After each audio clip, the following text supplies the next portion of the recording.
The American consul in Haifa was a very distinguished and fine young man.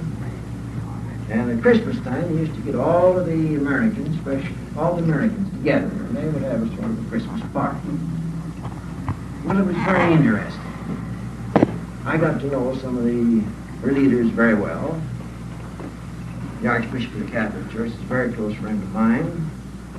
This particular gentleman was a Dr. Baker, who was a Baptist. He was the head of the Baptist activities in and around Nazareth and their schools and one thing and another, as well as the minister there. And I said, well, Dr. Baker, how about it? How are you getting along in your work? Are you getting any more sheep into the fold and so on? He said, you know, you can't do a bit of work, spiritual work, religious work. He says, I can't do a thing. He says, I can do more by being a member of the Rotary Club and following the Rotary principles than I can as a minister of the gospel. This is what's happened to the validity, the power, the vitality of Christianity. This is the land of the birth of Christ. You're living in Nazareth where Christ was his child. Right here, a few miles is where he performed some of his great miracles. What do you mean you can't do anything? Where is the vitality of this religion of yours? There was another young couple there, very, very delightful. And we talked. I said, how long have you been here? He said, it's been 4 years. Have you made any Jews Christians? No. Have you made any Mohammedans Christians? No. Well, I said, what in the name of goodness sake are you doing? Well, we're working, we got the call from the Lord and we're here. And we're serving the Lord, and in time, something will be accomplished. I said, in time? My God, how much time do you want? It's only 1960 years since Christ appeared, and you can't make in 4 years, you can't make a Christian in the Holy Land where Christ appeared. What's the matter? Where is the vitality of your religion? Well, I mention this because it shows the lack of a vitality, a lack of strength, a lack of power. And I say that one of the greatest demonstrations of the lack of the bankruptcy of the Christian faith today is America. Here's the greatest here's the greatest Christian country in the world. The most progressive country in the world, the richest country in the world, the most powerful country in the world. And yet, by goodness, the minority people have to beg and try to get some rights, some civil rights. Where do you find in the teachings of Christ any such a miserable situation that after 1900 years, he whom they call the Prince of Peace, he who's come to establish love and fellowship and brotherhood in the world, these followers are now debating in Washington whether they'll give the minority peoples and some of the best peoples and citizens have got civil rights. To me, if there's any proof that anyone wants, if they think as to why you need a new outpouring of the Spirit, a new power, a new vitality, a new drive in the lives of people, in the spirits of people, there it is. You can't have a greater proof anywhere. I told you in the Holy Land the vitality of Christianity there, the birthplace of Christianity, where Christ appeared. Well, this is the way the world is. It's in a process of transition. I won't tell you this is to make you laugh. But there were three ministers, a rabbi and a Christian minister and a Mohammedan mullah were together. They became friendly, and they were arrested for gambling. Of course, it's against the law. So when they got before the judge says to the Catholic priest, he said, were you gambling? Of course, the priest remembered the idea of confession and the remission of sins, so he says, no, Your Honor, I wasn't gambling. Didn't gamble at all. So the minister, Christian minister, was called, the Mohammedan rather was called, before the judge, and he says, what do you got to say about your gambling? And he says, Your Honor, I wasn't gambling. He says, you weren't gambling? No. He turned to the rabbi, he says, what about you? He says, me? Who could I possibly be gambling with?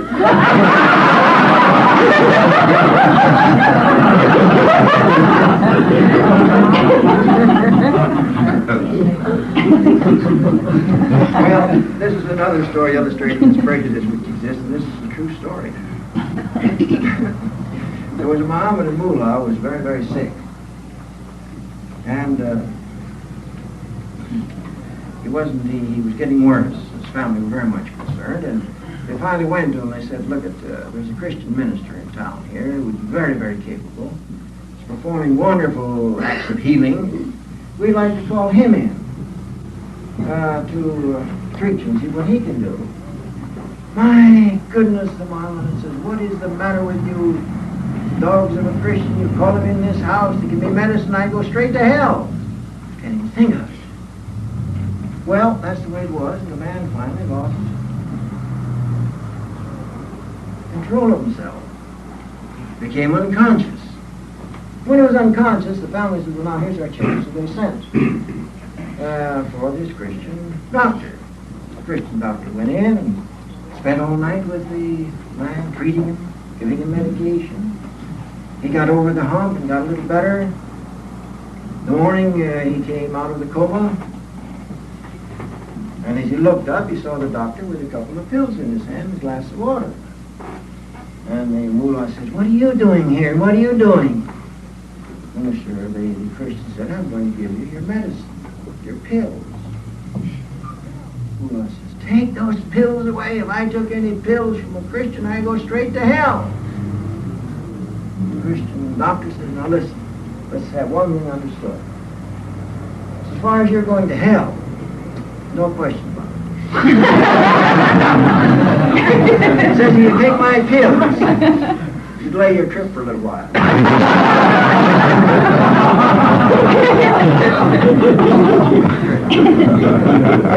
Well, I can tell you a lot of these stories. I want to tell you a very interesting experience.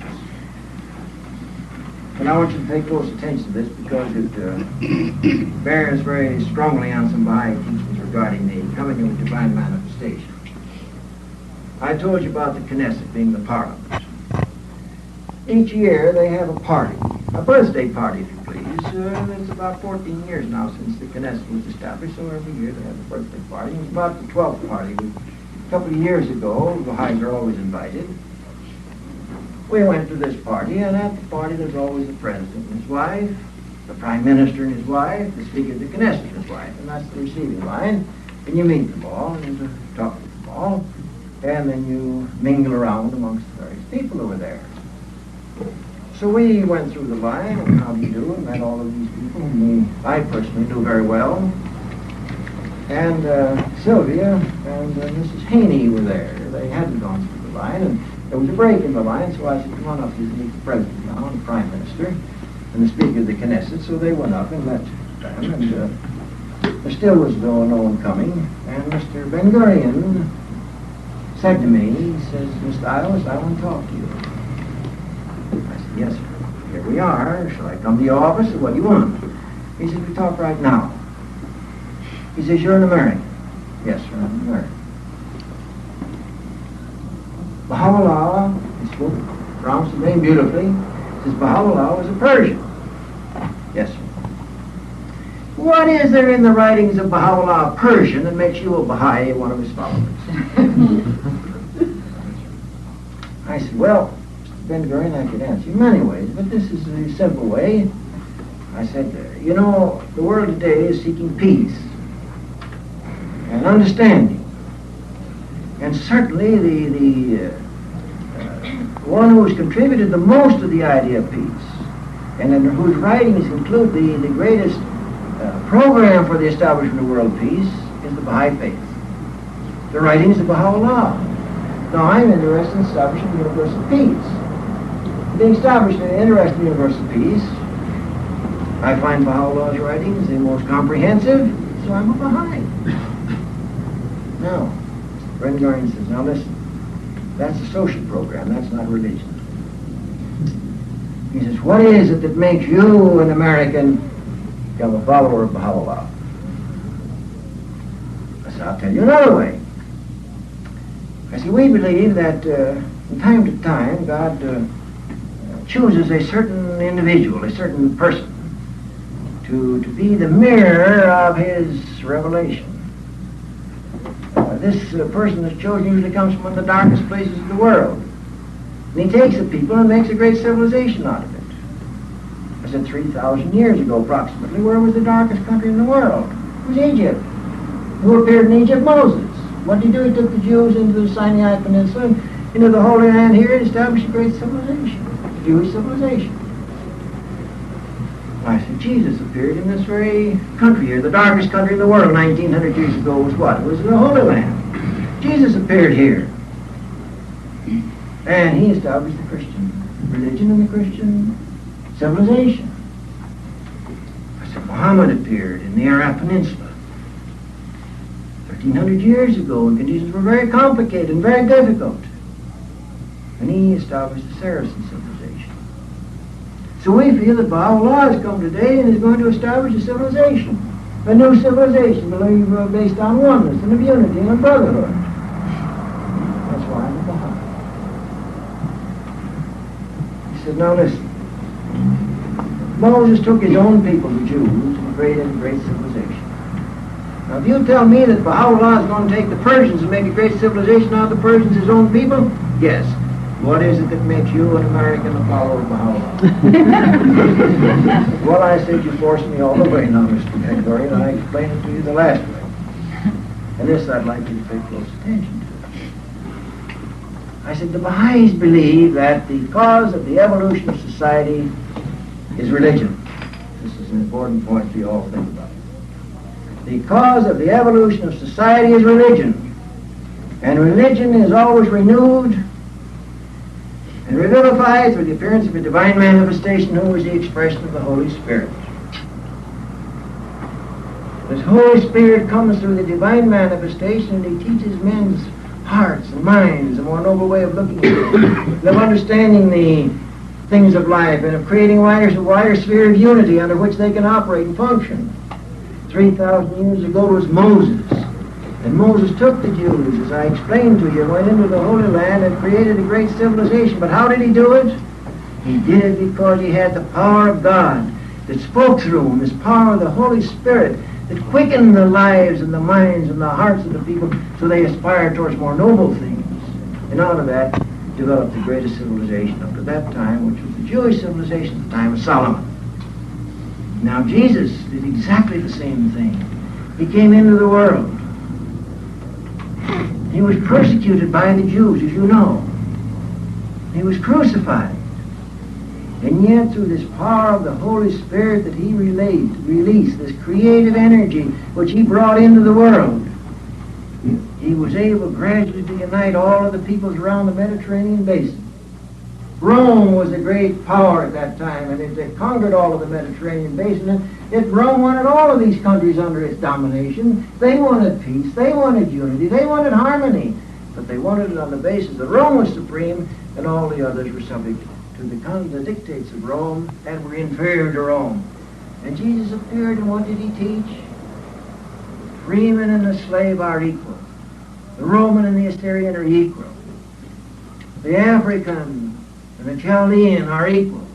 The Greek and the other peoples around the Mediterranean, they're all equal and they're all brothers. God sends his sun to shine on the good and the bad alike. The shade of the tree is for all who gather underneath its shade. These were the teachings of Jesus, and he had a vitality that he made the people believe it. And they arose with a higher conception of life and created the Christian civilization, which we have the expression of the present time in the Western world. Now, Baha'u'llah has come into the world from the darkest country of the world, from Persia, the most difficult country of the world. He was not educated. He was not trained. He had none of the facilities of the Western world. And yet, through his power of the Holy Spirit that came through him, that spoke through him, that released through him, he taught the birds of men's mind a higher and a more noble mission. He taught the oneness of mankind. He taught the brotherhood of all human beings. He said there is only one people. There is only one religion. There is only one God.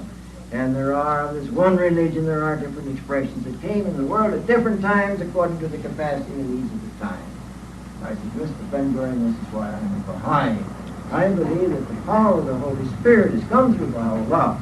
He is quickening the souls, and he's giving new life and new vitality. Well, he said, we got to talk some more. I met his secretary, whom I also knew very well, Mr. Navon, a couple of days later. I said, Mr. Navon, how does Mr. Ben Gurion know so much about the Baha'i faith? He asked me some very pointed questions the other night. He says, Mr. Ben Gurion has in his library every Baha'i book that's ever been published. And he has read them. So, says, Mr. Ben Gurion asks you any questions, don't try and skip it aside, because he knows whereof he asks. He's got the information. Now this is the crux of the contribution which Baha'u'llah has made, particularly to the Master in the Holy Land. They had one experience that I want to share with you. There was a Christian missionary who was very, very much opposed to Abdul Baha. Hated him. Talked about him all the time. Now Abdul Baha was the most gracious figure in the world. He loved everyone and he served everyone. He was able to keep most of the people in Akka and in Haifa alive in World War I through his bringing grain down from some of the farms they had up in the country and distributing alms to the poor, clothes and so on. It's very fascinating. Since we've been in the Holy Land, to have non-Baha'is tell me these stories, you understand. They don't come from Baha'i sources, they come from non-Baha'i sources. I'll share one with you again in a minute. Am I talking too long? No. In any event, this story was this missionary. He's a Presbyterian missionary, by the way, and he just seemed to detest Abdul Baha.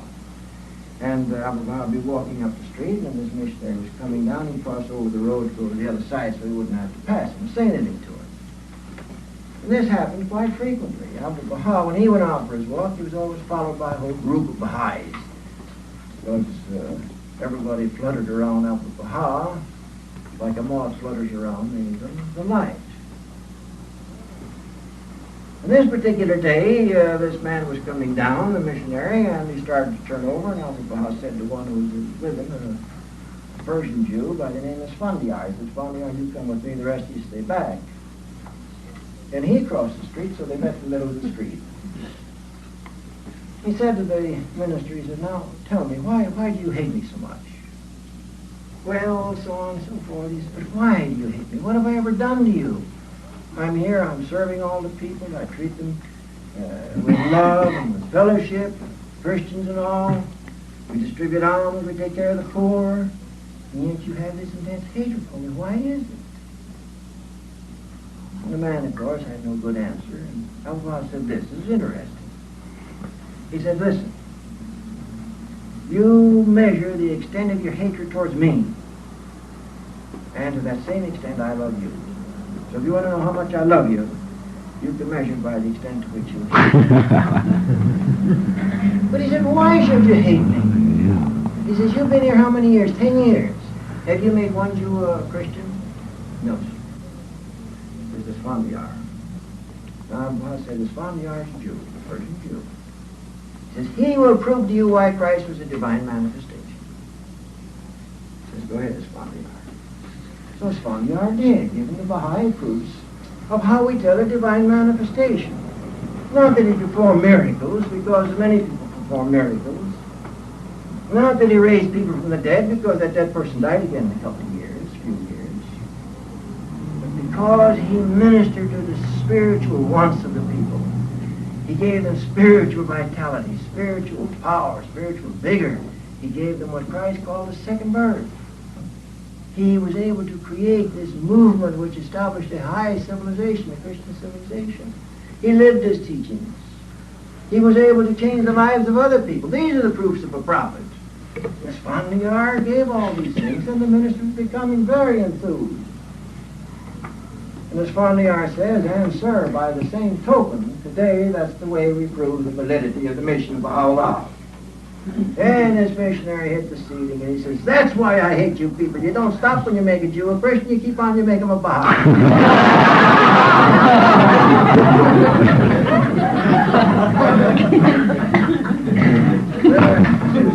There's another story, and then I'm going to go about more serious business and close the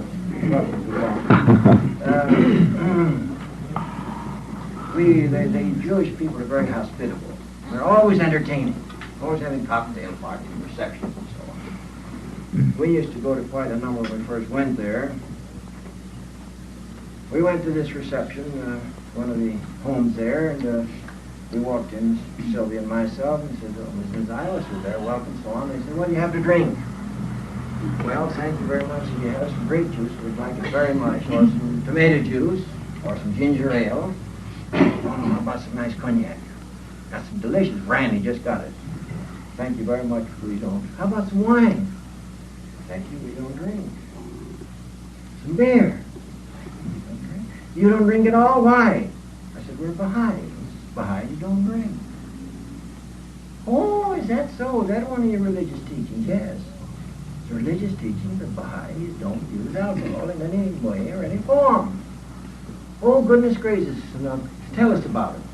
So then the group followed around about almost half the size of what we have here. And I were giving a talk on the Baha'i faith. Well, now the Jewish people don't believe generally in the divinity of their prophet Moses. So when they become a Baha'i, we add to what they believe by raising Moses to the stature of a divine manifestation. So one of the first questions when you get talking, when people get interested, what are your principles? Well, we tell them the social principles. And what do you believe about this, about that? Always it comes to, what do you believe about the Trinity? 3 and 1 and 1 and 3. This is a great bone of contention between Islam and Christianity, between Judaism and Christianity. That the Christians believe that the Son, the Father, and the Holy Ghost are one. Well, I said, I'll explain that to you. His friend, one of our neighbors stood up, a Christian Arab. He says, I will answer the question for you, Mr. Ioas. Christian Arab, mind you. And he says, I will answer it to you the way Abdul Baha answered it to me. I'll give you what Abdul Baha taught it to me. And it turned out that Abdul Baha used to hold him when he was a lad on his lap and give him candy. So he taught him many things. And he says the explanation is this. You have the sun in the heavens. You have this perfect mirror. You look into the heaven, there's the sun. You look into the mirror, there's the sun. What is it that brings that sun down from the heaven to the mirror? It's the rays of the sun.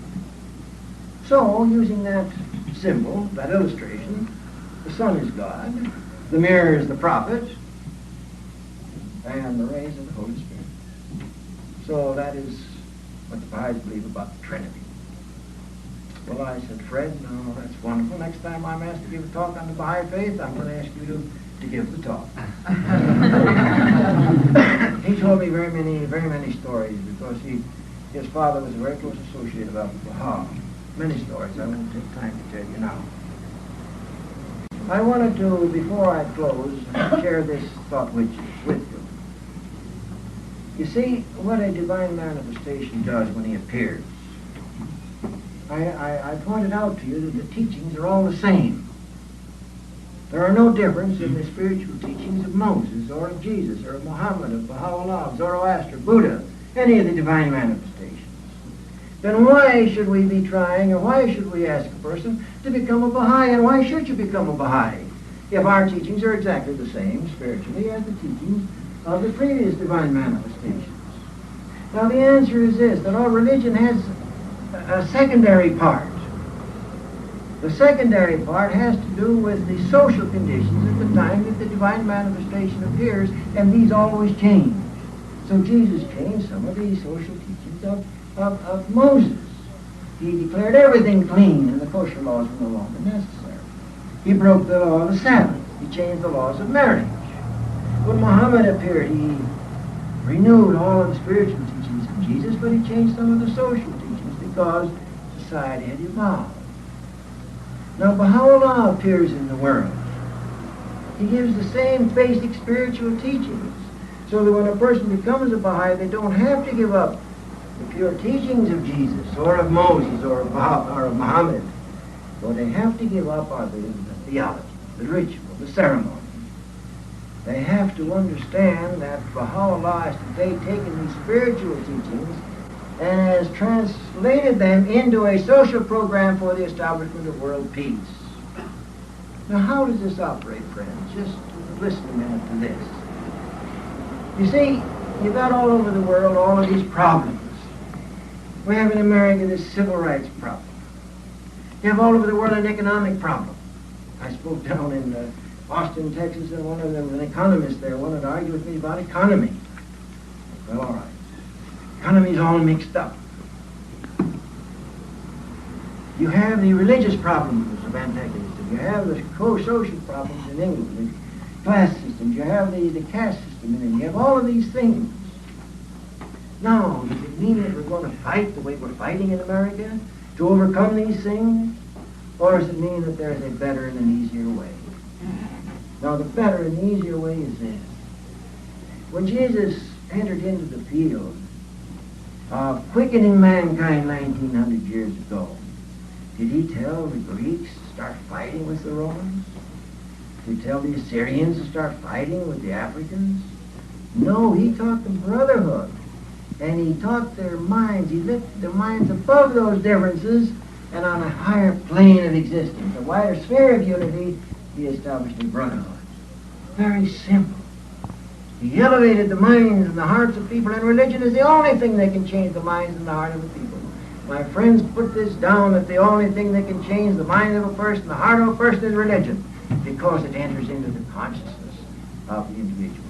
So Christ raised their minds above the differences, and on that basis of a wider sphere of unity, he established unity in the Mediterranean basin, established the Christian civilization. Muhammad operated exactly the same way. He elevated the minds of his people above the differences which existed, and therefore he created the highest civilization which exists up to the present time. Now, specifically, what is the consciousness of the people of the world today? It's a nationalistic consciousness. We're in America. We love America. We love San Francisco. Those of us who lived in San Francisco, it's the most wonderful city in the world. We love California. Our love for San Francisco doesn't lessen our love for California to make it impossible. And as a Californian, we love America. It's not impossible for us to love America because that is the consciousness under which we work. Everything's on a nationalistic basis. And what does Baha'u'llah come to do with his quickening power of the Spirit? Is he saying to everyone, keep fighting and stirring up all these troubles? He said, no, elevate your minds above all of these differences to the plane of oneness, and on that basis establish the world order and the world unity. To put it more succinctly and specifically, what Baha'u'llah has done, he's released into the world a universal consciousness as contrasted to a nationalistic consciousness. And all of these difficulties in the world, if you please, every one of them, whether it's war, whether it's race, whether it's religion, is all due to a consciousness of separation. A consciousness of my religion is better than anyone else's. My race is better than anyone else's. My country is better than anyone else's. Baha'u'llah has raised his consciousness to a universal basis. When Abdu'l-Baha was in America, he traveled across the country. And he said the world is immersed in a sea of materialism. It has to be spiritualized. He said Europe is a tinderbox. Tinderbox. All it takes is one match to set it aglow. Then you'll have world war. He became known as the prophet of peace. When he returned to the Holy Land, the war broke out, as you know. In 1919, he was invited to go to Holland, to the Hague Peace Tribunal, to speak on the Baha'i Peace Program.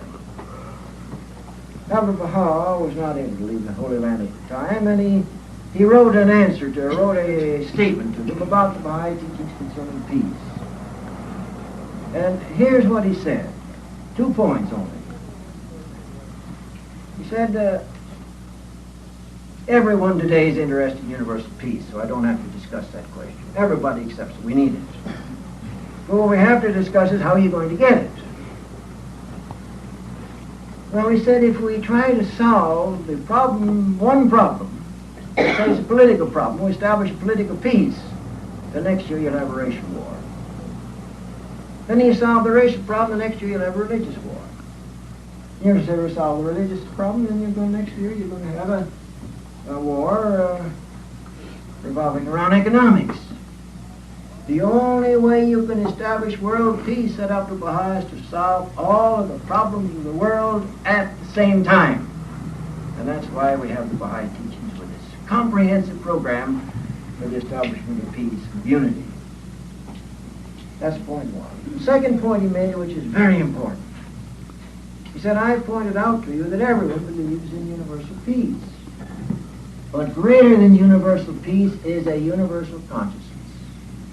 Because on the universal consciousness, you can build universal peace. If you don't have a universal consciousness, you cannot and never be able to establish peace. This is the spirit of what the Baha'is are trying to do. What does it do for the individual? What does it do for you and for me that we're Baha'i? Why am I a Baha'i? Why do you want to be a Baha'i? Why are you a Baha'i? You're a Baha'i because you're at peace with the world. You're a Baha'i because it gives a purpose to life. You're a Baha'i because it gives you a program to work for the betterment of mankind. You're a Baha'i because you're a pioneer in a new day and a new civilization. You realize that by disseminating the spirit of Baha'u'llah, of a wider horizon, men's minds are uplifted, their hearts are uplifted and broadened, and it is enlarged so that they can take in all of society as one unit. Briefly, the Baha'is believe in one world, one humanity, the oneness of mankind. Have you ever started to think this question of oneness, what the Baha'i means by it? All of the religions taught equality, equality of the races, the unity of the races. But what does the word unity mean? Unity presupposes difference, huh? You have two things that are separated, you unify them. You have to have separation. Take the fingers of the hand, there's 5 of them. You unify them, you put them together and tie a string around them, they're unified. Something happens, breaks the string and you've got them separated again. Oneness means, down here where they grow together, they can never be separated. This is the basis upon which Baha'u'llah builds world order and world unity. The basis that the world is one and can never be separated. The basis that all of the peoples of the world are one and can never be separated. I tell you, if you've traveled around the world the way Mrs. Ioas and I have in the last 5 years, down to Africa, where there's so many thousands becoming Baha'i, down to the Malayan Peninsula, Indonesia, where you get into the peoples of the brown skins. And then you go and you meet the Chinese and the Japanese. All of these people with their wide, long periods of culture, education, civilization. And I tell you, as a white man, you say, thank God that the people are not all white. Shoghi Effendi said the majority of the people in the world are colored, and therefore the Baha'i faith should be made up mostly of colored people. And I'm so happy to find so many colored people here tonight, because it shows gradually we're responding to the spirit of the faith. The Baha'is believe then in the oneness of mankind. They believe in the oneness of religion. There is only one religion in the world. It's been different expressions, but only one. They believe in the oneness of the prophets, that all the prophets are identically the same, mouthpieces of God, mirrors reflecting the light of God. And they believe in the singleness of God and one God only. And we feel as this spirit immerses this ideal that glory is not his who loves his country, but glory is his who loves mankind. That is the spirit of the Baha'i faith. That is the motive power of the Baha'i faith. And that is the goal, which you find being established all over the world in Baha'i communities. The laboratory of world peace is the Baha'i faith. And if people tell you you can't unite races, tell them to go and study the Baha'i faith and see it in operation. If they tell you you can't bring religions together into unity and love and brotherhood, tell them to study the Baha'i faith. And in any part of the world they want to go, I don't care what it is. If they tell you that the Baha'is are not working for world order and world unity, tell them to go in all parts of the world.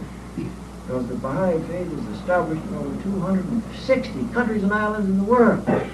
People of all backgrounds, all cultural backgrounds, all united to contribute what they can for the glory of God. And we believe that this is the beginning of the establishment of the kingdom of God on earth.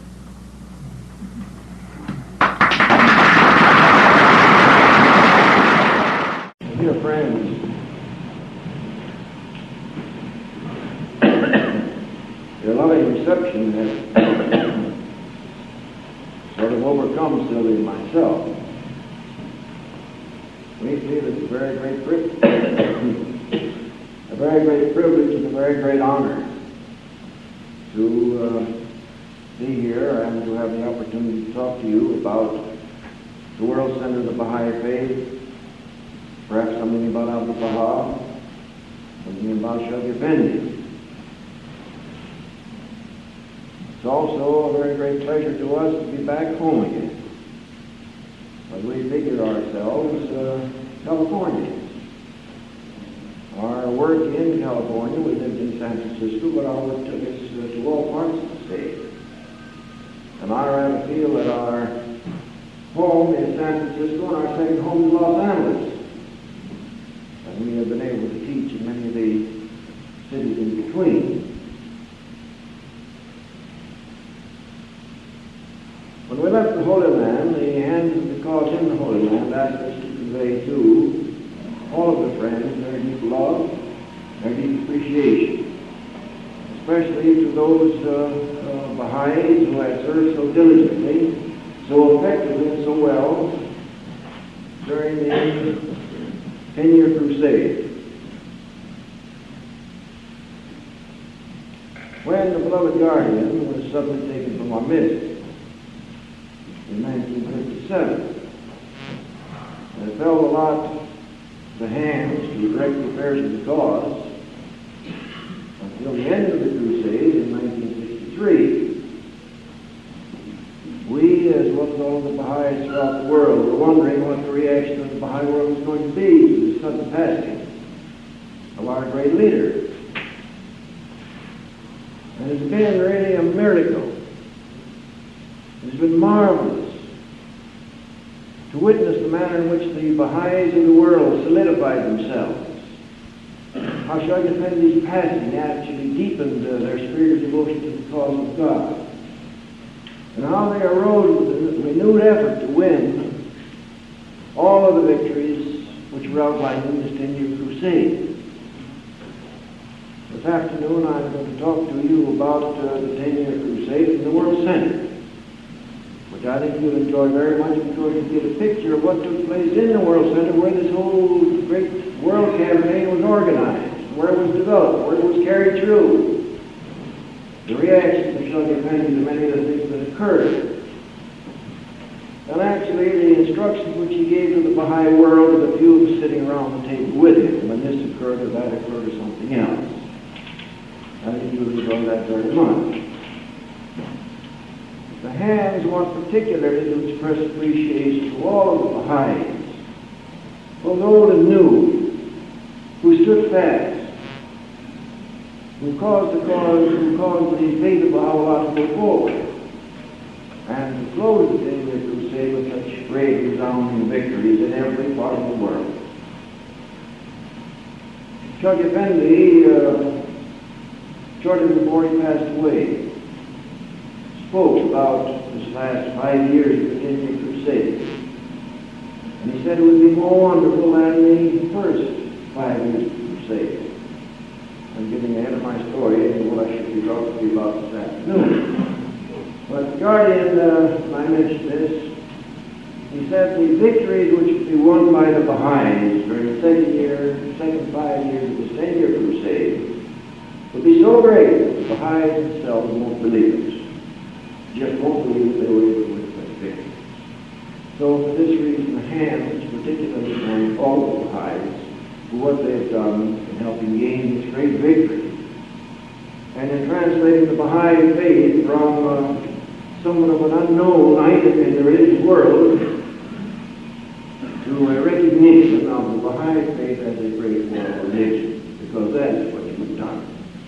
The great councils of the world, they all know about the Baha'i faith. They know about its vitality. They know about its power. And everything that occurs enhances that prestige and that power.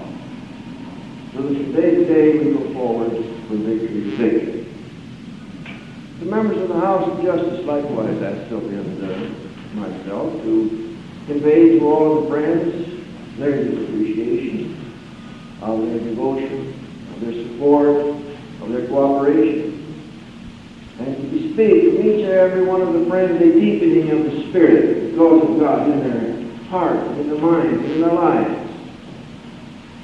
So that when this new teaching program is announced, this coming Ioas, the friends will undertake to carry it to the same type of great victory as the 10-year crusade of the beloved guardian was blessed with. Well, now, friends, ordinarily I'm not very much in favor of these one-man shows. I don't think they're very desirable. They're pretty hard on the actor. I want you to know that. And after a bit, I may sit down if that's satisfactory to all of you. Otherwise, I'll have my notes out in front because I want to speak from some notes. How the NSA of the United States wrote to the hands in the Holy Land while I was sick in London and suggested it would be very wonderful if I came to America, make a trip and visit some of the centers, some of the centers of the Baha'i population. Well, we did come to America because my health was very bad. And I wasn't able to gain strength, I thought, by coming to the Western world, to this spirit of the youngest nation in the world, the youngest great nation in the world, and the vitality of the Baha'is would help me a great deal. So we visited in Washington with our daughter and her two children.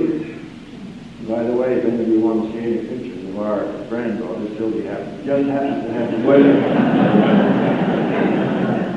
I don't know why she brought them, it just happens to be in her purse. They're very wonderful children, needless for me to say. Then we went to Florida to try and get some sunshine.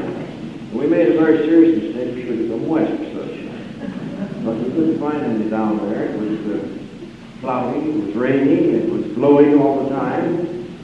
And of course, being in California, we realized what a serious mistake we made. But from Florida, we started this trip through the southern states.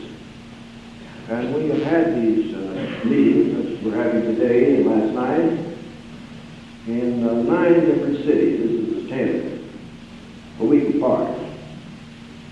We had 2 meetings in Florida, one in southern Florida, in Miami Beach, one in Sarasota, a little further north, on the other side of the peninsula. I had a very wonderful meeting in Atlanta, Georgia. And I'd like to say, for the benefit of the friends, that in Atlanta, Greenville, South Carolina area, in that particular area, it appears to me and to Sylvia that it's possibly one of the centers of mass conversion in the United States. The spirit that animates these people is outstanding. You can feel it the minute you walk into the gathering. And in all of the meetings, the response, the spiritual response, is uplifting. And the number of people that they're bringing into the cause in that area is very reassuring. I have a very strong feeling that this may be one of the centers for mass conversion of Baha'i faith. Then we were in New Orleans. We were in Austin, Texas. And if I might say also the area of Austin, Fort Worth, Dallas, Houston, San Antonio, we feel that may be another center of mass conversion for the faith. Because the spirit that animates those people is astonishing. They live for nothing but to serve the cause.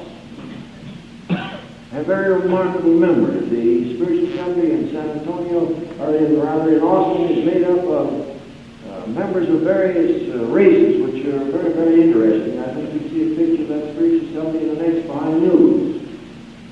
They have on their assembly a Negro, of course. They have Caucasians. They have a man from British Guiana.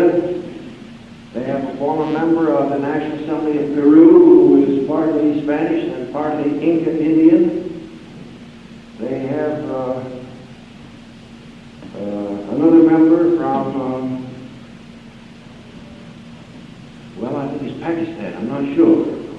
But then eventually you have all these different groups meeting together with an enthusiasm and radiance and a vigor that stimulates you, and best of all, The chairman of the assembly is a young lady who is a full-blooded Korean. She was born in Stockton, California, and raised in California. A very brilliant girl, a very capable girl. And her father had just become a Baha'i weeks before we arrived in Los Angeles. Well, we continued these meetings in Albuquerque, New Mexico, with very wonderful spirit there. We met many of the Indians. We met then in Phoenix, Arizona, where quite a group of the Navajo Indians came. We met in Riverside, California, in Los Angeles, and here we are back home.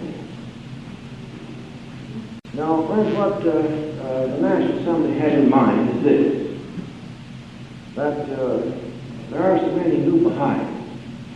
And may I say what a great joy and thrill it is to me to stand here and look around and see so many new faces, faces that I have not known. And this is exactly what has happened with the situation in every one of the cities we went into. Here and there you see some of the old Baha'is that you know and worked with for years. Of course, here I see more because we live so long in San Francisco. And in California, they live long, and they go to other parts of the United States. And actually have more to see. But it was particularly to the new Baha'is who came into the faith that they might know something of Baha, something of Shaggy, because these are figures of history. And many of the new Baha'is only know them as figures of history. They read the writings of the Master. They read the writings of Shaggy. They know little or nothing about the world center of the faith and about this great, marvelous unity which Baha'u'llah has built, in which from top to bottom you have just one great bond of unity that are really established on the basis of the oneness of mankind. And I felt that perhaps with my experiences, having had the great privilege of meeting Abdul Baha in Chicago in 1912, the great Bobby Sylvia and I have had him serving in the Holy Land under Shaggy Effendi in 1952, to his passing in 1957, and then have been in the Holy Land since as one of the hands in the Holy Land, that we might be able to bring the spirit of the world center of the faith and the realization of this great world movement that you belong to into your consciousness, into your thinking, and into the realization that you are a member of a great world faith which is actually built on the oneness of mankind, which is establishing the unity of the human race.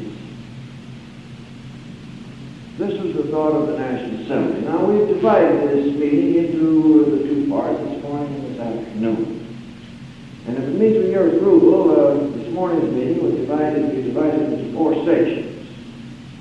First, a brief outline to the friends, and particularly the new friends, and the old friends also, because it was quite a revelation to me when I got to the Holy Land to find the great continuity of activity which took place between the Ba'a, Baha'u'llah, and Baha and Shaggy Effendi.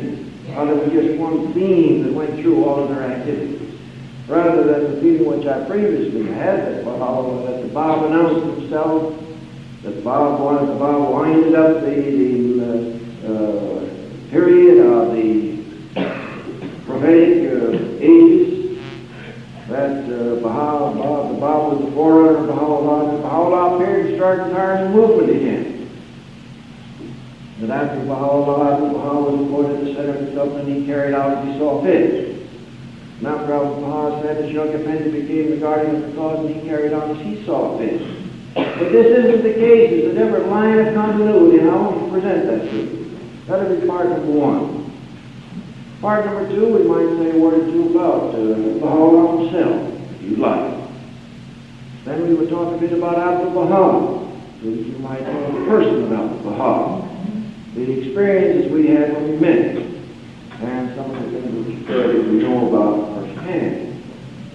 Secondly, it would be a presentation to you of Shaggy Effendi, the man, his life, and the way he carried on, of his mission in the Baha'i faith. And then lastly, if we have time this morning, something about the world center of faith. What are we doing in the world center? What is happening in the world center? Why is it happening? Why are the things that are being done there? Those are questions which I think every local high should know. Then this afternoon, as I say, we will talk about the 10-year crusade, the greatest spiritual crusade in the history of mankind. There never has been a spiritual crusade such as the one you just passed through. The 10-year crusade, that is the greatest spiritual crusade, the greatest spiritual teaching campaign that the entire world has ever experienced. If this is satisfactory, perhaps we proceed along that line. That meet your approval. And as we go along, let me suggest that if any of you have questions, you mark them down, and then when we're done, I'll be glad to respond if I can. If I can, I'm sure that the distinguished treasurer of the National Assembly who's sitting behind me will be able to do it. I guarantee you, though, he won't solicit any funds today. Right.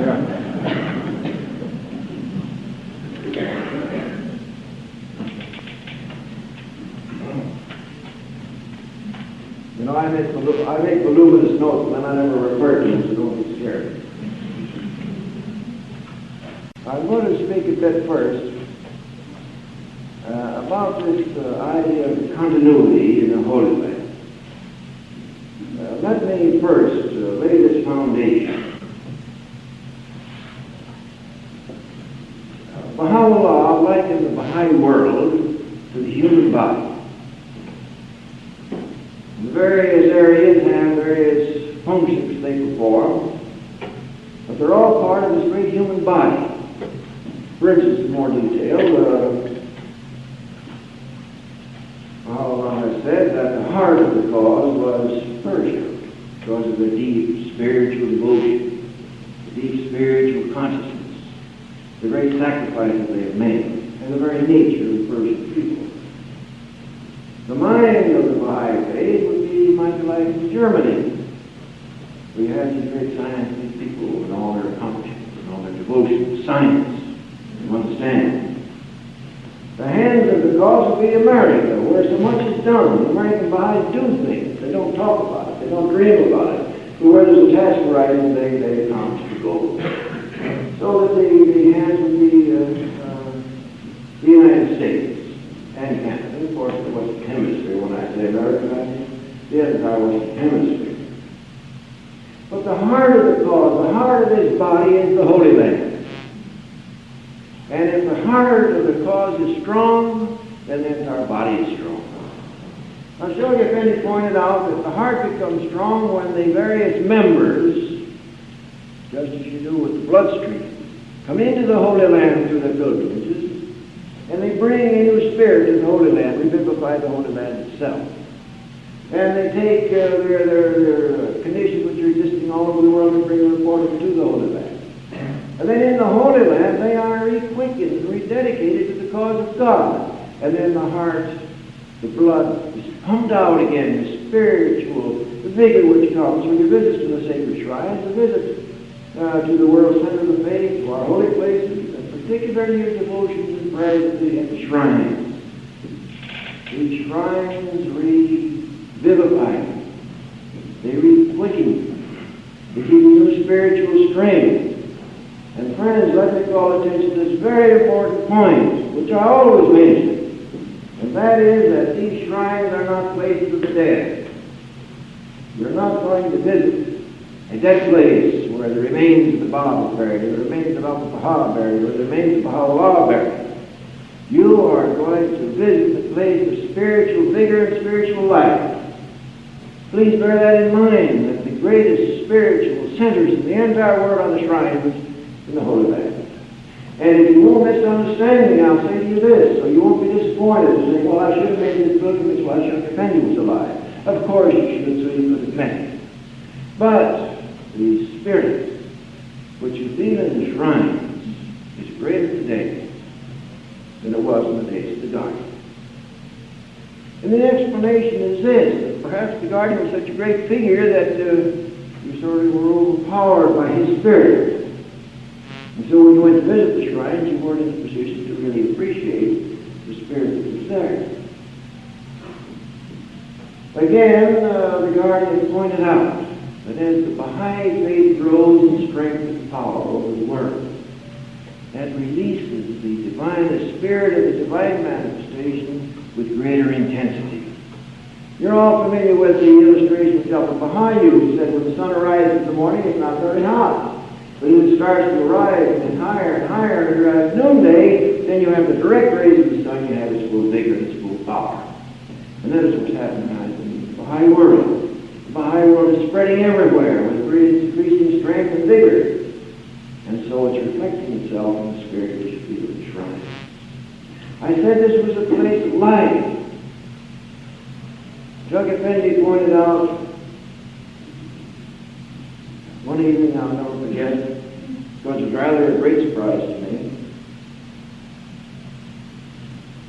He said, the shrine of the Baba, when you visit the shrine of the Baba, don't forget that the spirits of all of the prophets of the past are revolving around that shrine. So that you feel not only his driving dynamic spirit, but you're blessed by the spirits of the prophets of the past. Moses, Jesus, Muhammad, all of these great spiritual entities, their spirits are revolving around the shrine of God. I shall defend you, but shall defend you, what about Baha'u'llah? What about his shrine? What revolves there? He says, around the shrine of Baha'u'llah, there revolves the spirits of all the prophets of the past, including the Baba. So when you go there, you feel all of these great spirits, great spiritual energy. When I first arrived in the Holy Land, of course I'm from the West. I don't have this deep spiritual consciousness that so many of the Eastern people do, but so many of you do. So the first day I walked around in the gardens around the shrine. Great spiritual potency of those sacred places. That evening, Jug Effendi said, well, Leroy, did you been in the shrine of the Baba today? And I said, no, sir, I didn't. But he looked at me in astonishment, because one of the first things you ever do is visit the sacred place. He says, why didn't you visit?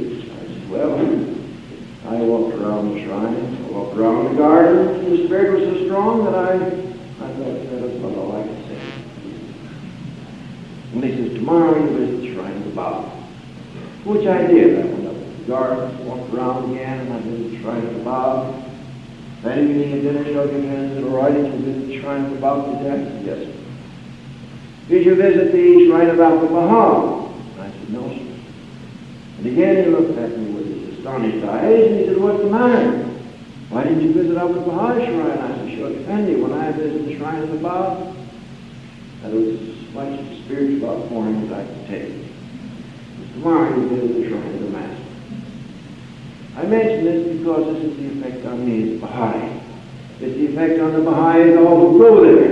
So when you go there, remember you're meeting and you will feel the spirit of the Baba. And after you're praying at that threshold for a short time, suddenly something will take a hold of you and say, mount your steeds and get out and work. What are you doing here?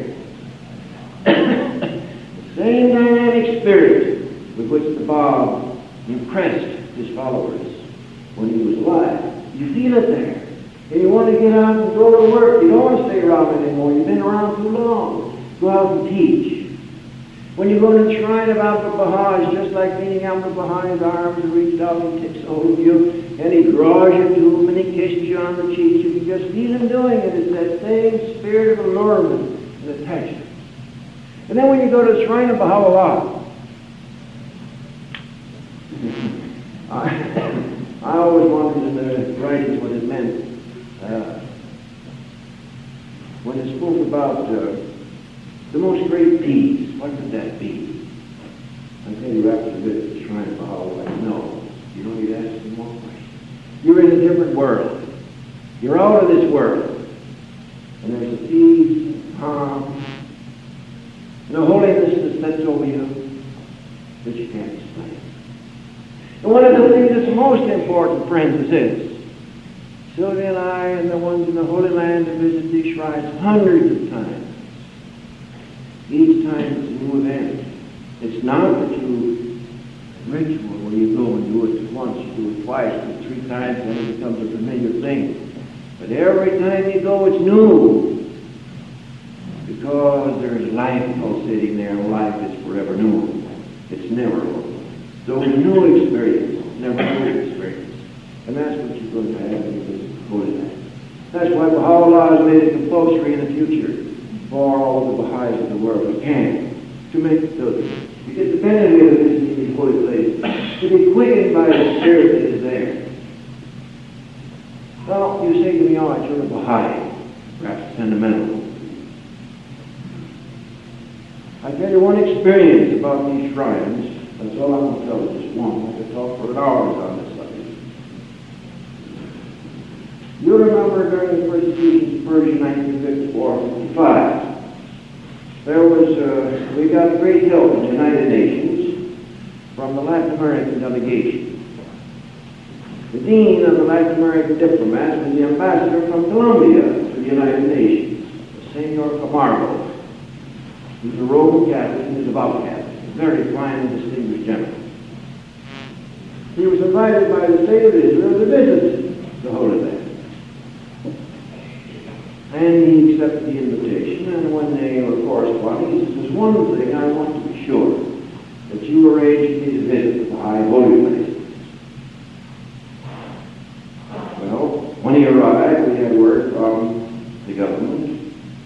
Mr. Ben-Gurion's secretary, Mr. Devon, his diplomatic secretary, was accompanying Senor Camargo, and he got in touch with me and asked if we could arrange for him to see the holy places. And I said, of course, with pleasure. So we had rather a group of us. We arranged for a tea in the Eastern Pilgrim House, was then the Eastern Pilgrim House, it's the General Pilgrim House now. The party arrived, and it was just Senor Camargo and Mr. Nevon. We went through the gardens, which of course always impress everyone. And then we went into the Shrine of the Bob. But as usual, I stay sort of towards the rear of the road surrounding the area where the remains of the Bob lie, and allow our visitors to go to the threshold and do as they want. We have no ritual, we have no ceremony. And Senor Camargo right up at the threshold and he kneeled down. Mr. Nevon went about halfway and he stood up. And I remained in the rear. I prostrated myself, as the Baha'is, most of us who live there generally do. Then after a bit I left, tiptoed out, backed out, and then in a few minutes Mr. Nevon backed out. We were outside for a minute, neither one saying a word. And I thought, well, perhaps Senor Camargo, being a diplomat, thought there was maybe some protocol connected with this matter, and he was waiting for me to do something so we would realize the time of the visit is over. So I went into the shrine again, and I tiptoed up behind him, and I noticed he was praying. So I tiptoed out again. After a few minutes, he came out, put on his shoes. We always take off our shoes when we enter the shrine. None of one of us said a word. We were quiet, we walked quietly and slowly towards the Pilgrim House in order to have tea. We got very near to the Pilgrim House, and he said, Mr. Ioas, I want you to know that was the greatest spiritual experience I have ever had. And I had just come from Rome, where visiting the Pope and praying in St. Peter's in the Sistine Chapel. Mr. Nevon says, Mr. Ioas, I tell you, God was in that place. I felt it. I said, what do you mean, Nevon? He says, God was in there. I felt it. I can tell you he's there. I said, Nevon, now that you found out what God is, please come and visit him once in a while.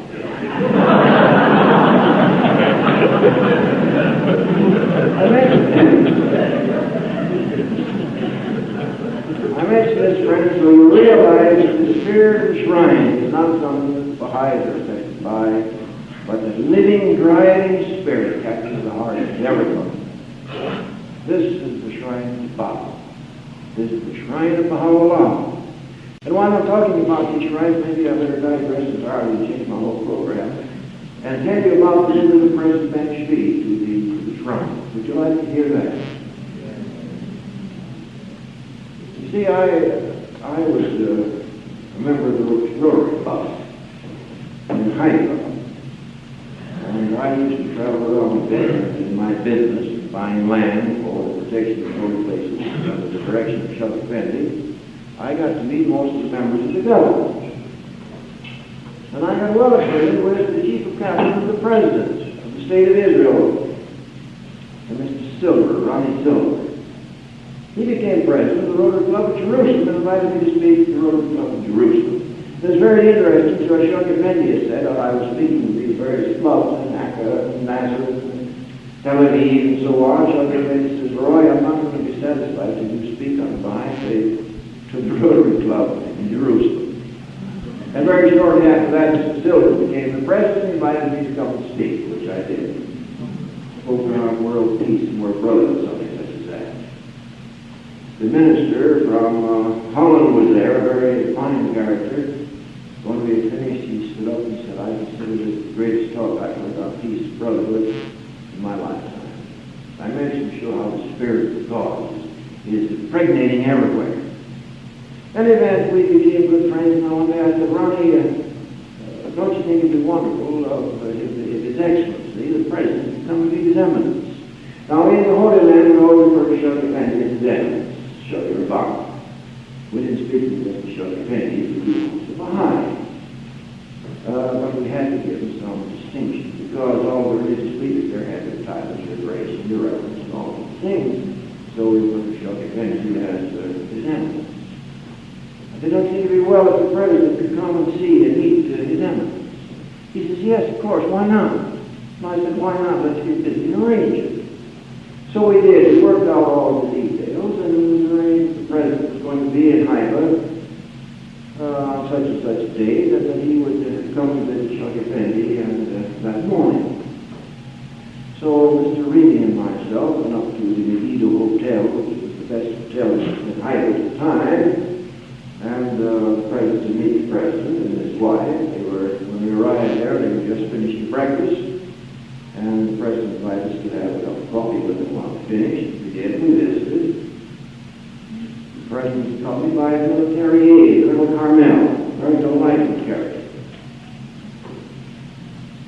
So that when the time came at 9 o'clock to visit Sheikh Effendi, we got in the machines and we drove down to the Guardian's home. And this is referred to, actually, not as the Guardian's home, but the home of Abdul Wahab, because it was a house that was built, the home that was built for the master. And the Guardian home is referred to as the home of Abdul Wahab. When you go in there, when you go in, if you will visit there, you visit the room in which the greatest holy leaders lived, you will really visit the room of the master, the room in which he passed away. The furniture in the room was exactly as it was the night Abdul Wahab passed away. So you can feel this great personal relationship with these great leaders. We went to the home of Abdul Wahab, Sheikh Effendi, and Maria Khan, received the party in the Guardian's reception room. The presidential party with the president, and Mrs. Ben Shvi, and his military aide, Carmel. The party in the Guardians, the party was the Guardian and the Economist and Mr. Reedy and myself. It was a very, very pleasant visit. Courtesies were exchanged and gifts and so on, which is always the case on these occasions. The president said, you know, Your Eminence, I'm not an entire stranger to the Baha'i faith. Mrs. Ben Shvi and I were married 35 years ago. 40 years ago, whatever it was. And we were very poor, we had no money, but we wanted to see all of the Holy Land, so we started out on foot to hike through the country. And we came down from Naharia into your holy place on the back. And who should we meet there at the shrine of Baha'u'llah Abbas Effendi? Abbas Effendi was the given name of Abdul Wahab, and he was known also through that part. The word was Vaspendi. Jesus of Vaspendi was very courteous to us, he was very kind to us. He took us into the shrine. He chanted for us, prayed for us. And then he took us into his tea house, and we had tea, and it was a business. Because that was our first real contact with the Baha'i faith. Well, subsequently, this wonderful meeting had to come to a close, and machines were taken to drive up to see the gardens and the shrine. But bear in mind the history of this. This is the first time in the history of the Baha'i faith that the head of the state has paid respect to the head of the Baha'i faith, or to the Baha'i Holy Faith. The first time in history, although they were persecuted in Persia, we were persecuted in Turkey, we were persecuted in all of the areas where the cause had existed. We were even under duress in the days of the Mandate because of so many of our enemies surrounding Al-Bahar all the time. Yet here was the first time in the history of the faith that the head of the state had come to pay respect to the head of the Baha'i faith and the Holy Faith. We went up into the gardens and the president was very, very complimentary of the gardens. How beautiful they were. What a great asset they are to the state of Israel. How proud Israel is that the world center of faith is in Israel. And then we came to the time where we approached to enter the shrine of the Baal. Well, the guardian walked right up, as he always did, started to take off his shoes. We got him to take off her shoes. The rest of us took off our shoes. The president was standing there. And I said, well, to myself, what do we do? Our practice is when you enter the shrine to take off your shoes. Now here's the head of the state. So I tell him he's got to take off his shoes, and what do we do? Then as I found in my business, there's only one way to do it, and that's to do it. So I walked up to the president, I said, no, Your Excellency. You know, His Eminence is very anxious to do this shrine, very anxious. But we have the practice that if you enter the shrine, you have to take off your shoes. And if you enter, you're going to have to take off your shoes. So he turned and looked at me and he started speaking Hebrew. He spoke perfect English, I understand. Started speaking Hebrew with rather sharp voice. And I looked at him and I said, well, what is it? Are you toppled here now or something? Or is everything all right? And when he got done speaking in Hebrew, he said, do you know what I said to you in Hebrew? And I said, no, sir, I don't. He said, I said to you, I quoted to you what God said to Moses when he approached the burning bush. And how many of you know what God said to Moses? God said to Moses, take off your shoes. Don't you know you're in a holy place? He says, of course I'll take off my shoes when I visit your holy place. He says, you know, this practice of taking off shoes is not a Baha'i practice. It didn't originate with you people. It didn't originate with the Mohammedans. It originated with us. And it originated when God said to Moses, take off your shoes, you're in a holy place. Well, we visited the shrine. It was very wonderful. We walked back.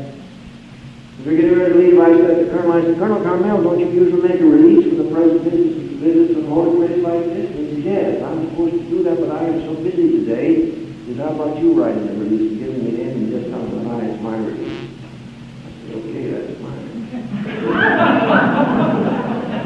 So anyway, I wrote the release and gave it to the newspaper. It said, Colonel Carmel said to give this to you. Okay. You should print it in the papers. That was the visit of the president to the shrine of the Baal. And friends, we're running way behind schedule. The thing that I wanted to present to you this morning, so you'd have a little background, was this idea of the continuity of the activities of the four centuries of the faith. In the first place, you remember when the Baal was declaring himself to Mullah Hussein. Before he had declared himself, bear this in mind. The Baal called upon, when he was revealing the commentary on the Surah of Joseph from the Quran. You all remember it. how it's recalled and how the garden referred to it so frequently. The Bob called upon the people of the West to leave their homes and go out and teach his cause over the entire world. You all remember that. This was the beginning of our teaching program for the entire world. The Bob calling upon the Baha'is in the world to go out and teach. Now, when Baha'u'llah became the divine manifestation, what did he do? He turned his eyes to the West. And he likened all of the activities within the faith to what occurred in the West. He said, for instance, the ideal form of government is that of England, where you have the kingship, and where you have the elected parliament, responsible to the people, where you can provide democracy with monarchy and aristocracy. That is the ideal form of government for the future. He spoke about the government of the world. He said the government of the world will be patterned after the United States, the federation of the nations of the world. Just as you have in America the federation of the states into one great unit, in the future we'll have the federation of the nations of the world into one great unit. And Elder Baha said that when Baha'u'llah was in Adrianople, that if he had not been poisoned by his brother, half-brother, if he had not been persecuted and imprisoned, that while Baha'u'llah was in Adrianople, he would have made all of Europe Baha'i. Think of it. The difference in our history of what these evil people have done with the cause because of the restrictions they placed upon Baha'u'llah and its great power. Great spiritual regenerating power that gave new life to everything.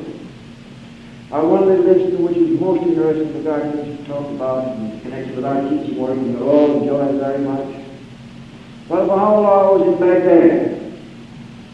You all know that he was banished in Persia. He was in Baghdad under restriction.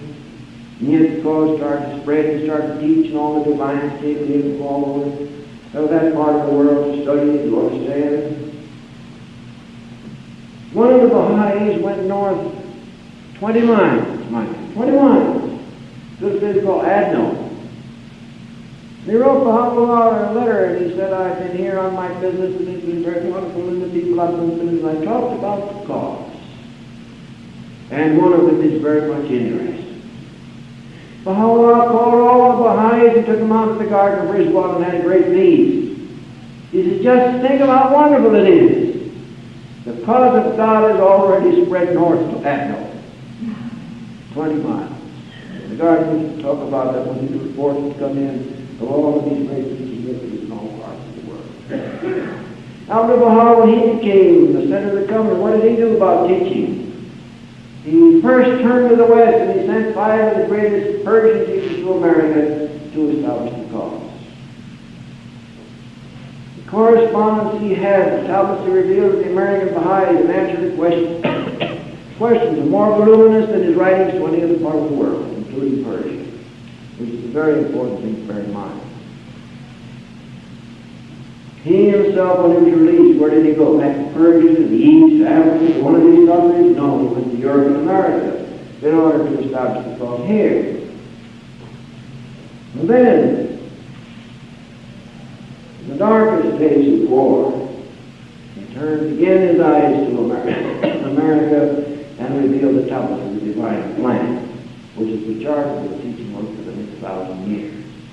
I give this as an illustration of how this continuity continues. Let's take the administrative order, and that's the only one I'll take, because the time is going long.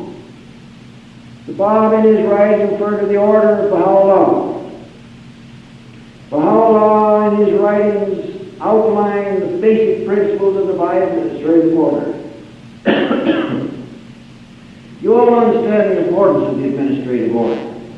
Anything in this world, even a noble idea, has to have some form to which it can manifest itself to the people of the world and function. There's no other way it can be done. And in the religions of the past, what happened? There was no form to which the spirit, the power would be released in the world, and therefore these religions established their own administrative order.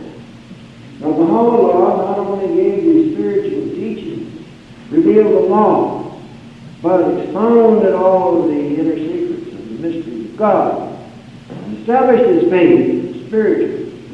But he likewise built the form through which that Spirit could flow uninterruptedly and in a pure fashion for all time to posterity, so that the teachings would never be cluttered up through interpretation, through ritual, through ceremony, through theological considerations and deduction.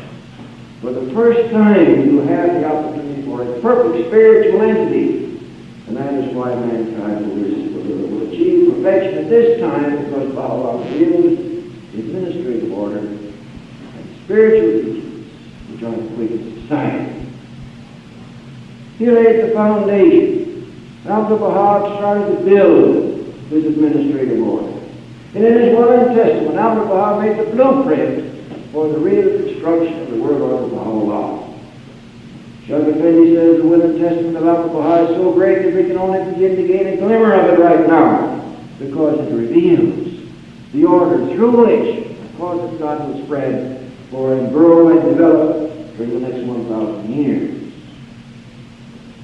And then Shaykh Effendi, using this blueprint, using this as his mandate, as his charter, he built the administrative order throughout the world. The local assemblies, the national assemblies, and then the World Center of Debate. The speaker is about the committee. One of the things Shaykh Effendi spoke continually to the pilgrims and to us about was the fact that so many people feel that the construction of the Shrine of the Bab was a project initiated by Abdu'l-Baha. Actually, this was not the case. Baha'u'llah was the one who initiated the construction of the Shrine of the Bab.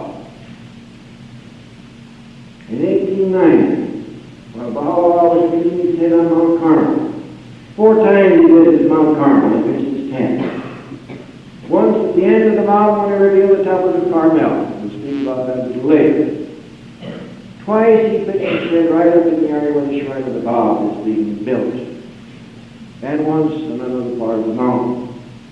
But on one of these visits, behind where the shrine is now built, there was a group of cypress trees. No one knows how they were planted, don't know who planted them, don't know when they were planted. But Baha'u'llah used to come out from his tent and sit under these cypress trees. 1890, he called the believers who were around, and they said to Abdu'l-Baha, that is the spot for the Shrine of the Bab. So you start to buy that land now and build the shrine there. And a little later he said to Abdu'l-Baha, now was the time for you to start moving the remains of the Bab from Persia to the Holy Land, and so when the shrine is done, they could be properly interred. You all remember, and perhaps you don't remember Baha'i history during the days of America. March 21st, 1909 was the first meeting held in America to establish a national body, administrative body. March 21st, 1909 was the day that Abdu'l-Baha placed the remains of the Bab in the Shrine of the Bab on Mount Carmel. And March 21st, 1909, there were 19 martyrs of the faith in Ioas, which the Master said was a sacrifice for the great victory of the Bab's remains finally being placed in the final resting place on the mountain of God. Persia, the Holy Land, the United States, linked together in this great mission. Shaykh Effendi found that the Shrine of the Bab had not been completed. He considered that one of his main duties and tasks. And under his ministry, you know, the shrine was finished in 1953. The celebration of the Holy Year when Baha'u'llah received his first intimation of his manifestation to see Charles and to be around. Friends, I can trace every one of these. This gives you an illustration of the importance of studying how each one of these 4 central figures built upon the work of the previous one. Most of the things being initiated by the Bab of Baha'u'llah, carried forward by Abdu'l-Baha, and brought to fruition by Shaykh Effendi. Give you a little view of the importance of this great character, Shaykh Effendi. He brought to fruition all of these things which had been initiated by either the Bab or Baha'u'llah. He brought to fruition the Shrine of the Bab, the administrative order, and under his direction,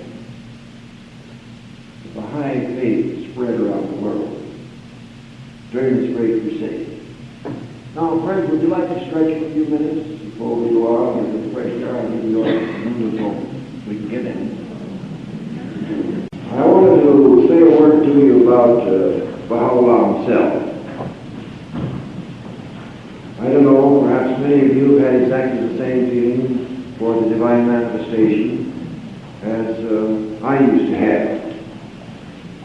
To me, Baha'u'llah was a great austere figure, sitting off in the distance, revealing his divine teaching, giving the laws, and there you are. A rather stern figure. And one evening at the table I mentioned this to Shoghi Effendi, that is the feeling that I had towards Baha'u'llah. And he says, oh my goodness, no, you don't know Baha'u'llah. You have to learn to know Baha'u'llah. He says, Baha'u'llah was very loving, very kind. He says, you met the Master, you know how loving and kind he was. He says, Baha'u'llah was far more loving and far more kind than Abdul Baha, if such a thing is possible. Baha'u'llah was always with the poor. He was always giving away his clothes, giving away his food. And even when he was a young lad, he was always out, not at home, but always out amongst the people. He was a sort of what we would call in the Western world an extrovert. He always wanted to be with people and talk to them and discuss things, religious questions and so on and so forth. And the guardian said it got so bad one time that the father of Baha'u'llah called the family for a family council. And he says, what are we going to do with Hossein Ali? He's given away all of his estate. Now he's starting to eat into ours. And first thing you know, we're all going to be poor. We've got to stop it some way. This was Baha'u'llah, serving always the poor, bringing them food. When they needed anything to eat, he would go out and kill some of his own cattle and bring it to them so they'd have enough to eat for a time.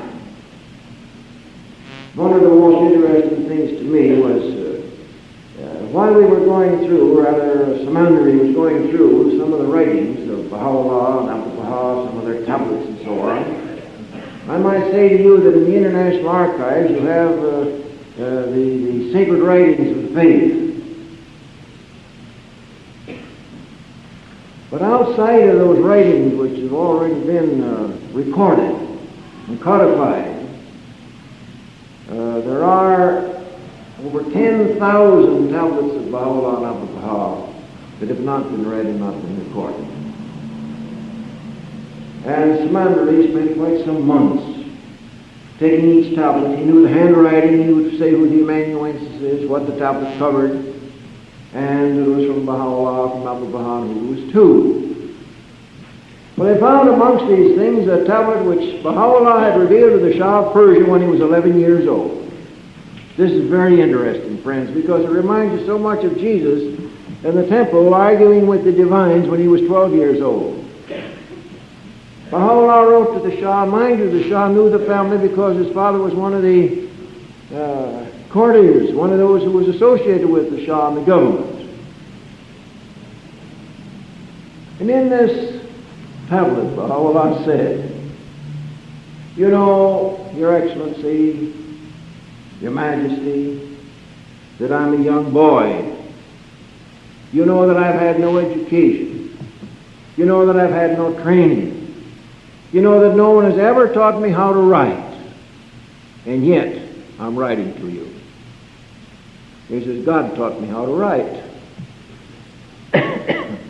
And God teaches me what to say. So if you have any questions, you ask me and I will write you the answers. Because God will tell me what to say. I have a copy of this, a photostatic copy, and I'm sorry I didn't bring it along so you could see it. It's really very wonderful. But these are some of the things that are constantly being unfolded in the Holy Land. Baha'u'llah, when he was imprisoned in Akka, some of these stories we don't have in writing. But as he was entering the most great prison, he looked up into the heavens and he said, what I am now about to suffer, I am suffering so humanity can be free.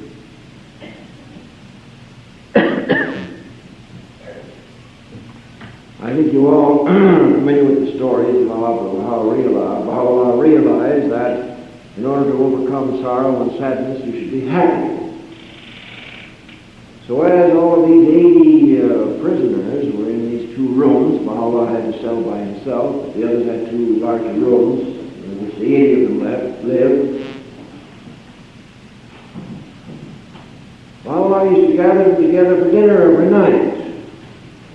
And after dinner, he started to tell them stories, so they'd laugh. Then he would have other people tell stories, so they would laugh.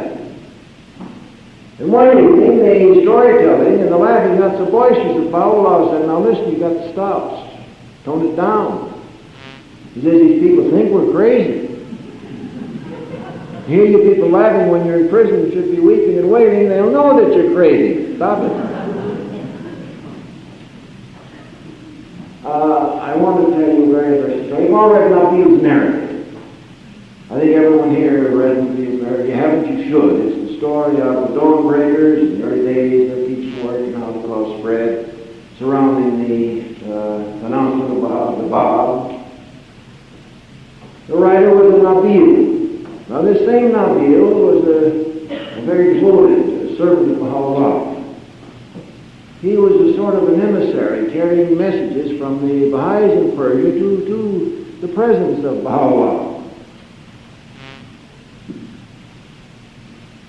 Baha'u'llah, the Persian Baha'is would write supplications. Nabil would take them to Baha'u'llah. Baha'u'llah would write the answers. Nabil would take them back. Usually had to go mostly on foot, sometimes on a camel, sometimes on a donkey. But it took him about 4 months. And it was always very dangerous when it went over the border, either in or out of Persia. Once he was returning from the presence of Baha'u'llah with a lot of tablets for the Persian Baha'is, and he was arrested at the border. He realized now in the morning they're going to take and question me, they're going to strip me down, they'll find all these tablets, they know who the Baha'is are in Persia, and all those Baha'is will immediately lose their lives. So what shall I do? He was being watched all around, so in prison, so he couldn't get rid of them. So what did he do? He started in to eat every one of these tablets. And he ate them all. Well, when he got back, he went to see that the Persians had more supplications. When they returned, Baha'u'llah said, "Nabil, is there anything I can do for you?" Nabil said, "Yes, Baha'u'llah. Please tell your amanuensis that in the future when he's writing these tablets, please use a very thin paper. So that if I have to eat them, it won't be so hard." On another trip, there were a number of supplications which Nabil had, bringing to Baha'u'llah. When he got to the border, he was arrested again. And he realized, well, he had time, so he deposed him. He got rid of all of these supplications. When he arrived in the Holy Land and met Baha'u'llah and in his presence, Baha'u'llah, of course, always greeted him kindly. Refreshments were served, always tea. When you go to the Orient, learn to like tea because that's all you get to drink. They had tea and refreshments and all of these things. And Baha'u'llah said, the answers to the supplications are ready.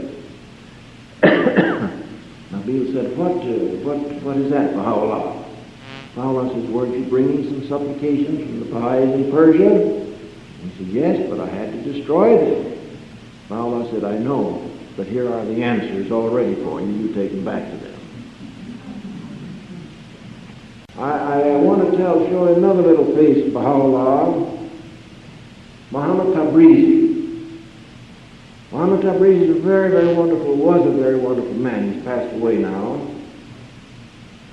He had served in the household of Baha'u'llah. He served in the household, he and his family of Baha'u'llah, and he served the Guardian. When I arrived in the Holy Land, he was serving the Guardian and in charge of the gardens around the shrine of the Bab. So that you might get to know a little better picture of who he is, those of you who remember Dr. Baghdadi in Chicago. Yes. His wife, Baghdadi's wife, was a sister of Mr. Tabrizi. In other words, Zinat was a Tabrizi. Likewise, Mr. Tabrizi, he happens to be the uncle of Elinach Giovanni, who was a member of the Universal House of Justice. So now you know who he was. I used to go over to his room. He lived in the master's house. And I used to like to go over to his room and sit there and listen to him tell stories of his experiences with Abdul Baha, with the Baha'u'llah. One evening he started, I asked him to tell us some of his experiences with Baha'u'llah. So he told this one, amongst others. He said the weather was very bad. It was raining and storming, wind blowing, cold, and I had a cold. And when I got up in the morning, the greatest holy Leaf said, well, you'd better stay in bed because you're not well. You go out today, you'll catch furthermore cold. You stay in bed, you'll be well tomorrow. So you stay in bed and just rest and take it easy. So a little bit later he asked the greatest holy Leaf if he could have some candy, some sweets. And the greatest holy Leaf says, no, it'll be very bad for your cold. You just take it easy today now and rest in bed, and tomorrow you'll be all right, and then you can have these things. Well, you know how a child is, 11 years old. A little bit later in the morning he felt better, no one was around, he dressed up and went out. As he went downstairs, the storehouse, where they kept all of the stores for the table and so on, was open. Someone unknowingly had left this storehouse open. It always kept locked. So he went in there and he got in the sugar barrel. And he filled his pockets with sugar. He had his hands full of sugar. He had his mouth full of sugar, just trying to chew it down. And he heard Baha'u'llah's step coming down the stairway. And he was trying then to swallow the sugar very quickly. When Baha'u'llah got to the foot of the stairs, he says, Muhammad. Muhammad didn't answer, just because he had his mouth too full. Baha'u'llah says, Muhammad, come out of there. Muhammad came out, and as he came out, he was gulping down, trying to gulp down the sugar. And Baha'u'llah says, what is that you have in your mouth and in your hands and in your pockets? He says, sugar. Baha'u'llah said, well, didn't the greatest holy Leaf tell you not to have any sweets today? Muhammad said, yes, sir, he did. She did. I said, Muhammad, I want to tell you something. Whenever the greatest holy Leaf issues any instructions, you obey her immediately. And don't you ever dare to disobey her again. That's not right. Now, this is the love of Baha'u'llah for children. But he said, Baha'u'llah said, the next time you want sweets or sugar, you come and see me before you go and see the greatest holy Leaf.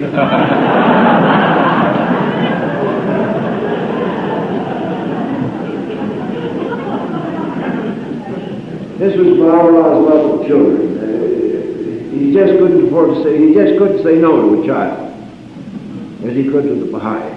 One more story and then we'll pass on, just so you get this picture of the humanity of Baha'u'llah. Maybe some of you have had the same feeling I used to have. And you felt sort of estranged to this great austere figure with these great revelations, these great teachings. One of the things, before I tell this story, I want to call your attention to is what revelation means. What does it mean that we believe in a revealed religion? We believe that a divine manifestation comes into the world, and those things which he gives as teachings and laws are revealed to him by God. Now, in the Old Testament, they said God talked to Moses and told him so-and-so. Or in the New Testament, we find that Jesus, the dove, descended from heaven, bringing the Holy Spirit upon Jesus, and after that he was inspired continuously by the Holy Ghost. And Baha'u'llah the same way. That when, for instance, let's take myself, take any one of you, you want to write a book on any subject, what do? You go to the libraries and you find out who all the authorities are in this subject. You read their books and you note down the points of interest that occur to you to support your viewpoint. And then gradually, after you've got them all supported and all, then you express your own opinion very carefully and so that you don't offend anyone. Then after that, you have the book reviewed by some authorities. And maybe after a period of a year to 2 years, you have this book published. Now, what did Baha'u'llah do? He sat there and the Spirit of God spoke through him. It was revealed to him what he said. There was no premeditation, no pre-thought, no prearrangement. Whatever came to him from God, he revealed, was taken down, and that has become the sacred text of the Baha'i faith. Samandari, who likewise is one of the few living that met Baha'u'llah, tells that if he ever comes here, be sure and have him tell you about some of his meetings with Baha'u'llah. It is most astonishing, and it just draws you closer to Baha'u'llah than ever been before. But he said that the amanuensis, Al-Qajan, used to come in and sit down on the floor in Baha'u'llah's room when Baha'u'llah was revealing tablets. He was the only one that could write Persian shorthand fast enough to take the dictation of Baha'u'llah. Because it was just like a flood coming through him, like the waters coming over out of a fountain, just continually pouring out of Baha'u'llah. And he kept writing them down. And he'd take one piece of paper, soon as it was filled, and throw it off on the side, and then another one, he'd throw it off on the side, another one, throw it off on the side. Subsequently, he would write out what he had taken down, Baha'u'llah would review it, sign it, and there it is. That's the way Baha'u'llah revealed his tablets. And you take the Book of Igan. We've all read the Book of the Igan. Shoghi Effendi considered the Igan one of Baha'u'llah's most important documents, one of the most important writings. This was revealed in a maximum of 3 days.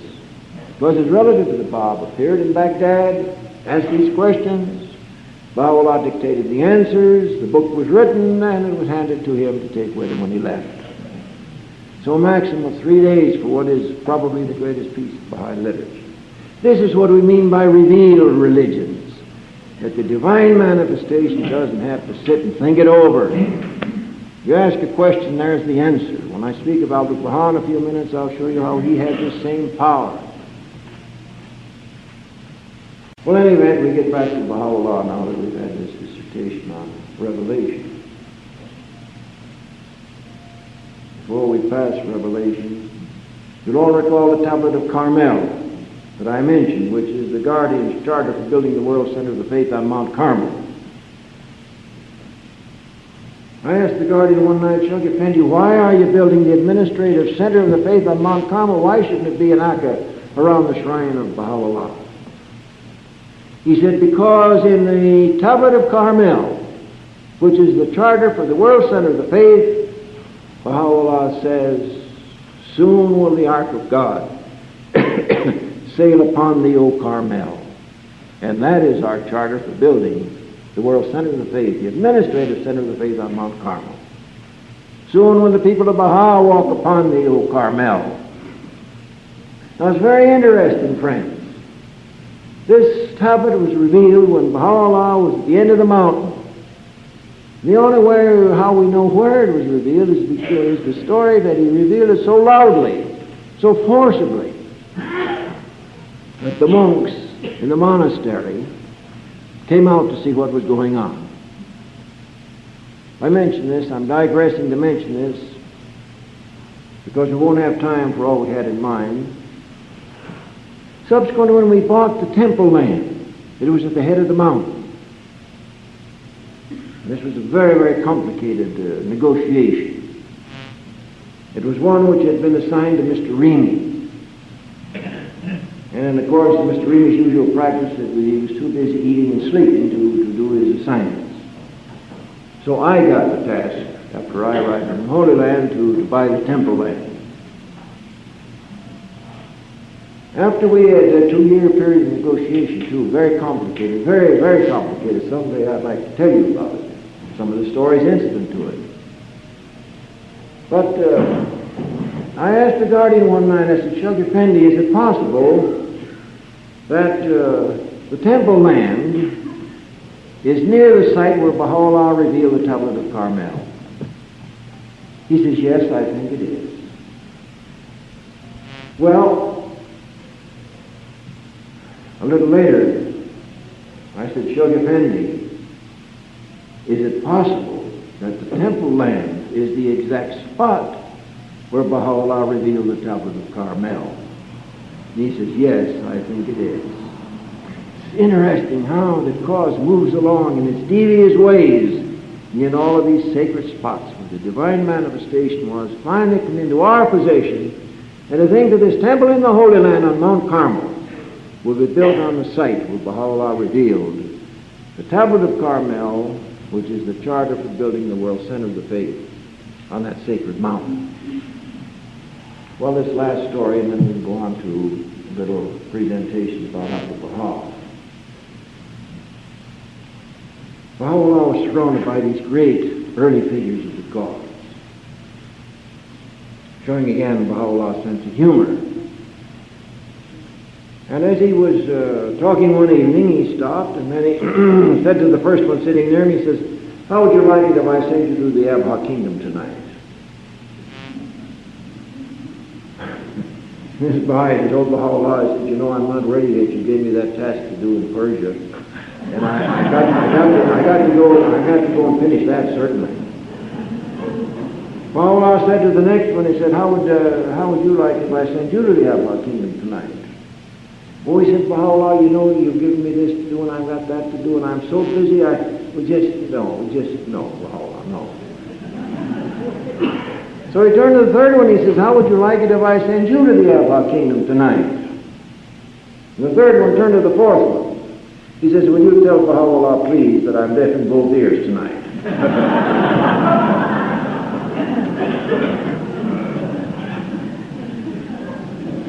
Baha'u'llah was so loving to all of the friends that they just hovered around him all the time. One little story again from Janabi Samandri, then we finish. And it's a proper introduction for our discussion of Abdul Baha. Samandri had come from Persia and had the privilege of meeting Baha'u'llah in his presence. And then he went with Abdul Baha, who lived in Akka. Baha'u'llah lived in a mansion with his family. Abdul Baha lived in Akka with the members of his direct family and some of the members of Baha'u'llah's family.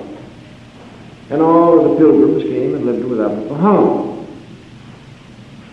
So after about 10 days, Samandri hadn't been called to visit Baha'u'llah again. So one of the servants was going over from Abdul Baha's home to the mansion and asked Baha'u'llah, he said, you asked Baha'u'llah if I may be privileged to attain his presence again. And the servant came back and said, yes, Samandri, Tazrullah, you can come right over and Baha'u'llah will receive you. So when he visited Baha'u'llah, after again refreshments and sweets and so on, Baha'u'llah says, Tazrullah, I understand you're complaining because you haven't attained again. Tazrullah says, yes, that's right. And I was wondering about it. Baha'u'llah said, what have you been doing these 10 days? Haven't you been with Abdul Baha? He said, yes, I was with him all the time. I never left him day or night. Baha'u'llah said, what do you mean you haven't attained? This was the relationship between Abdul Baha and Baha'u'llah.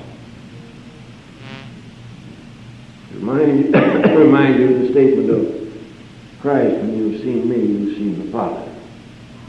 This was the first teaching which Samandri had concerning the meaning of the covenant, of how the Spirit of Baha'u'llah was shedding itself to the world through Abdul Baha.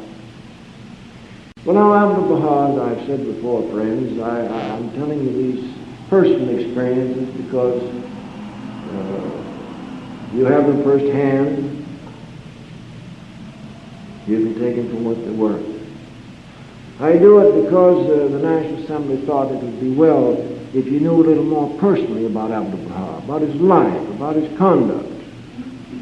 But may I say to you this, that those of you who are new Baha'is, if you have not read the book called The Portals to Freedom, I recommend strongly you get that book and read it. There was a book written by Mr. Reverend Howard Ioas of how he became a Baha'i through the love and the continual outpouring of the Spirit of the Master upon him. And it portrays Abdu'l-Baha as we knew him in those days. By the way, how many here who met Abdu'l-Baha? How many are here who met Abdu'l-Baha? One hand back there, one here, 2, 3. Out of this vast audience, there's only 4 people who met the Master. Remember, Abdu'l-Baha said that in the future, people will travel halfway around the world to meet someone who met Abdu'l-Baha. There's only 4 in this whole audience who had the privilege of meeting the Master. I'll tell you about my first meeting with Abdu'l-Baha. I was a lad between 15 and 16 years old. Abdu'l-Baha was staying in the Plaza Hotel up on the north side of Chicago near Lincoln Park. We were going up, there was a group of us, particularly in our immediate party, with my father and myself. We were going up to meet the Master. And as we got off the elevated, going to the hotel, I said to my father and to the group of people, I said, you know, if we don't hurry, we're going to miss Abdu'l-Baha. My father said, what do you know about it? Has the Master got a meeting? I don't know. How do you know we're going to meet him? I don't know, except I know it. We're going to meet him, miss it. So we hurried along. As we started to enter the hotel, I said, I tell you, if we don't go faster, we're going to miss Abdu'l-Baha. And then finally I turned around and I said, the Master is going out the other entrance. Now, I've never been in this hotel, never saw it, but it had 2 entrances in L shape, one on one street and one on the other. My father said, how do you know the Master's leaving the other entrance? Did you see him? Did you see any people in white long clothes and oriental clothes and white turbans and so on? I said, no, I didn't. They said, how do you know that the Master is leaving? I said, I saw the light around the corner. Anyway, we hurried around.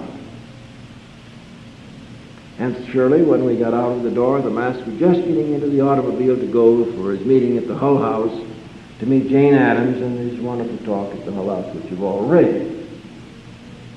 Well, the Master sat in the machine, and some of the attendants said, well, there's some more Baha'is have arrived. So Abdu'l-Baha motioned to us to come forward. And let me say, when you go to the Orient, if you see anybody going this way, so you don't think he's chasing you away, that's the Orient way to say to come and see me. Just the opposite of our way. We started to approach. As I approached the Master, I saw the figure of Abdu'l-Baha there, the physical form. Showering through him were rays of light and power. Beautiful cream light, not a white light. It's cold, but a warm, and flashes like electricity coming through him, but you could see it all confined within this frame. And I tell you, it was so powerful that I was overcome. But when I gathered to my senses again, the Master was still motioning for us to come forward. And I remember as I approached, and I took his hands to shake his hand, I felt his hand like that to see it was a human hand like ours. I wanted to be sure. I didn't know. I had another experience which I'll share with you because I'm always asked to do this. Another visit we went to the Master in the Plaza Hotel. I decided to bring him some flowers. So I bought a beautiful bouquet of white carnations. They were my favorite flower. And as we got close to the hotel, I was thinking it over. And I said to my father again, I said, I'm not going to give these flowers to the Master. Father was astonished. He said, but why? I don't understand what you're talking about. Why not? Well, I said, I just don't think it's right to go and curry favors. But he said, everybody brings flowers. The Master likes flowers. He loves flowers. And why shouldn't you bring flowers? And I said, well, I just don't feel like it. We got in the hotel in the main floor, and I said, now I'm going to lay these flowers down on the bench here because I will not give them to Abdu'l-Baha. I said, I have come to present my heart to Abdu'l-Baha and not some flowers. And eventually went up. My father said, "Give them to me. I'll hand them to the Abdul Baha." We went up into his reception room. There were Baha'is gathered there. The master was talking to them. The motion for us to sit here, sit there. I sat down on the floor at the feet of Abdul Baha, looked at him and watched him. My father handed him the flowers. He held them in his hand and smelt them and put his face into them. And he loved flowers and used to smell them all the time, put his face right down into them. And he talked. I don't know what he talked about because I was so fascinated by his person. Most charming, most majestic. Every movement was a movement of majesty, his swing of his hands, the gait as he walked. Everything about him, the most beautiful face. And yet those eyes of his, I can never explain those eyes. They never were the same. This color, that color, an iris circle around the iris. Always you'd look at him and there'd be the pathos of the world. There'd be the majesty of God there. Sometimes I saw him when he was very much upset about the enemies of the cause and what they were doing to the cause, and it was the wrath of God in those eyes. And I don't know what he talked about any time I was in his presence because of those eyes. I just sat and looked at them. Looked at them. Well, when he finished talking, he arose and started to compliment everyone, shake hands with them, and each time he shook hands with one, he took one of these white carnations and handed it to one of them. And he went around this whole circle. I was standing in back of Abdul Baha, and I thought, well, now, I hope I get one of those flowers from the master, you see. And I started to count. 1, 2, 3, 4, 5, 6 people. 1, 2, 3, 4, 5 flowers. What are we going to do? I said, gee, I wish the master would give me one. And just as I thought that, the master turned around and looked at me. He had a red rose on the lapel of his coat and pulled it off. And as he pulled it off, he tore his finger on a pin, and the blood got on the flower, and he handed it to me like this. Which, to say, I know who sent me the white flowers. In any event, that was one other story of Abdul Baha. My father went to visit him many times. One of his visits, he had a whole series of questions written down. When he entered the master's presence, of course, he forgot everything. And when he was going home, he started to think, why, suddenly he reached in his pocket, he said, I've got all these questions that I didn't ask Abdul Baha. And then he started to look down the questions, and the master had answered every one of them in the talk which the master given him. One of the interesting experiences we had, friends, and I know you'll appreciate this, Abdul Baha combined those qualities of majesty with humility. Two qualities which are impossible to bring into one character. And yet the master did it. So humble, so gentle, so loving, and so kind. But you got so close and no closer. That was the majesty of God. That was the inaccessible presence of this great figure who had been given such great bounties by both the Bab and Baha'u'llah. He was gracious. Someone said when they saw the moving picture of him walking, he says, my goodness gracious, you know that the king of the earth is there in that stride and that walk. His kindness, one of the stories which occurred in Chicago, they were walking along the street, he and his attendants. The master wore, of course, the Oriental garb with the dress and the abba and the turban. They were walking along, and they passed a poor man. Abdul Baha stopped to talk to him. He had no money, and had no food, had no clothes. So the master reached in his pocket and gave him money, cheered him up. Then he had his attendants draw in a circle around him. The master wore underneath his dress, he wore trousers, say the Western trousers. So he took off his trousers and he handed them to this man. The master went about his business without trousers. The master was invited to speak at one of the churches on the south side. This was one of the largest churches in Chicago, one of the churches where the elite went, a very, very wealthy congregation, and a very important pastor. The pastor had been opposed to this invitation.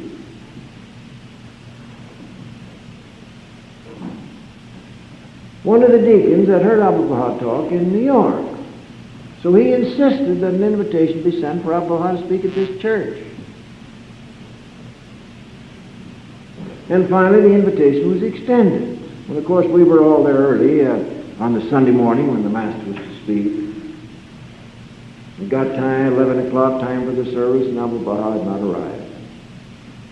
So the minister started the service, and they had extra songs. You had to sing some more songs, and they had extra prayers, and then he read the gospel message for the day and went on with other things and taking up the collection and so on. And the minister was stringing this out as long as he could without making it too complicated. Well, finally he got up and he said, today we were to have been graced by the presence of a great savant from the East. He says, unfortunately, he thinks he's still in the East where time doesn't count. He hasn't arrived, and therefore we'll go ahead with the service, and I will preach the sermon this morning. He started to preach the sermon, and he was waxing eloquent, and as all great ministers do, they have to take and use their hands a lot to emphasize the important points. I do it myself. I was going to say something else, but that's a bad idea. In any event,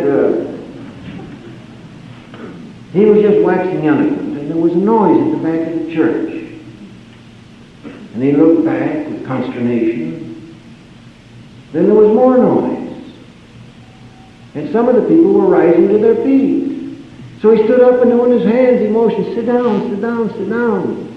He wanted to continue his speaking. Then the whole church rose to their feet. And as you look back the center aisle, Abdu'l-Baha was walking up the center aisle. Now these people didn't know who Abdu'l-Baha was, never heard of him. And yet that was the power of Abdu'l-Baha. That wherever he went, people rose to their feet. And here was this whole audience, notwithstanding the minister was speaking, they interrupted and rose to their feet when Abdu'l-Baha came down the aisle. When Abdu'l-Baha went into restaurants, everybody would stand to their feet and bow. When he walked the streets, past anyone, they step off into the grass and bowed to him as he went by. They tell the story of when he was in... Well, let me finish this story first.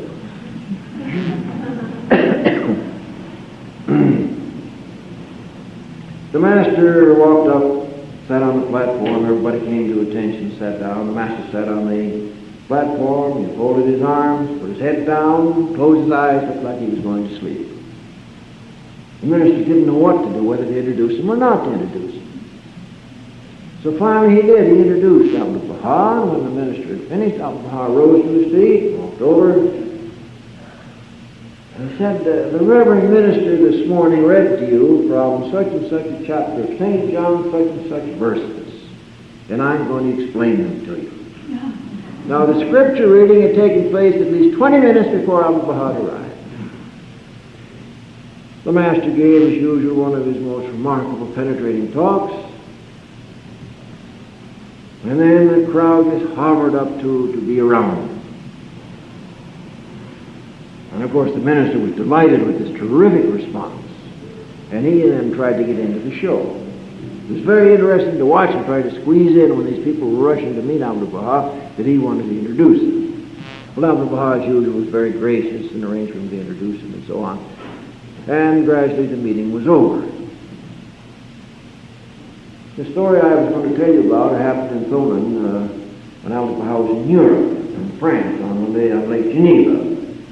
There was a Persian prince there who was in Europe studying. And he was very much impressed with the respect everyone showed Abdu'l-Baha.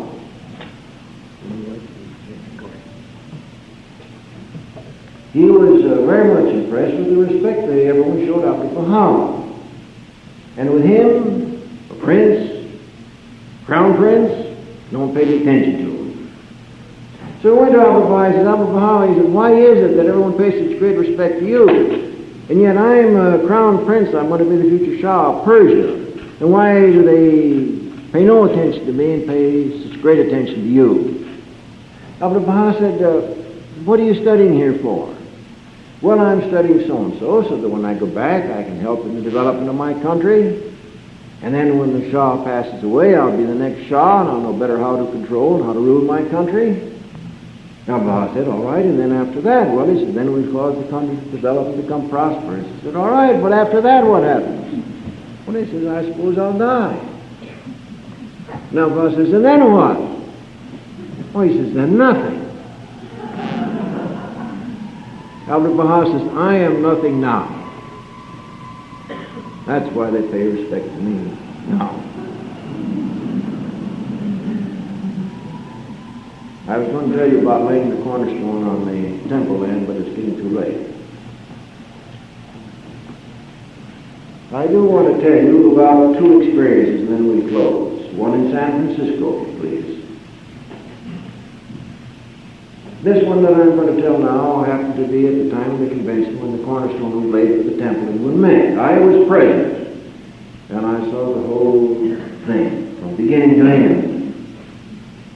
If we have time, or I will share it with you. This other experience happened during the convention time in the drill hall in the Sonic Temple in Chicago. It's a large public meeting with a whole much larger than this. There are about 1,000 people there. The master was up speaking and giving his message, which you've all read about the temples and what the purpose of the temple is and so on. And I never saw such a beautiful platform. It was just covered with flowers, banked with beautiful flowers. Now, when Abdul Baha spoke, he didn't stand up at a podium. He walked back and forth, waving his hand and gesticulating as he talked. And this particular evening, I never forget, as he walked, he'd walk over one of these bouquets and bury his head into it and put his arms around it and smell it, and then do another one and another one. He'd keep on talking in Persian, and the interpreter would be interpreting in English, and they had it worked out. So it was so quickly done that you never were cognizant of a break. But one of the significant things that happened that night was twice the interpreter got stuck for an English word. My Abdul didn't speak English, but he would be speaking along in Persian, walking back and forth, and the interpreter reached a point, and the master turned and say, summer. And just keep walking along like nothing had happened. Then in a few minutes, the second thing occurred, the interpreter was stuck for a word, and the master said, God, or whatever it happened to be. He just went right on, just like nothing had occurred. Well, after the meeting was over, everybody rushed up to be with the master. And I tell you, you can't realize the picture. If you saw some of the pictures of Jesus in the early days where he was walking along the Sea of Galilee, his disciples were following him, and they were holding his abba and holding his coat and squeezing around him to hold his hand, that was the picture of Abdul Baha. And that was the picture that night. I don't know how the master ever got out of the building. Everybody hovering around, holding his sleeves of his abba, holding his abba, and holding it up, and squeezing around him, anything to touch Abdul Baha. We were sitting next to Mrs. Dealey. Mrs. Dealey was a very wonderful early Baha'i. Her husband was one of the great early teachers of the cause. He wrote a book in those days on giving his lessons from the standpoint of Bible prophecy. Many of you perhaps have this book. Some of these interpretations were not correct, as we know now, but in any event, it was a very effective book. It was the very early days. Mr. Chase became a Baha'i in 1896. He was the first Baha'i in the United States. My parents became Baha'is in 1898, 2 years later. Now, Mr. Dealey was teaching the cause during that time, so you know how early he was a Baha'i. And my parents studied with Mr. Dealey. And for the benefit of those of you who have just become Baha'is, the way they did in those days, he gave this series of 12 lectures. When the 12 lectures were over, it was time for you to know whether you were a Baha'i or not. And if you were a Baha'i, all right, you wrote to Abdul Baha, please, Abdul Baha, will you accept me into the kingdom of God? And then you get the answer from Abdul Baha. Well, of course, we have and treasure the letter which my parents wrote and the answer of Abdul Baha. Mr. Dealey passed away shortly before the master arrived. Mrs. Dealey had fallen and was going blind. So this evening she said to her son Arthur, says, you go up and see the master, one of his secretaries, and you tell him I'd like to see him tonight. And the secretary said, well, Mother, look at these hundreds of people around, these hundreds of people hovering around Abba. He's going to give you a private audience tonight? It's impossible. She says, Arthur, I tell you, if you'll go up and talk to one of the secretaries, tell him I'm here, that I want to take and have the privilege of talking to Abba a minute, he will grant that privilege. So the son did. And the word came back, yes, that the master would see her. She was to sit on the end seat in the aisle, and as he walked out the aisle, he'd stop and talk to her. Well, I took the seat right next to her, so I see everything that went on. Now, Abdul Baha, as he came down the aisle, I tell you, he was surrounded by people, holding his Abba, holding his coat. He could hardly get his hand free to shake hands with another person and talking to everyone, greeting and smiling, laughing. And suddenly the attendant called his attention to the fact that Mrs. Dealey was sitting there. And he turned around, graciously received her, spoke to her, and greeted her.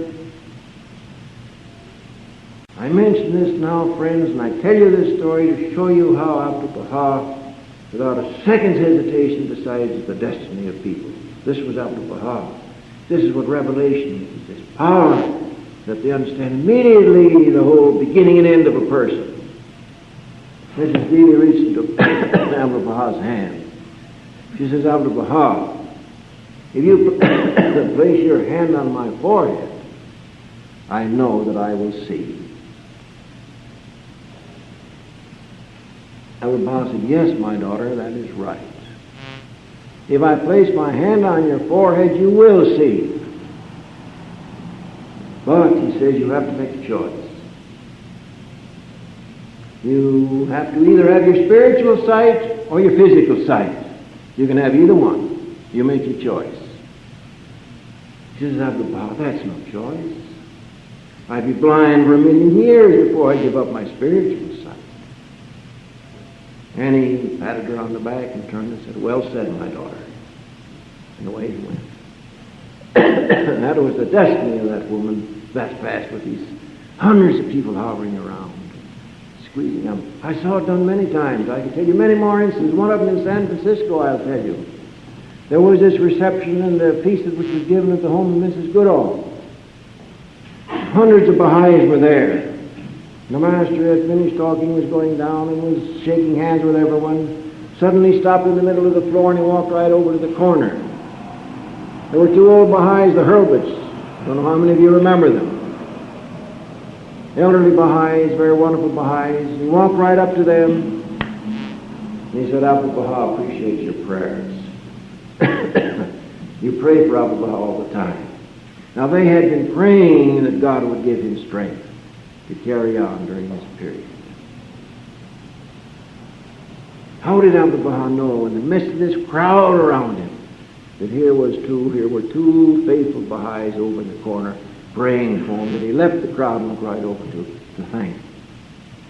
This was this penetrating power of the Spirit, friends. Well, the last story happened in San Francisco. Here they were able to make many appointments for Abdul Baha. One of them, it turned out subsequently, was to speak before a group of anarchists. And in those days, the anarchists were really anarchists. This particular group had this meeting once a week in which they'd invite distinguished speakers. They would heckle him, they'd insult him. They'd then argue and debate on the points which were given by these people, by the speaker. And when the Baha'is found out what it was, they didn't realize, they arranged to cancel the meeting. But one of them said, we'd better talk to Abdul Baha before we do this. So they went and spoke to the master. The master said, no, you've accepted this invitation, we will fill it. Don't cancel under any circumstances. Well, the day the meeting occurred, they went to this hall. It was a miserable hall, low ceiling, lights hanging down in your eyes, no ventilation. Very difficult. They told Abdul Baha he couldn't talk about God and he couldn't talk about the Spirit. What's the Master going to talk about? He came to teach them about God and about the Spirit. So when he arose, he said, I'm going to talk to you about the philosophy of the East and the philosophy of the West.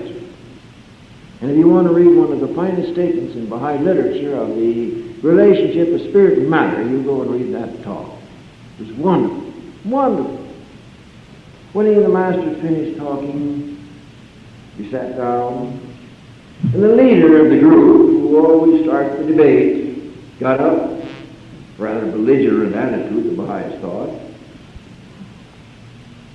And he said, you know, friends, we've been graced today by the presence of a very great person. His message was very wonderful. And I move we close the meeting with no discussion today. And that ended the meeting. Well, when they got home and tea was being prepared, suddenly Abdul Baha, sitting in the chair, started to laugh. Then he started to laugh louder and more boisterously. The Baha'is were becoming very embarrassed. Very embarrassed. Finally he stopped and said, you'd like to know why I'm laughing, wouldn't you? They said, yes, Abdul Baha, we would. He said, you thought that Abdul Baha was going to be embarrassed this afternoon, didn't you? And they said, yes, Abdul Baha, we did. He says, let this be a lesson to you. Under every circumstance and under all conditions, Abdul Baha is the master of every situation. The master of every situation, and he is never embarrassed unless Baha'u'llah wants him to be embarrassed for the good of his cause. That is the message with which we'll hand our discussion about Abdul Baha. It's 20 hours. Anytime you want. Are you all getting tired? No? No one's been asleep yet, huh? Would you like me now to take the remaining time? It's 20 after 12. Would you like to disband and come back at 2 o'clock? Maybe that's the best thing to do. Get some fresh air, get some lunch, and then I'll tell you about Shoghi Effendi. Would you like that better? Yes, well, really beloved friends, we'll open the meeting this afternoon by saying a few words to you about Shoghi Effendi. To many who have not had the privilege of making the pilgrimage, and I presume that's the greater part of everyone present here, Shoghi Effendi is a figure in history. And so many people would like to know a little bit about his personality, about the type of man he was, about the way he lived, and how he operated and how he functioned. So as I told you about Abdul Baha this morning and some of my experiences with him, I'm going to open the meeting this afternoon by talking a little bit about the beloved guardian. When I was permitted to go to the Holy Land in 1952 in March, I had been, as you know, the passenger traffic matter was the subject of the railroad. And I dealt with important businessmen all over the United States in connection with railroad matters.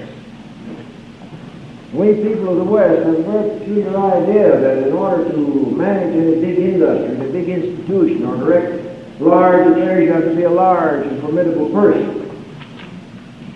And this is what I was expecting when I went. This is what I was expecting when I went to the Holy Land and was to meet Shoghi Effendi. I thought of a man who was directing and had built the Baha'i faith from nothing into the great institution it was. He was directing the affairs of the Baha'i world. Must be a tremendously large, formidable, dynamic character. And I never forget when I first met the guardian. His practice of meeting new people when they arrived was over the dinner at the dinner table. Dinner was served in the dining room of the Western Pilgrim House, and Shoghi Effendi used to come over to have dinner with the members of the International Baha'i Council and with the pilgrims. That's where the pilgrims met Shug Effendi first. The guardian would sit at the table at his place. And then as you entered, he would arise, come over, shake hands with you, and your man would embrace you. And I shall never forget walking up the hall into the dining room to see this figure sitting there at the table, the black fez on, black suit, white collar, white tie, or dark tie. Very impressive looking person. With most luscious eyes. No way I can explain them. They were beautiful. And he rose, he over shook hands, welcomed me, embraced me as he usually did the men. Then we sat down. He started to talk. When Shug Effendi opened his mouth to speak, you realized you were in the presence of one of the greatest figures of history. Because everything in the world he had in his fingers, he had in his hands, he had his Bible in his hands. And no matter what you asked about the part of the world, he could immediately all the details. Well, I thought, as I say, Shug Effendi would be a large, formidable man. Instead of that, I found that he was a middle-sized man. Features were very delicate. His features were very chiseled. He had a beautiful face. His eyes were the eyes of the Bab. And those of you who've seen the picture of the Bab, you will have seen his eyes. His whole face, the construction of his face, was that of the master. You've seen Abdul Baha's picture, so you can see Shug Effendi's face. His hands were very delicate, very beautiful. And it said Grace Touré, who rolled Shug Effendi on her lap when he was a child, she'd hold his hands and say, "These are the hands of Baha'u'llah." These are the hands of Baha'u'llah. Identically the same hands that Baha'u'llah had. And of course you realize that naturally he came naturally by these very wonderful attributes because he was an Afnan and he was an Aqsan. He was descended from the Bab and he was descended from Baha'u'llah directly throughout the Baha. His dress was very simple. He wore the Western business suit. He always wore a white collar and a white shirt, a dark tie. He had a sort of a mixture between an Abba and our Western raglan coat that he wore always. He always wore a black fez. We never saw him without a black fez. He had his hands in touch with everything all over the Baha'i world. And I said when Shug Effendi opened his mouth to talk, you realized you were in the presence of one who had the whole world in his hands. I never forget the pilgrims would come, let's say the pilgrim from Canada. And after greeting them and talking a little bit, he'd say, "Well, how is the cause getting along in Canada?" "Well, very well, Shug Effendi. How many assemblies do you have?" "Well, I'm not sure." How many groups do you have?" "I don't know." "How many isolated centers do you have?" "Well, I'm not sure." "I'll tell you what it is." And then he would call it right out. I'll look at you afraid with it. Maybe the next person was from India. The same question. He'd tell them how many assemblies in India, how many isolated centers, how many groups, and all about the cause. Sometimes the Baha'is would start to explain to him some detail about something that happened in one of the cities. He says, "I'll tell you all of the details about what's happened in that city." Never referred to anything. In his hand he held the Baha'i faith. His Baha'i day. Shug Effendi, as everyone in the Orient did, about after Baha'u'llah rose quite early, sometimes at sunrise for prayer. Then he would work a while, have tea, have breakfast. If there was any work going on in the gardens that he wanted to supervise, he'd go up into the garden and supervise them. They'd go to buy and see what was going on with development there. He'd return and have lunch, a light lunch. He had this formidable receipt of correspondence that had to be gone through. And mind you, every letter was written to Shug Effendi, he opened personally. No one else opened it. He opened every letter himself. And he wrote on the envelope, very interesting, his writing, that he received at such and such a date, and such, so and so. Now then, if there was work that I was doing, either tell me what to do, or reaffirm, or whatnot. But every letter that went to Shug Effendi, he personally opened it. And he directed what the response should be, regardless of who wrote the answer. He used to be very much concerned because he got so many minutes from all of the National Assemblies. He got all of the bulletins and the newsletters. I remember one evening he came over and he said, I've received 770 pages of minutes, newsletters and so on to read. Yes, and that's today's receipts. What am I going to do?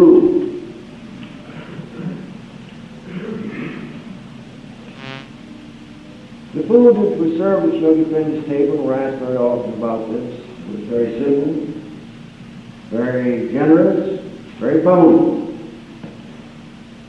But the guardian came over for dinner. Usually dinner consisted of perhaps a soup, sometimes not. Generally a salad, a vegetable salad. Rice, he always had rice. Meat of some kind perhaps not.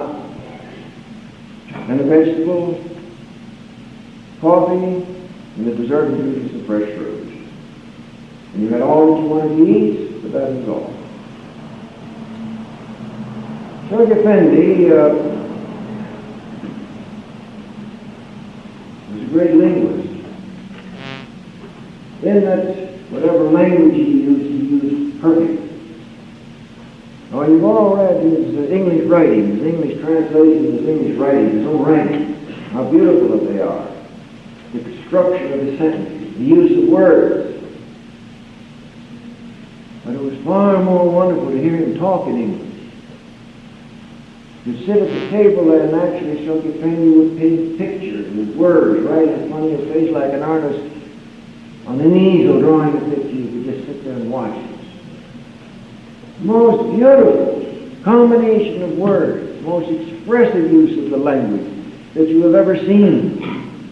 So direct, so simple, and yet so beautiful. Re-economize Shug Effendi, won't you let us tape what you're having to say? He says, no, it's not in accordance with wisdom if you do that. Well, let us tape it so we can get these beautiful phrases and expressions of yours and save them for posterity, save them for our own use. We'll destroy everything else. And he says, no, that's not in accordance with wisdom at the present time. Now, with Persian, just the same. He used the most exquisite Persian. And the Persian pilgrims he used to speak about Shug Effendi and the use of the Persian, they wondered how, never having been to Persia, he could use such exquisite Persian. His Arabic was a Quranic Arabic. And if you know anything about Arabic, you know that that's the highest type of Arabic you can use. His Arabic was exquisite. Shug Effendi was a very dynamic person. Very dynamic. And when he was interested in a certain subject, he'd ask me questions about it. Detailed questions. He'd make up his mind and give me the answer and it was finished. There's no use you bringing it up tomorrow, so Shug Effendi, I forgot to tell you something. Shug Effendi, something else. No, he had finished it. When he made up his mind, it was finished. He'd been divinely guided, or else he wouldn't have finished. On the other hand, Shug Effendi was like Abdul Baha. You combine those qualities of great majesty and extreme humility. Extreme humility. The one thing that I never could understand really about Shug Effendi was his humility. He never spoke of himself. Never. He used to speak about the days of the Baha, about the days of Baha'u'llah, the days of Abdul Baha, and then the days after Abdul Baha. Never said the days of the God. When you talked about the 10-year crusade, you never talked about my crusade or our crusade. You talked about the duties which God has given us to perform. This was Shug Effendi. Very humble. Shoghi Effendi was completely impersonal. His own being never had anything to do with anything. Your being never had anything to do with anything. He decided everything on the basis of the law, the basis of Baha'i teaching, and the basis of justice. And that justice was exercised regardless of who was involved. Some of the hands of the cause that he had appointed and called the chief stewards of the Baha'i faith. They were traveling past the Holy Land, going to India, or going here, going there, and they asked, can we come on a pilgrimage? Shoghi Effendi came back and said, no, your turn, it's not your turn. You can't go ahead of anyone else. You've got to take your turn, same as every Baha'i in the world. And he established that principle of the perfect equality of all the peoples in the world. That there's no one spirit or anyone else. That we're all servants because of God. And the Master pointed out, those who serve most are nearest to God. The guardian's wisdom was terrific. He was a great general. Many of the things he did were far in advance. In order to understand those things which the guardian did, you have to understand the future of the cause. Because he wasn't building for today, he was building to win for the cause for 1,000 years and to spread this faith over the entire face of the globe. Shoghi Effendi reminded me of a mirror, perfectly polished mirror. And when this mirror was reflected towards any part of the world, whatever was in the part of the world was in the mirror. And so he knew what was taking place everywhere. On the other hand, he reminded me of a generator. Now, electric generator, when you turn on the juice, it works. It runs. And so it was with Shoghi Effendi. Whenever the contact with the Spirit was involved, he had operated regardless of Shoghi Effendi, whether he was well or whether he was sick or anything else. His physical body meant absolutely nothing. Spirit flowed through. I remember he would come over sometimes, and one night in particular, it was really pathetic. Came over and he sat at the table like this, like this, and trying to eat. And he says, I tell you, Leroy, it's finished. I just can't do anymore. I can't carry any more of these things. We will not do another new thing before I leave the Holy Land and go to Europe. Not a thing. As long as you bring up anything, don't you bring up anything, don't anyone bring up anything, we're finished. Yet the next night he'd come over again for dinner full of enthusiasm, just like a child with a new toy. He'd say, I figured out how we can solve this problem. And this is what we're going to do. Then we'll start on a whole new series of work. Shoghi Effendi made up his mind, it was finished. He used to come over in the evening sometimes and say, well, Leroy, I know you're very busy, you see, but I want you to set aside those things because this takes precedence. This is very important. And I'd like you to do that this first thing tomorrow morning. And then he'd start handing me work. Well, he gave me enough work taking me months. I'm pretty fast at getting things done. As many of you know my business. But he gave me enough work to last me a month. And the next evening he'd come over and say, well, Roy, you got all that work done? Well, I got to know the conditions, you see, and I said, well, Shoghi Effendi, it's all in the making. It's all right. I got it underway. And he'd say, well, that's fine because I got some more things. Shoghi Effendi never thought about himself, and he never thought about those who were with him, so far as the work of the cause is concerned. Many of you say how wonderful it was, and what a great bounty that has come to you, that you were able to serve Shoghi Effendi. That's right. There's nothing in this world that equals the bounty that came to Sylvia and myself to go to the Holy Land and serve Shoghi Effendi.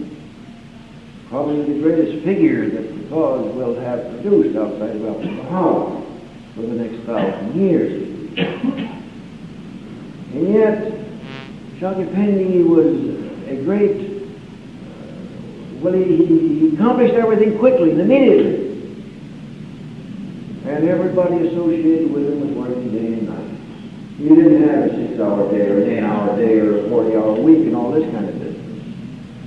He worked 12 to 14 hours a day, 7 days a week. When we were building the archives building and taking care of the other matters which were assigned to us, I used to get up at 5:30 in the morning.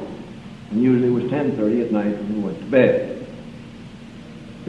And this was 7 days a week.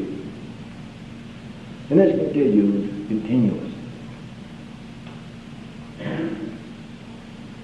Shoghi Effendi was very tender. He loved people. He had a great sense of humor. He had so many burdens that he never had a chance to exercise his humor. He used to joke with me quite a bit.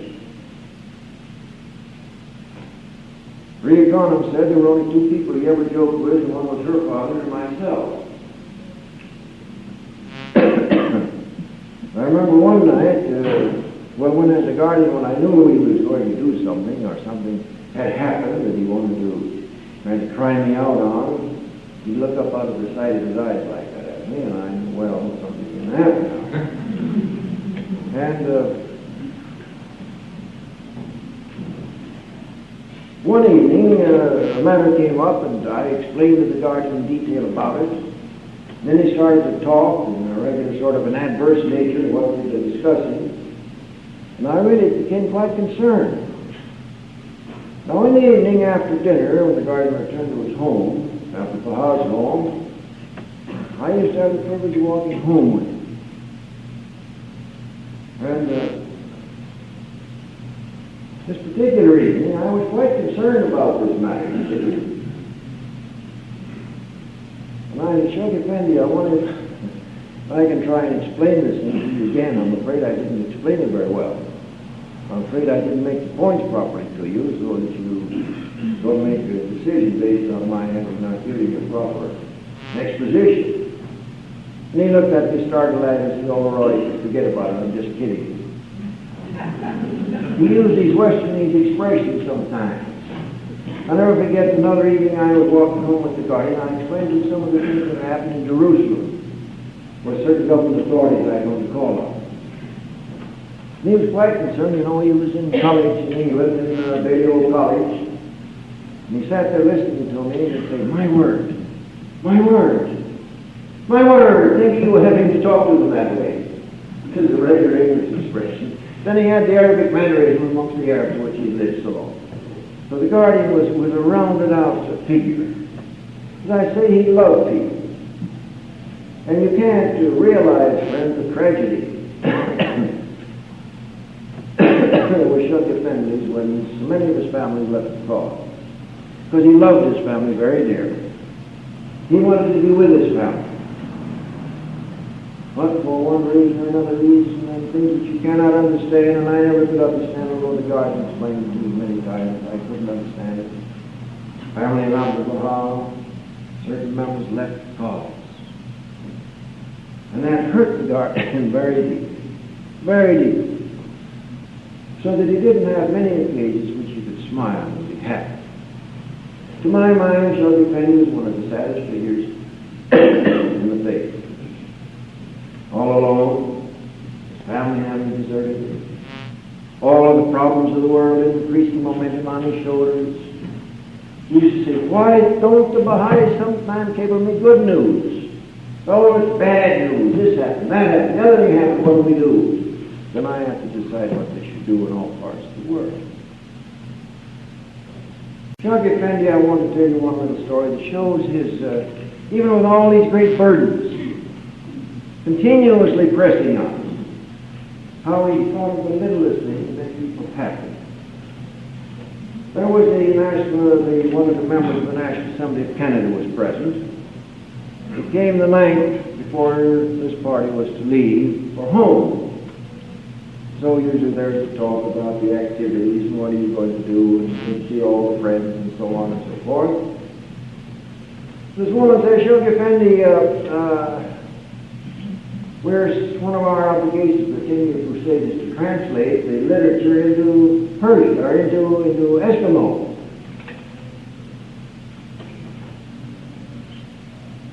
Now I said, the Eskimos, we've got a certain passage about how we want to translate it. We think it's very appropriate, very beautiful. Baha'u'llah was talking about the nightingale and the rose.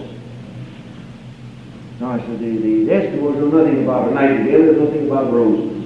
They know about the penguins. They know about the snowflowers and things of that nature. So when we translate this passage from Baha'u'llah, do you mind if we translate, instead of the nightingale and the rose, we say the penguin and the rose flower, and the snowflower. Shaykh Effendi says, no, you can't do that. Anything of Baha'u'llah or of Abdullah, you translate exactly as it is. Don't change not even a dot or a tittle, nothing. It must be exactly as Baha'u'llah or the Master written. But he said, if you want to write an exposition of your own, which is perfectly proper, you can illustrate the points by talking about the penguins and talking about the snowflowers. Well, next evening, the guardian came over, and very pleasant evening. He asked this person to see the different Baha'is, to do this, to do that, to do the other thing. And then it came time to say goodbye, and he reached into his pocket and pulled out a small bottle of attar rose from Persia. And he said, now here's a bottle of attar rose. I'm giving it to you. I'd like you, when you get back, to anoint every member of the National Assembly on my behalf, give them my love, my appreciation of what they're doing, bring them the fragrance of the Holy Land and the shrines. And he reached his pocket again. He says, here's another bottle of attar rose, comes from Persia, the land of the nightingale. This I want you to keep. And when you make any Eskimos Baha'is, you anoint them with this attar rose on my behalf. He says, in that way they'll start to get acquainted with Baha'u'llah's nightingales and roses. These are the things that Shaykh Effendi did all the time. Now, friends, I'm going to go over and talk to you about the 10-year crusade in the World Center.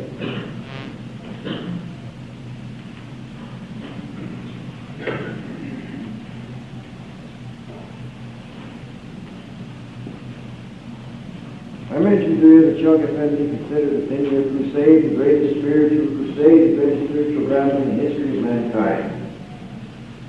There has never been a time when a religious group, and a small religious group such as ours, started out on such a stupendous program with all of its ramifications in order to accomplish certain specific and definite goals. Shaykh Effendi's problem was this. I mentioned last night that he considered Daniel one of the greatest of the prophets of the Old Testament. Now the reason he did this is there was so much that Daniel prophesied directly related to the cause. I mentioned how in Daniel you really to find that he healed in the palace which is Persia, and how in the writings it indicates the things which he was prophesying about will take place in the Holy Land. Daniel gave 3 dates of importance to us. Date number 1 was the times and a half of time which comes to 1844, the date of the announcement of the vow.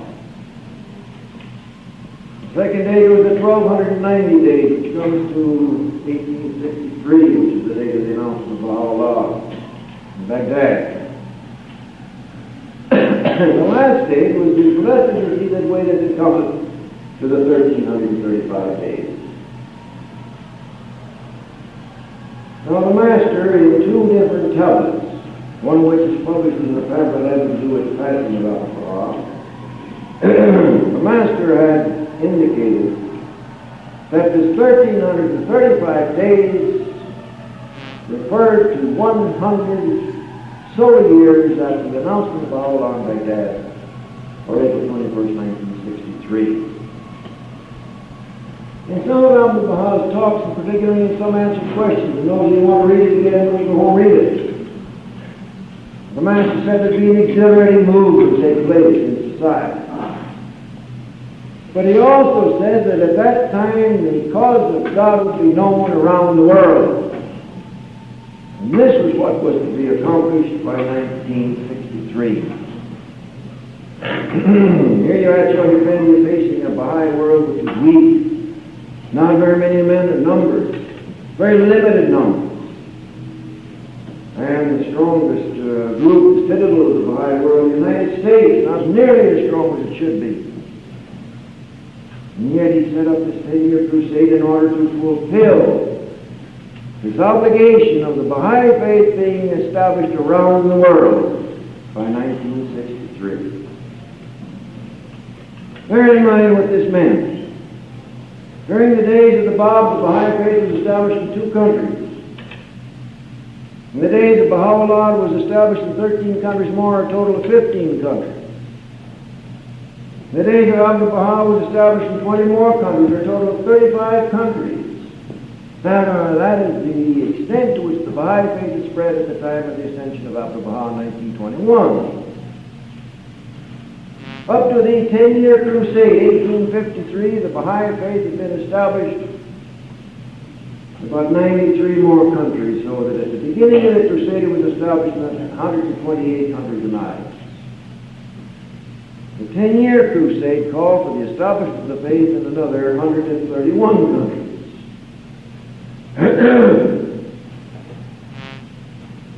I never forget when Shoghi Effendi returned in 1953.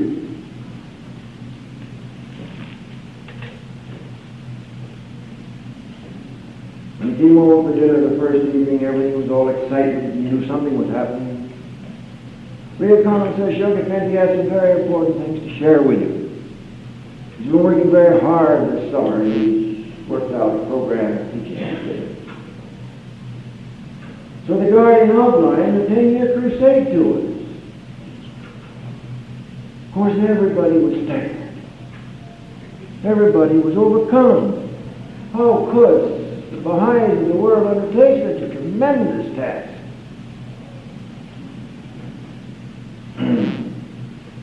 The next evening, the Guardian came over again and talked some more about it. And after we got sort of adjusted to the idea that this was something that wasn't being dreamed about, that this actually was going to take place, Shoghi Effendi went around the table. It was the way he usually did, in his humble way. And he'd say, now, Sylvia, what do you think about this? What do you think is the easiest thing? What do you think is the hardest thing to say? And Jesse and Montpullo, Mason, went around the table with the different ones. He came to me and said, Roy, what do you think? The easiest thing is going to be accomplished in this 10-year crusade. I said, Shoghi Effendi, the settlement of the 131 new countries. He said, why would you say that? Why would you say a thing like that? I said, Shoghi Effendi, that's glamorous. Oh, you become a conqueror of a country. Since if I go into that country, it's going to be a little hardship in teaching. So the Baha'is will rush for that. They rush for it. So what's the most difficult thing? Well, I have been treasurer of the NSA in the United States.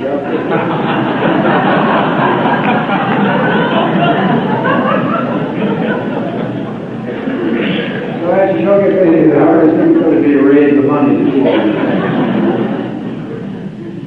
And he started to laugh. Well, the next year he went away. The 10-year crusade had been announced.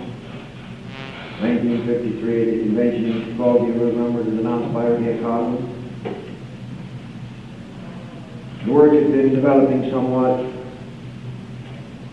I met Shoghi Effendi and Leroy Ioas at the airport when they arrived.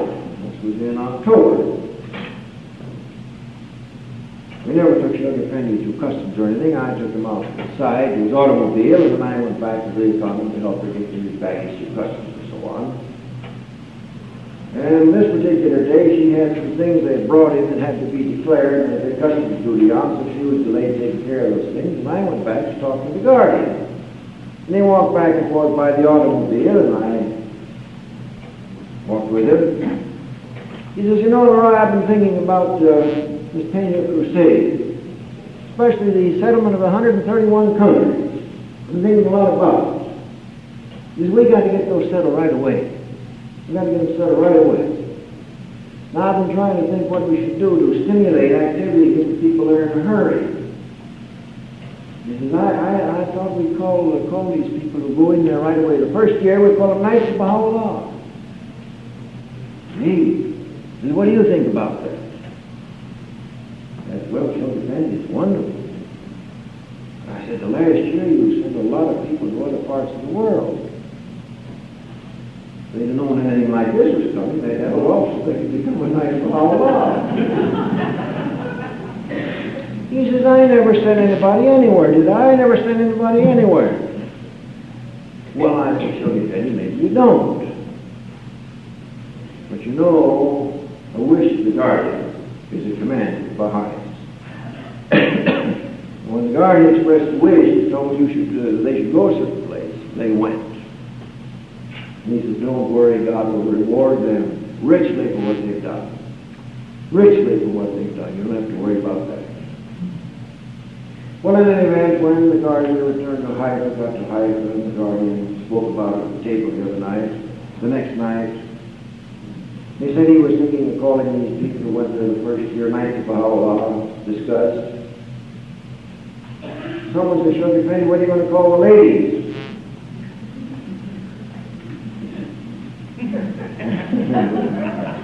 The suggestion was made to call them the knights.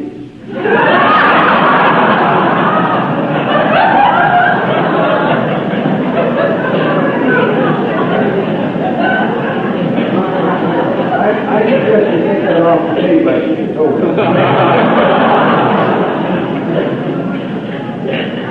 Well, I mentioned this to show that Shoghi Effendi had this sense of humor. That time to time came out. This was not Shoghi Effendi's suggestion, of course. It was someone else at the table, and I was surprised that they had the nerve to do it, frankly. Well, a little bit later, toward the end of that year, one evening Shoghi Effendi came over when he came over for dinner. He reached into his coat, and I always see him reaching down for his papers and so on, putting them out, laying in front of him. And he said, you know, we got 131 countries to settle in order to finish this crusade. He said, I think we've got 102 settled. He asked me, he said, what do you figure? I said, 102, Shoghi Effendi. I should explain to you that I kept a lot of statistics having to do with the crusade for the guardian. He kept his own anyway, I guess. I'm sure he was right. He said, you see, there's 16 countries behind the Iron Curtain. There are 5 of these areas that are going to be very, very difficult to settle because they're private reserves, like Anticosti Island and the St. Lawrence River. It's a logging business, and people are only there when they're logging. It's owned by a private logging concern. The guardian says, I wonder why the National Assembly of Canada selected this place. They should have known this in advance. But anyway, they're stuck with it now. He says, there's 5 there. Then he said there are a number of the Baha'is are prepared to go to the other countries involved. So he said, here we are, less than 9 years, less than 1 year, and we virtually won the crusade. Because the important part of this crusade is the new countries that are established, because that is what 1335 days refers to, is the establishment of the faith in all these new areas. He said, we virtually have established the cause in these 131 countries, those that are susceptible to being opened up, and we virtually won this crusade 9 years ahead of schedule. He says, actually, he says, you know, Daniel said it was going to take till 1963. It's taking us till 1954. So we're 9 years ahead of Daniel. Of course, Daniel didn't know what kind of a prophet Baha'u'llah was going to be. You know, I said, Shoghi Effendi. Daniel also didn't know what kind of a guardian, because God was going to have at this time. About that time, a little earlier perhaps, there were these great pioneers that went into Africa. Leroy Ioas, she's here, she was one of them. Philip Hainsworth, the Bananis from Persia, the Nakhchivanis, Jalal and alleys, and different ones. Those devoted souls who went into Africa for the first time and brought the light of God over that great continent. Shag Effendi would come over every evening almost and talk to us about the future of the cause in Africa. And he would speak of the great victories that were going to be won there, and how the cause was going to be spread there, and how it was going to grow and within a very, very short time. Well, mind you, I've been chairman of the National Teaching Committee in the United States for 13 years, so I thought I knew a little bit about teaching. Also, I've been on the National Assembly for 19 years, and I thought I knew a little bit about these matters. And I used to sit there listening to the Guardian, and I think in my own mind, well, the Guardian is making these prognostications, not me. I need to be the one to make these prognostications, and a year from now, find out that it didn't work out this way. About a year later, Shag Effendi came over and he had a lot of cablegrams in his pocket, and he put them out, and he was really enthusiastic. He said, just let's listen to this. Look at this.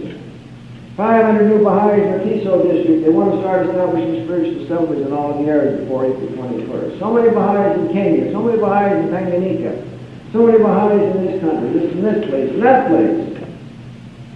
Just think of how the cause is growing down there, how it's breaking loose, and how it's starting to spread, and how wonderful it's going to be. And he continued talking along this line for quite some time. Then finally he stopped talking. And as was his practice, he took his sips of coffee, 2 or 3 sips, sat down again, and he looked at me. He said, you know, a year ago when I started to talk about the future of the cause in Africa, some of you people sitting around here didn't think I knew what I was talking about.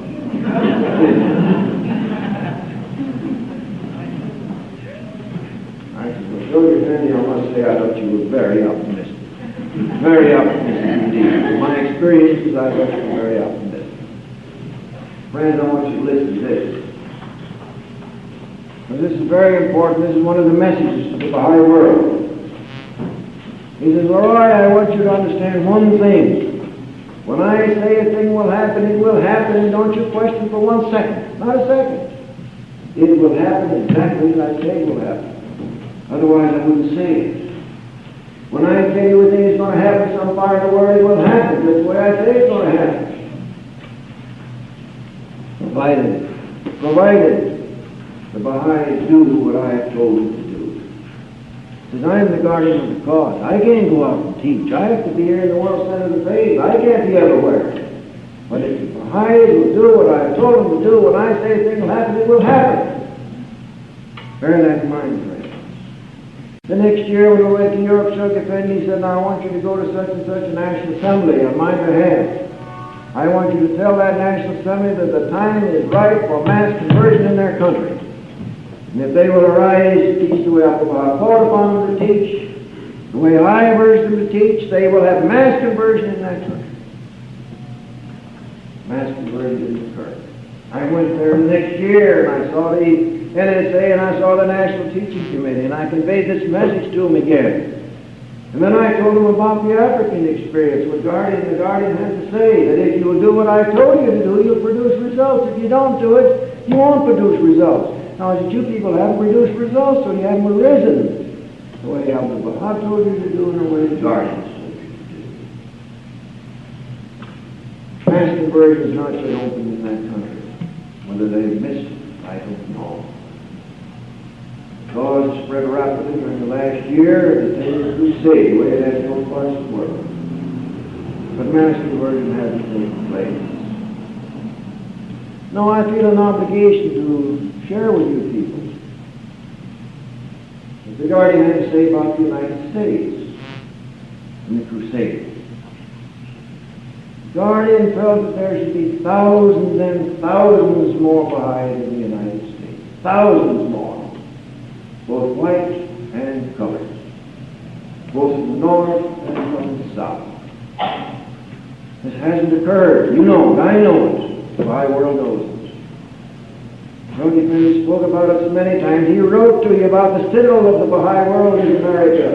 And if America doesn't produce more Baha'is, they won't have the number of Baha'is to go out, the number of people to go out as pioneers over the world, and our teaching work over the world will suffer. The more Baha'is you have in America being the citadel of the cause, the more wealth that exists. And the more support will come from the activities all over the world. What is the reason that these thousands haven't come into the faith in America? You can make the decision whether we measured up to the requirements set by the Muhammad Effendi or whether we haven't. I'm not here to make any comment. I can only say to you that the Guardian was greatly distraught during the last few years of his life because hadn't grown more and more quickly in America.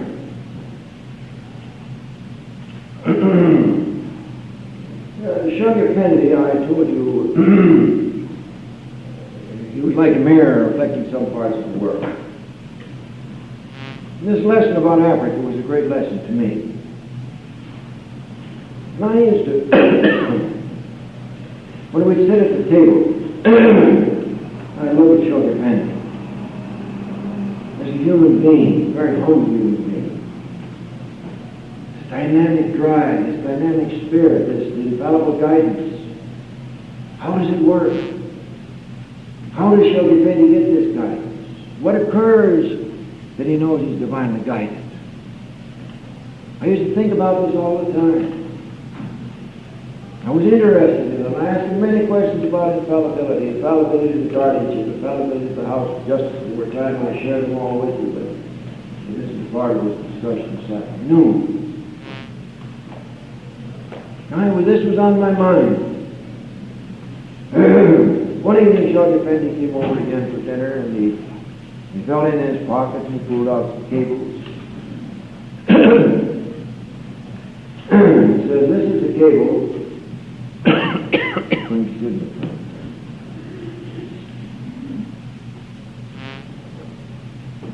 This is the cable from the American NSA.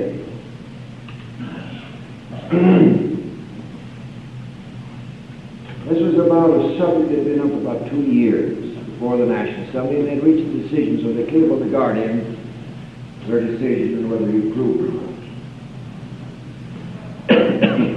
Frankly, the Guardian was a little concerned over the decision that was reached. He said, "Now, why would they make a decision like this? Why didn't they consider this factor, and this factor, and that factor?" And he presented a lot of spiritual considerations that, of course, probably weren't fully considered.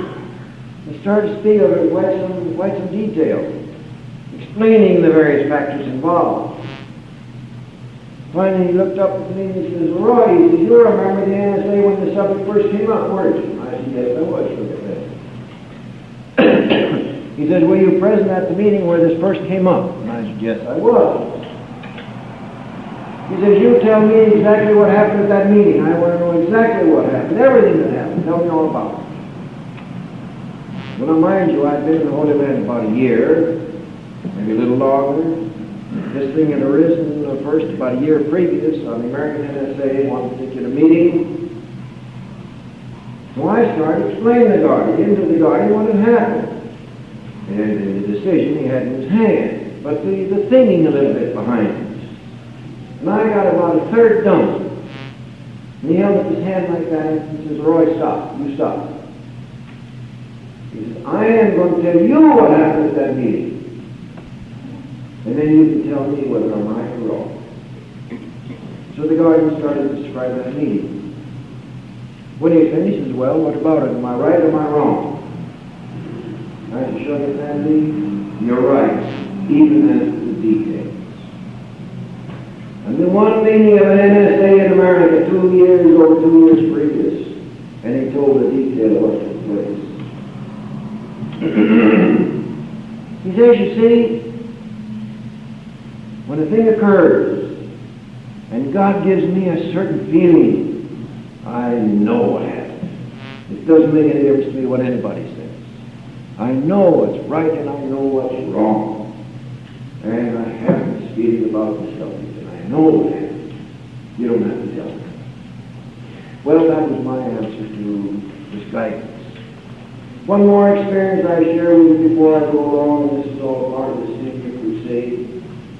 The Guardian was talking about the future development of the crusade, with the administrative order particularly. And he was describing, as I recall it, the relationship between National Assemblies and the House of Justice. And as he was talking, explaining certain matters, I, of course, remember I was told I was 19 years on the NSA in the United States. I got the idea that I was in his administration. So as the Guardian was speaking, I made a mental note. I said, now, under certain circumstances, that won't work, the way the Guardian explained this matter. I said, under certain circumstances, that won't work. And when the Guardian's finished talking, I'm going to ask him if he'll explain it further to me. Well, he continued talking for about 10 minutes. He took his cup of coffee, sipped it, looked around, and then he turned to me and he says, now, under certain circumstances, you wouldn't think that would work. But I'm going to explain it. You see, you got to the point where you asked, you went to the Guardian's presence. You prayed that you'd be sort of empty of any thoughts and preconceptions and notions, so that the Guardian would be able to know exactly what you've been thinking about. I don't know whether it worked or not. I don't think it did. One evening, this is rather a sad story. It gives another picture of Shug Effendi. It's by one of our East Bay Baha'is, elevated.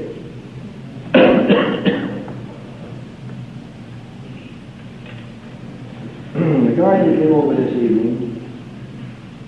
The minute he sat down, he reached into his pocket and pulled out his messages, and you could see he was very much upset, very distraught.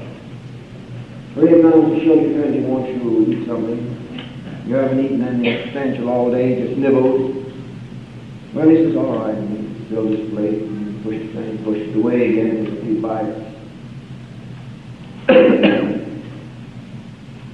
He said, Roy, what do the Baha'is think of their Guardian?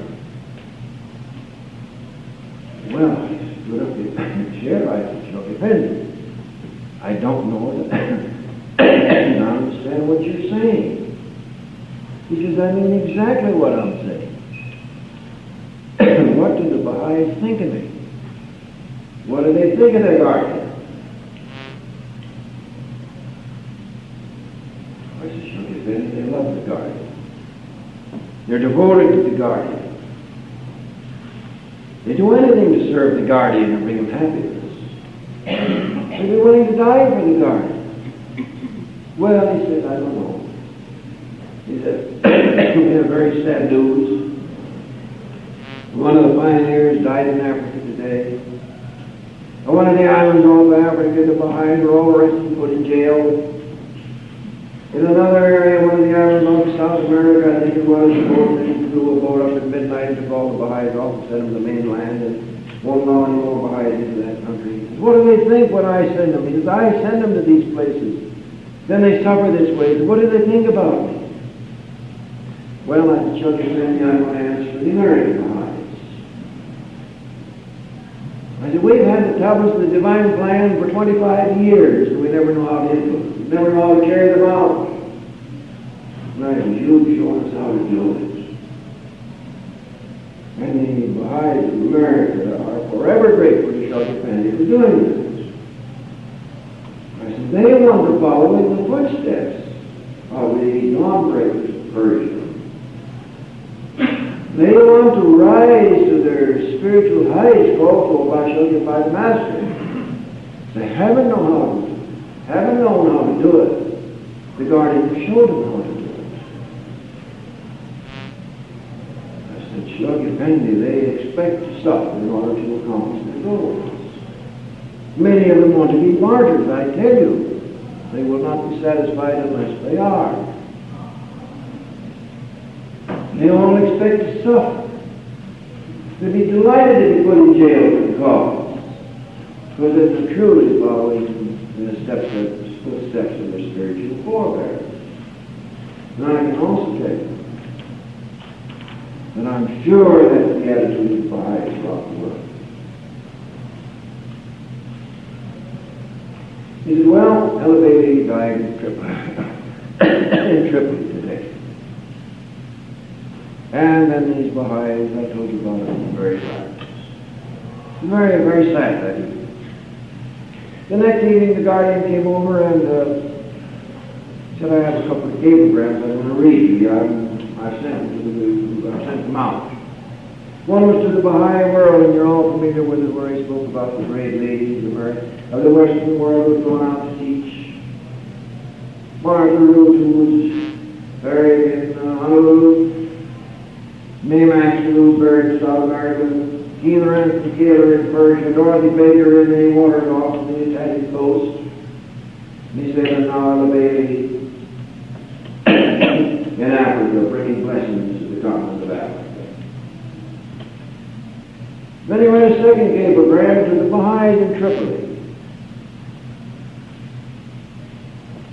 He asked them to select a suitable resting place for Ella,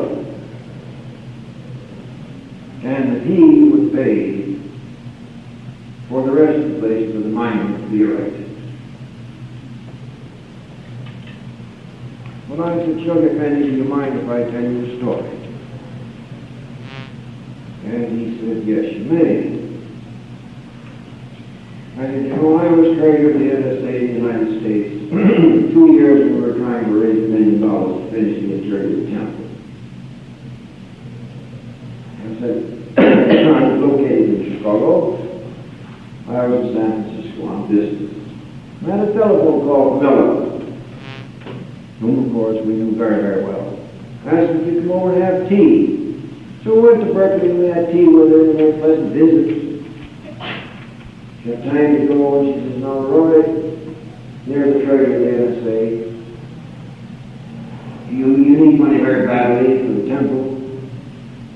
But I had in my will a provision that $150 should be used for my burial. And I want to change my will now, and I'm giving you that $150 as a contribution because you need more than what they do with my money. They throw it out in the pauper's field. It's perfectly satisfactory to my miserable bones of mine. Well, I said, Ellie, now listen, let's be practical, huh? You know, we don't need $150. We need $1 million now. And my recommendation is you keep that $150. You arrange for a proper burial for yourself.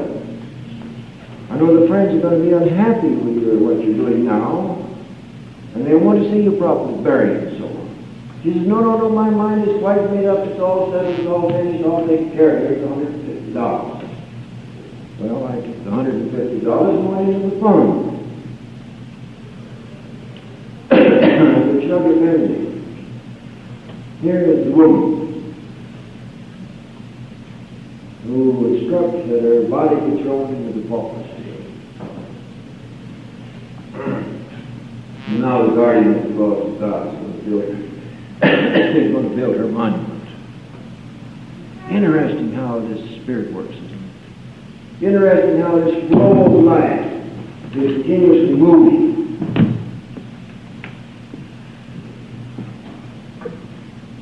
There was I don't want to keep it too long, friends, but I want to finish this. It's very important.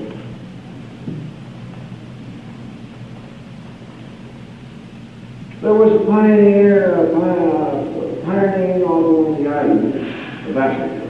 A Persian pioneer and his wife. The climate was very bad. He went there with little money. Business was bad. He couldn't get a job. His money was soon gone.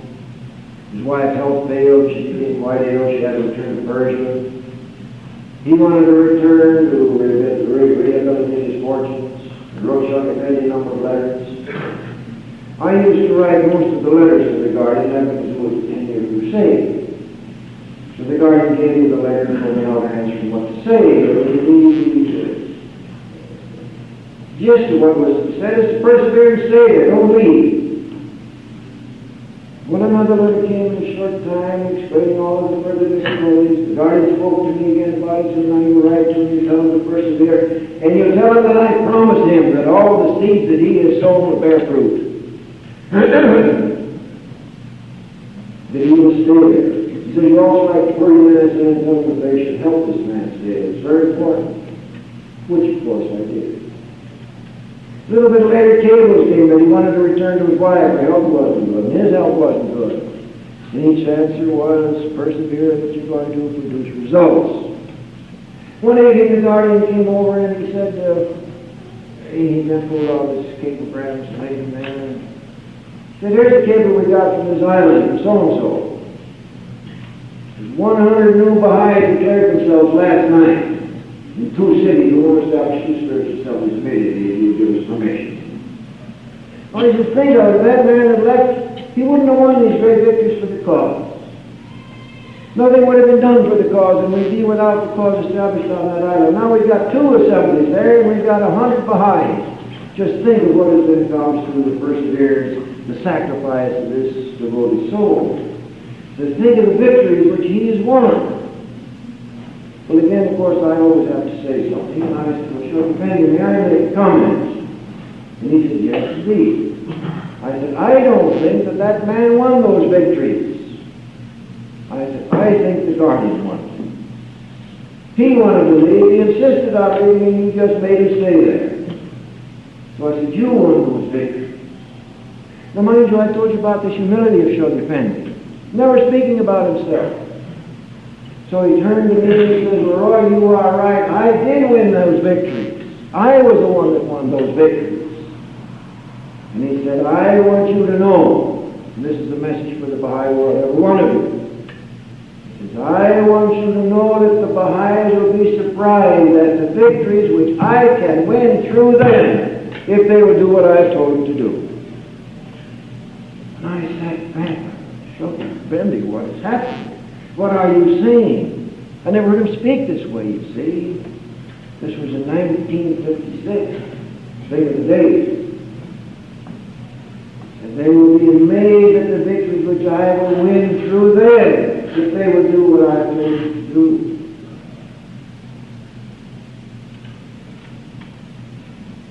Well, time has gone on. And we've noticed during the last 5 years of the crusade, the victory which the Baha'is won, which they never expected to win. And I am just as sure as I am standing here, and you're sitting there, Shug Effendi was at the helm. And he was directing the affairs of the Baha'is. This was his crusade. And he won those victories through the Baha'is who arose in the proper spirit. There isn't any question whatsoever in my mind, otherwise it never would have been possible. No other experience, friends, and this is very important, so please pay close attention to what I say. Another evening, Shug Effendi came over and he put out a telegram and he read, this is from again the American NSA. And this was a question as to whether an elderly lady who was quite insistent on going to pioneer in one of these distant goals, one of these difficult goals, where you needed the night of how long. They felt because she was old, she was sick, she wasn't a good teacher, many problems involved, that she should not be sent. Yet the guardian, the guardian made the decision. And after the guardian read the message, Ray Economist spoke up and said, well, Shug Effendi, you're certainly not going to send this person to that island. I know that person very well. She's not a teacher. She doesn't know anything about teaching work. She won't do a thing. She's sick. She'll have to have a sense assistance invitation. Shug Effendi says, I cabled the American NSA to send her once, not to delay at all. He says, what you are forgetting, and friends, please pay attention to this. He says, what you are forgetting is that the leaven of the world today is the Holy Spirit of Baha'u'llah. And that Holy Spirit, which quickens the souls of men, can only get into a new area through a Baha'i. No other way. Says if that woman goes to that island and never opens her mouth, she has brought the Spirit of Baha'u'llah, and the leavening process has started. And it's taking place. Bear that in mind. Because that is the importance of this woman going there. These pioneers that are going out, if they don't open their mouth, they have brought the Spirit of Allah there, this quickening Spirit that gives the second birth, that gives the new life. It is the leaven of the world today. And they are the ones who are leavened.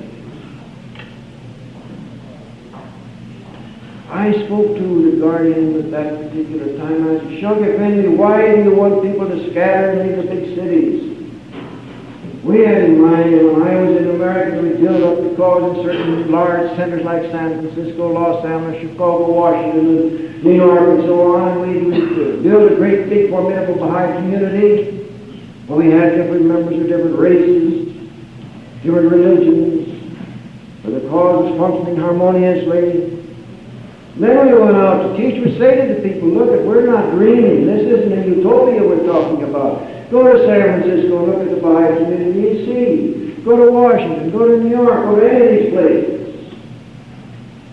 I said, you have suggested when you got over 15 Baha'i scattered. Why are you doing that? And this again is his answer. He said, the Master has promised that very shortly people will come into the cause in droves. He says that time is not far distant. If we have 2,000 centers through which people come into the cause when they're entering in droves, we only have 2,000 centers. If we have 4,000 centers, they're just that kind. More doors for them to enter the cause of God. That is one of the reasons for scattering. The other one is that we must diffuse this Spirit of Baha'u'llah that I spoke to you about previously. That Spirit must be spread over the whole face of the earth so that this leavening process can take place. He says, you understand that when Baha'u'llah, divine manifestation, appears, His Spirit is the thing that causes an upheaval in society and causes humanity to rise. And we're calling humanity to universal peace, universal brotherhood, the oneness of mankind, and they're fighting against it. But the leavening process of Baha'u'llah will overcome these difficulties and will cause their minds and their hearts to be elevated, and more people to become imbued with universal peace and universal brotherhood. That will lessen the great catastrophes that are the way humanity is to be faced. So that the Baha'is have in their hands, by scattering and diffusing this power of the Holy Spirit, is leaven. As Christ said to His disciples, ye are the salt of the earth, and if the salt is lost its savor, wherewith will the earth be savored? Today the Holy Spirit which the Baha'is have in their hands, which they are the only medium for bringing into the world, that is the leaven of society. The more we use it, the more and the more quickly will the cause of God be spread, and to that degree will the lessening of the suffering of society take place. My friends, I can't speak forcefully enough. I can't impress upon you enough that the greatest weapon in this world is the power of the Holy Spirit. And it is in your hands. And if you don't use it, you yourself will deprive yourself of the great spiritual victories and bounties which God has ordained for the people of this time. And by not using it, you will not lessen the suffering of society during its troublesome days ahead. Shug Effendi a very interesting way of doing things. When the pilgrims were ready to leave, he would start asking them about their plans, what they intended to do. Very economical sometimes would say, he said, now, listen, before you answer the guardian, don't be too generous in what you're going to say. For Shug Effendi, the type, if you give him a finger, he's going to take your whole hand.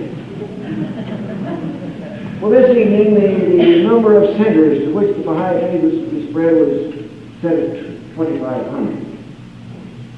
Chuck Effendi spoke about it, how wonderful it would be if we could get 3,500 centers.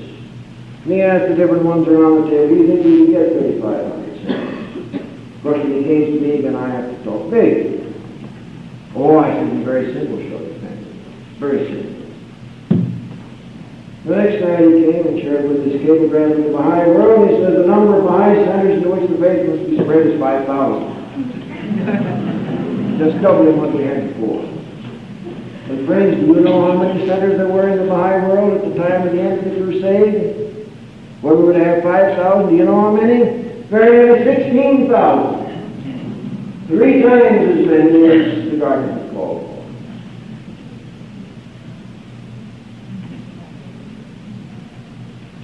Very often when we were alone, Chuck Effendi spoke about some of his personal affairs.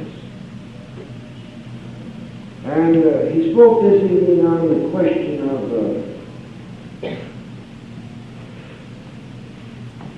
the development of the cause. It was rather an odd evening, really. He spoke about the victories of the first 5 years of the crusade. It was in May 1957. He was leaving very shortly, early in June, for Europe.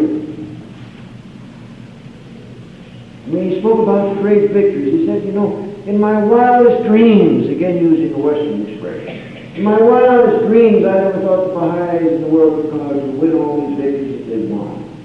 These glorious victories everywhere, the settlement of these 131 countries, all of these victories and teaching everywhere. In the 131 countries, all we had to do was get a pioneer, 2 pioneers, or 2 settlers, and then we would have opened up the country. But instead of that, in some of these areas, they've now got national assemblies. Think of the work the Baha'is have done. How glorious it's been. And he went down each of the items of the crusade.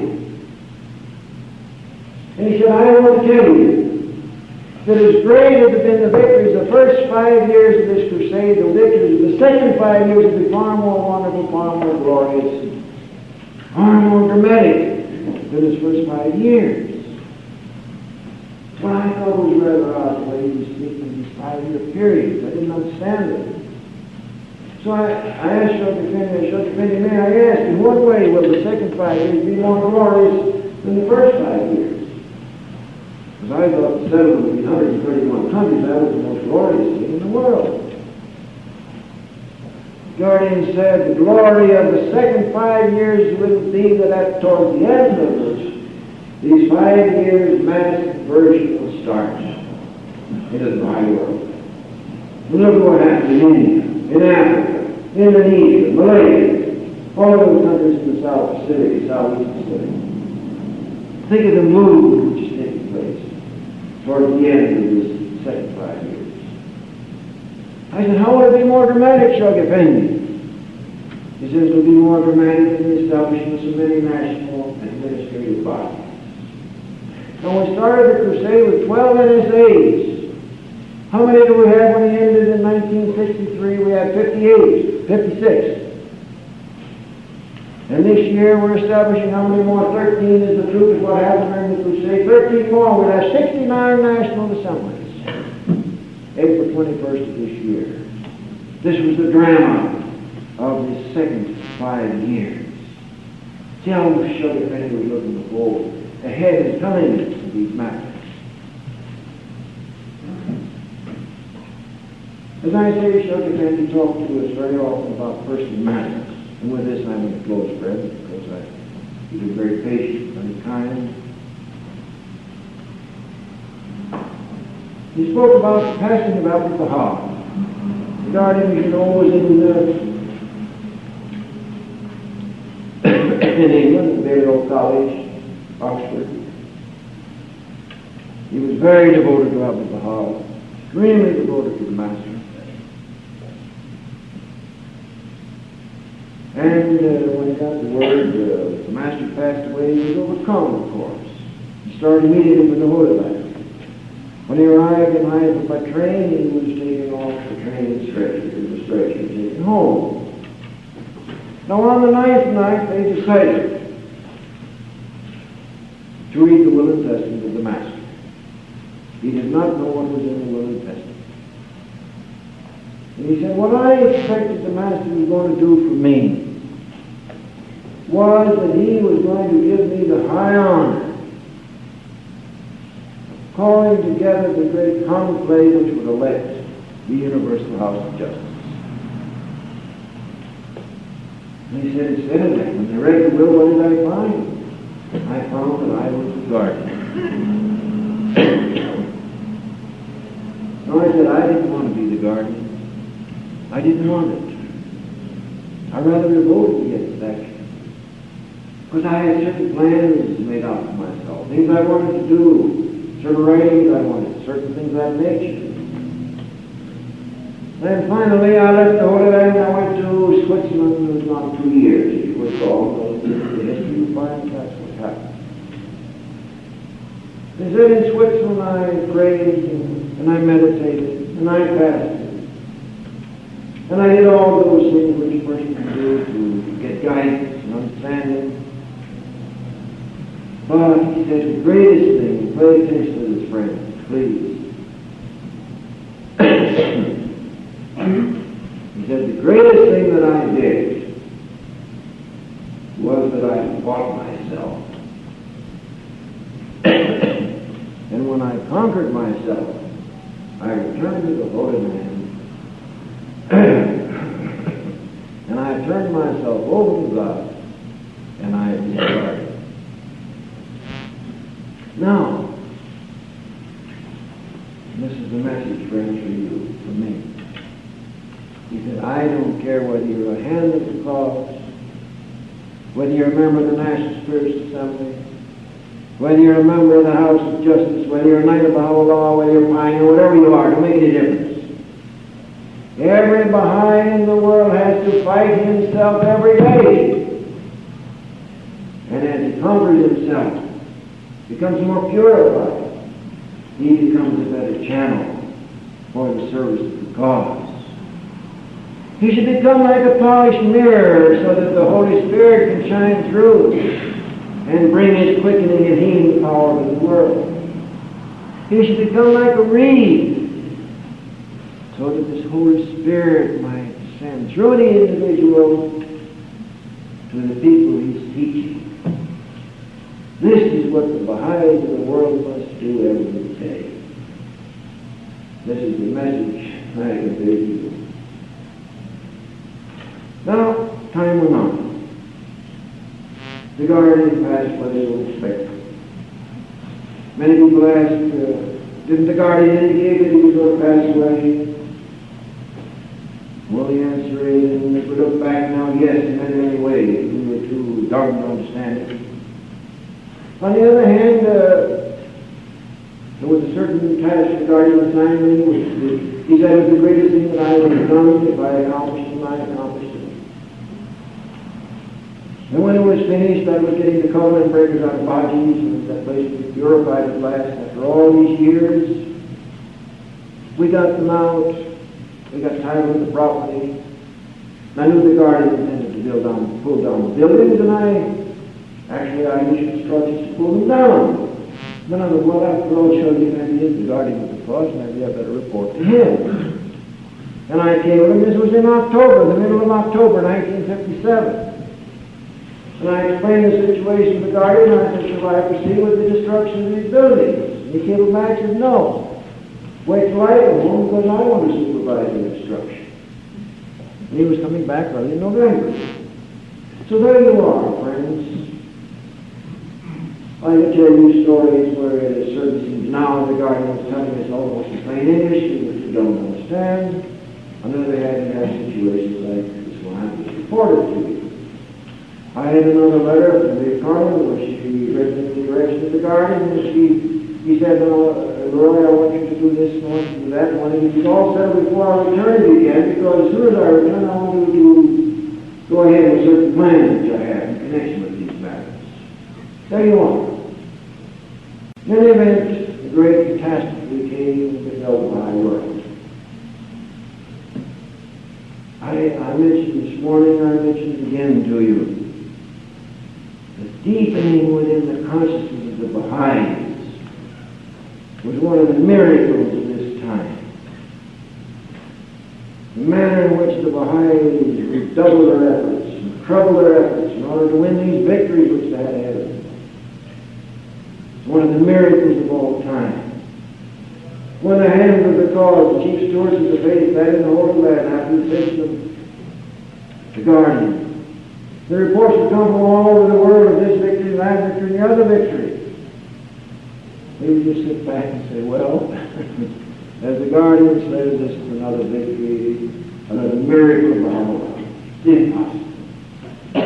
Just as the guardian said, the Baha'is will be astonished, and they won't believe the victories which they will win.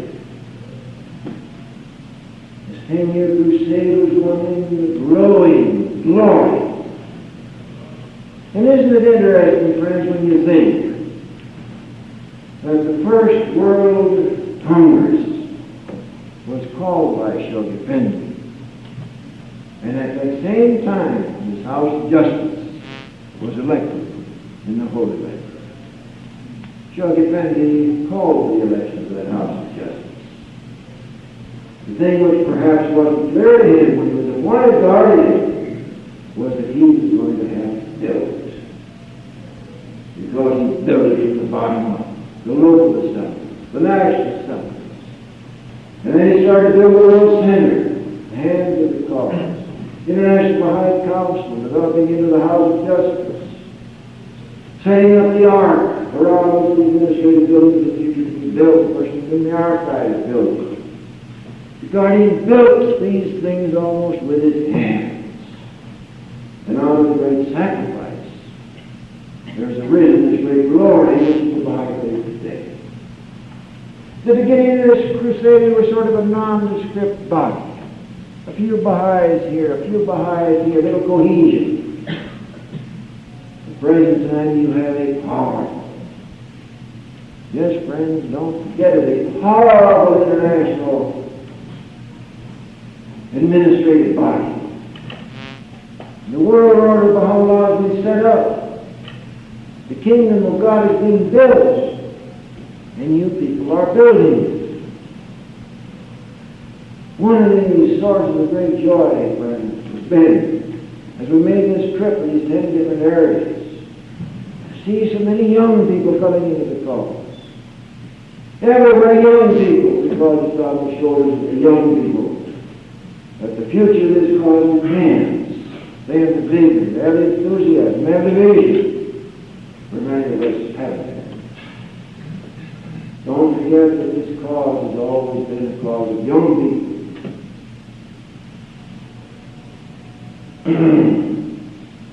How old were the followers of Bob, the 19 letters of the living?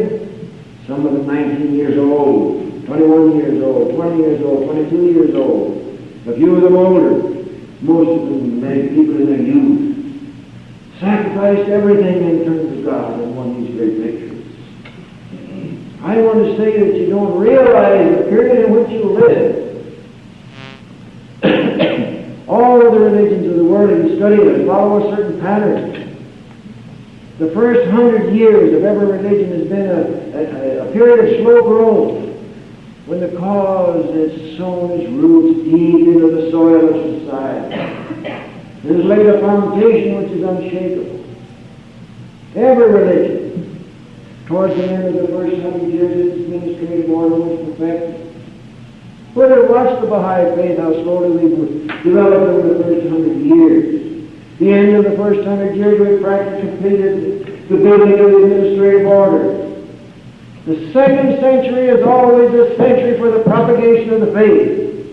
And that has been the case of every religion in the world. And that is the case of the Baha'i faith. We have entered this second century.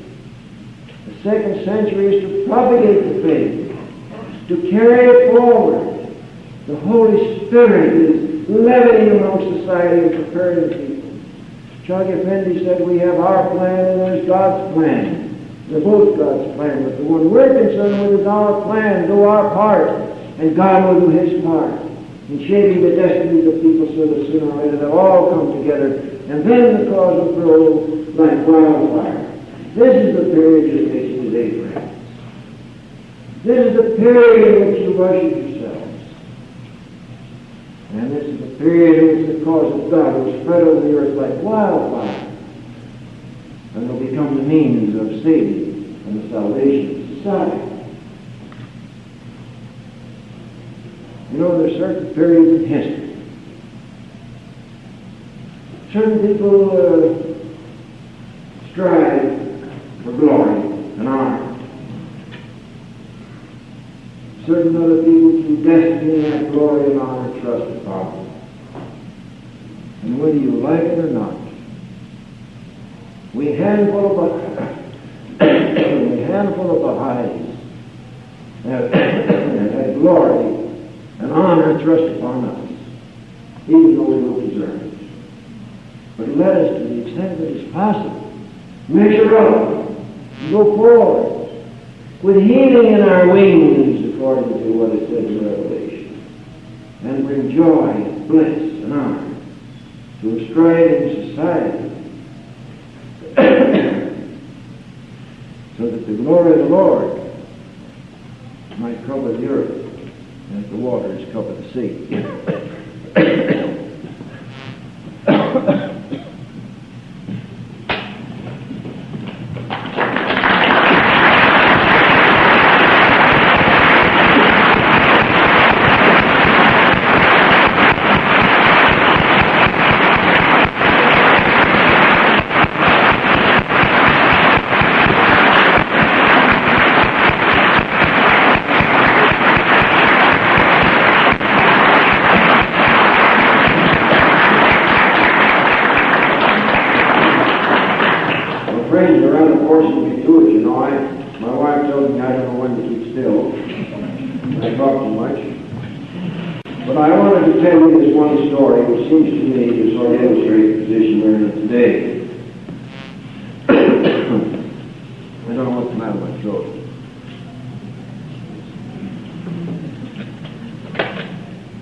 we will gain any victory that is set before us that easily.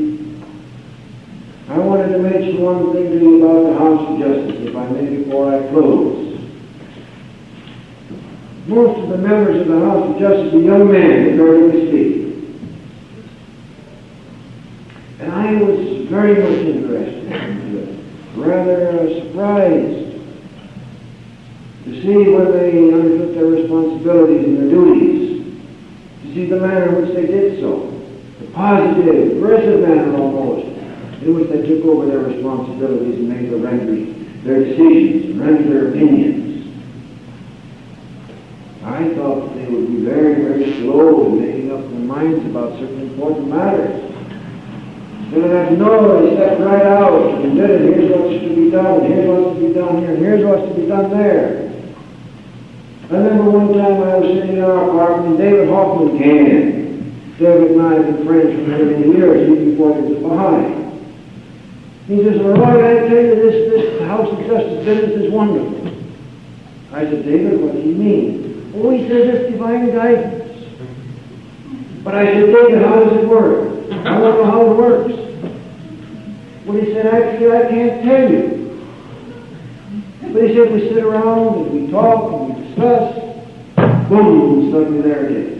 And everybody, yes, this is it. And there's nothing to change. You know that it's right. Now, I can give you one example, and I do close, friends. Hawaiian Islands are one of the states of the Union.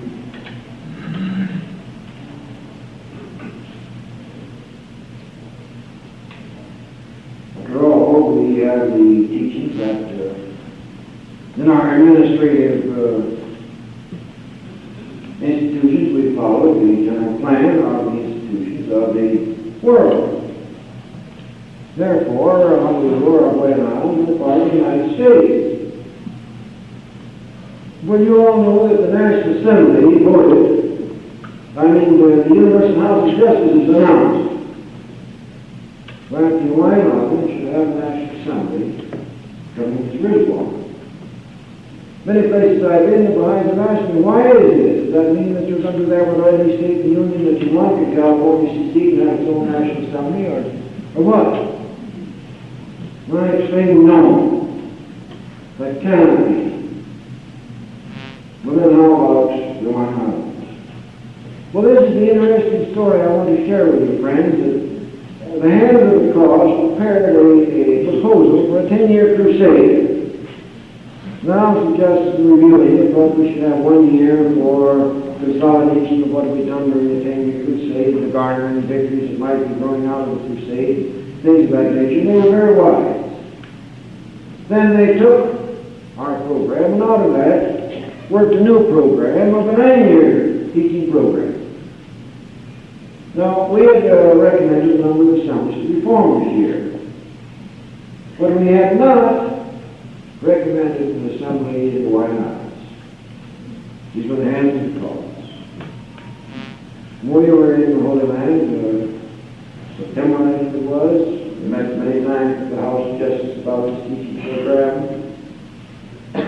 And one day they said, well, now here's the list of the assemblies we think should be formed. And they announced these assemblies, including one for the Hawaiian Islands. So many were quite surprised. I said, well, now, if I can tell you the story. I wrote most of the letters to the Guardian about the 10-year crusade. And 3 different letters to the Honolulu Assembly, in which the Guardian said that he was looking forward to the rapid spread of the faith in the Hawaiian Islands, and when they had an assembly in every one of the 5 major islands and a certain number of additional assemblies, they could form their own national assembly. I was the only one in the group who knew this. Of course, the House of Justice was greatly pleased to see that Chuck Effendi had himself indicated this. Shows how this spirit of guidance continues, and that's why I mentioned it to you. No, I think we should be very happy with this national assembly, this universal house of destiny. They're all young people. They're all well versed in the cause. They've all had lots of experience. Secretary of the Indian NSA, remember, the one whose direction almost single-handedly carried out this winning of 100,000 behind India. Those from Africa with their great experience there. 2 or 3 other secretaries of the National Assembly of the United States. One was the Secretary of the NSA in Leroy Ioas, one has been a writer and a member of the National Assembly for many years. It's a very, very capable group. And I'm sure with their approach to all their problems, their devotion, that they're going to carry the cause forward by leaps and bounds. So I speak before them, their prayers, their active consideration, and your active support in all of the things that they may propose.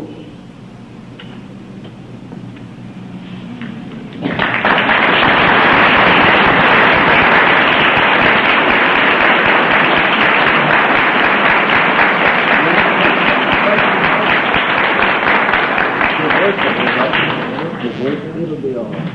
I'll just sit. You don't have to stand. The Paul of Order. Friends, Mr. Ioas has graciously consented to answer any questions that you might have, which were stimulated by his talks either this morning or this afternoon. So if you would like to consider any questions that you might have concerning Chogi Effendi, the 10-year crusade, or perhaps his experiences in regards to his meetings with Abdul-Baha, we'd be very happy to try to answer them for you at this time. Are there any questions? I'll give you a moment or two to think about it. I have 2 that have been asked. Friends, can you hear me? Yes. Does Amy Sapper, my person, says, can you hear me up there? Yeah. I was asked this question, and I'm going to answer it. In one of the letters I wrote on behalf of Chogi Effendi, while he was living, I mentioned that gifts made in the name of a departed person help the progress of the soul of that departed person in the realms beyond. And I was asked to explain how this was possible. Now the answer is very simple when you think of it. The realm of those who have passed on is not apart from ours, not separated. They have a different sphere of activity, they have a method of activity. But there's no real separation between those in this world and those in the realms beyond. The world of the Spirit is one world. And these people in the realms beyond, they help us with their prayers, and we help them with our prayers. Now, just as a person is living in this world and do things in their behalf, you do things in their honor,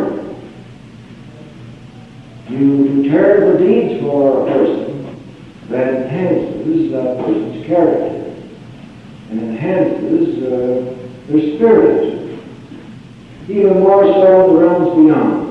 When a person is passed into the realms beyond with the direct flow of the Spirit of God, when those in this world still remember them and their good deeds and the great things they did for the cause of God, and then make gifts or perform deeds in their honor and in their memory, that very surely has greatly to do with the progress of their souls in the realms beyond.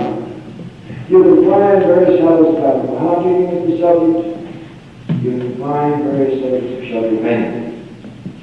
And I may say that whenever I wrote a letter of this nature, or Louis Conner wrote a letter of this nature, it was only done in the direction of Chogi Effendi. It was not any of our own ideas whatsoever. Some people have asked me why Chogi Effendi tell you to say this, and I said, well, read the letter. I said, the beloved God has told me to say so-and-so. And I said exactly what Chogi Effendi said to say. So that the question of this relationship between those in this world and those in the world beyond is one of the great bounties of this faith, that there isn't a great separation. that they can affect you and help you with their prayers. Shoghi Effendi said regarding this teaching plan of ours, he said, the hosts of the supreme concourse are in march and they halfway between heaven and earth. Nor we rush to the aid of those who arise to teach the cause. Well, they're halfway there.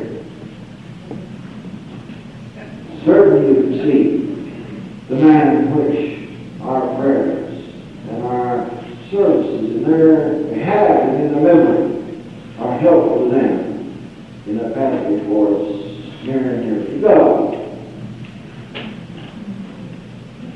Now, I had one other question I was asked, Frank.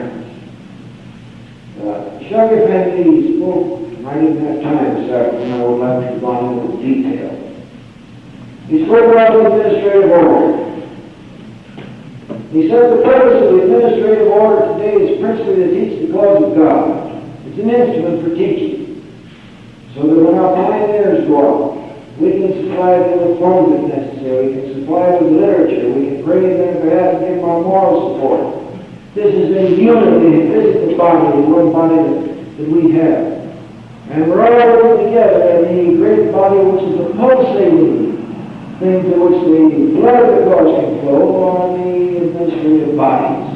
Therefore, the purpose of the administrative bodies today is to teach. Now, one of the things, frankly, that disturbed Shoghi Effendi was in reading the minutes of the National Assemblies. Generally, 50-60% of the time, the activity of the National Assembly is taken up with settling personal disputes, personality matters. These things should advise were teaching, they wouldn't have personality matters. They'd all be out teaching the cause of God and making new contacts, not quarreling about the handful of people we got in the cause. We should have done it. Take up the time of our administrative bodies with all of these personal things. We should learn to accomplish them and overcome them in our lives. As I explained to you, Shoghi Effendi said, let each fight themselves to overcome these problems. Now, one of the things that has come to my attention, I must be frankly to you. In one part of the world, the National Assembly took a certain action in removing the voting rights of certain people. And lo and behold, in other parts of the High world are raising the question whether this is the right thing or the wrong thing to do. You see, consultation, friends, I want to make this point, please bear it in mind. Consultation in the Baha'i faith always presupposes action. Therefore, consultation can only take place in the proper administrative channels, the proper committees, the proper NSAs, or whatever the administrative body is. And any discussion of any problem outside of that is pure gossip and nothing else. I'm speaking this firmly and strongly because it's one of the things that's held the cause back. And if someone tries to talk to you about what they've done in Honolulu, or what they've done in Seattle, Washington, say, my friends, I'm busy teaching the cause of God. What is your business to be butting into what happens in Seattle? You have a spiritual assembly there. You have a national assembly. Let them handle these matters. Don't enter into these things. The cause, the unity of the cause is the thing that attracts the Spirit. So please forgive me for being so forceful about this. But I can't speak forcefully enough. Shoghi Effendi used to talk continuously. You think I'm forceful? Good God in heaven, I wish you'd heard Shoghi Effendi talk about this. The whole world seems to come down sometimes when we talk about Baha'is. We should be teaching the cause of God, squandering their spiritual birthright about some personality matter. Leave these things off. Leave them alone. Go out and teach. You'll be so busy you won't have any time to do these things. Let the grace of God settle these matters. Let the Spirit assembly act out when they're settled. Whether you like it or don't like it. After it's one got in the hands of an administrative body, that finishes it. And for any individual after that, be spreading gospel. You know what Ioas says about that. Do you have any questions?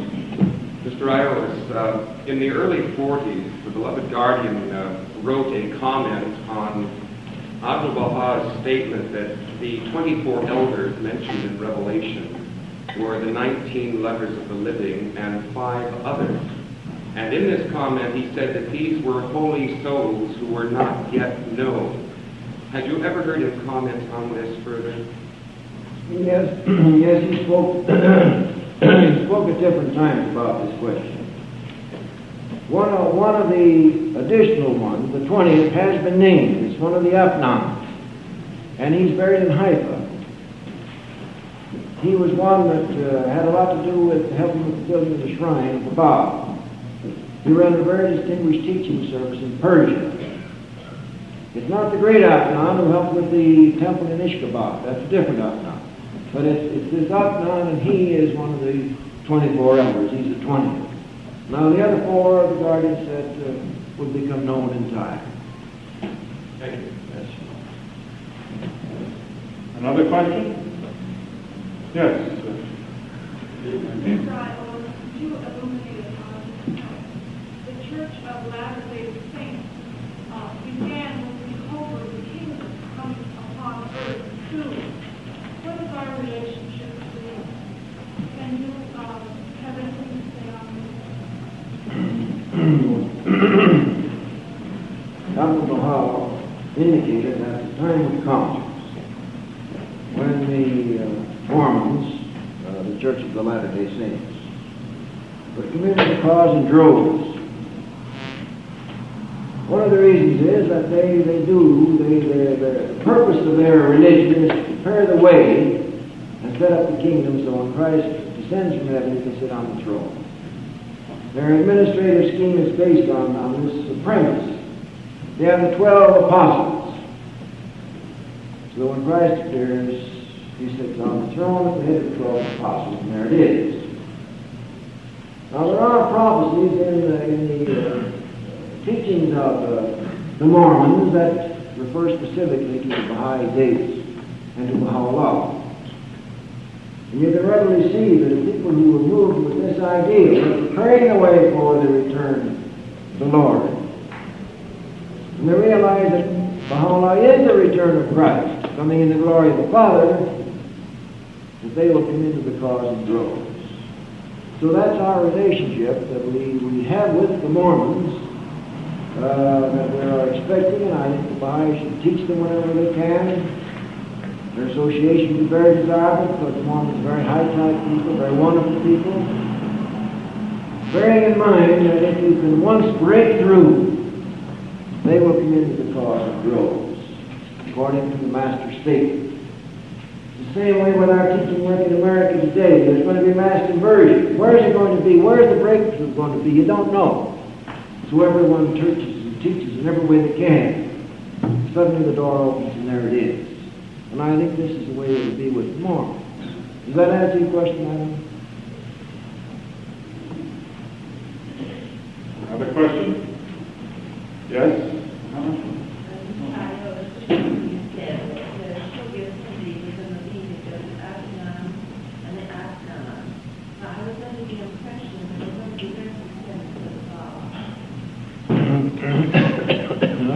That's a good question. There are no direct descendants of the Baal. But the Apnon refer to the descendants of the family of the Baal. You see? And there are quite a number of Apnon in Persia, and quite a number of them migrated to the Holy Land. Shag Effendi's father was an Apnon.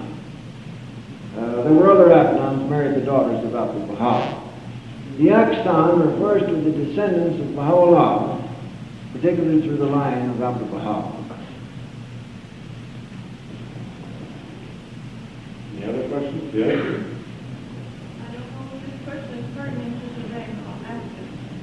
In traveling very often on the Baha'i, who they're not as yet made a pilgrimage, do not understand that they are not to go traveling through Israel before they contact and make their contact and get their permission to make their 9-day pilgrimage. I do not know if this is the proper time to ask Mr. Ioas to explain they should or shouldn't do this. Yes, friends, you all understand the question. The question is that any Baha'is who go to the Holy Land must have the permission of the House of Justice before they do it. Now, it used to be in the days of Baha'u'llah, no one went to the Holy Land without his permission.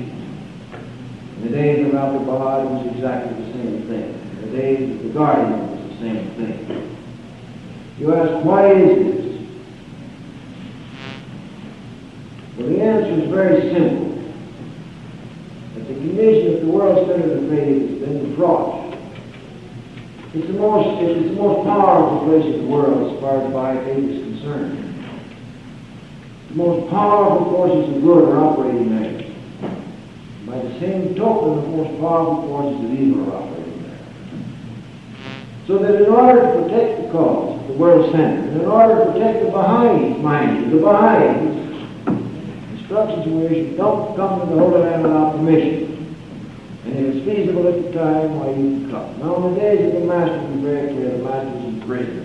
For a lot of people, they come in there, why they increase these problems and so on. In the days of the Guardian, there were great difficulties in the early days. There were all these enemies around that you know nothing about. That you had to be protected from. And therefore, for the spiritual health of the Baha'i world, the Guardian said, don't anyone come to the Holy Land without permission. Now, the House of Justice has carried the same ruling into effect. Whether it will be changed, I don't know. If it's going to be changed, I don't know. It's in the hands of the House of Justice. But bear in mind, there are very good and positive reasons which have to do with the welfare of the cause of the world center, which have to do with the welfare of the Baha'is throughout the world.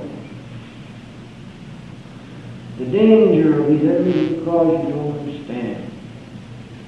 And all you have to do is be loose amongst the Mormons, be bit by the poison, and spiritual death ensues. So, please follow these instructions, which have been in effect since the days of Baha'u'llah. It is very important for your own good. It's very important for the good of the cause in the Holy Land. When I first arrived in the Holy Land, there were many of these things that I didn't understand. But after I've been there for a short time, dealing with the problems there, and I think, well, what else could you do? The answer is you couldn't do anything else at all. Well, if you could have done anything else, you would have done. Does that answer your question, Ioas? Yes, it does. Thank you. Yes, Amy. Let's see. Could you explain for us again, I think you told us the last time we were here, why there was no teaching done on Baha'i faith to the people of Israel. Isn't it based on some promise that Baha'u'llah had made to the government who were in control of Israel at the time he was here? I don't think that's correct, no. And I'm glad you brought it up, Amy, because I noticed last night Vic mentioned the same thing in speaking.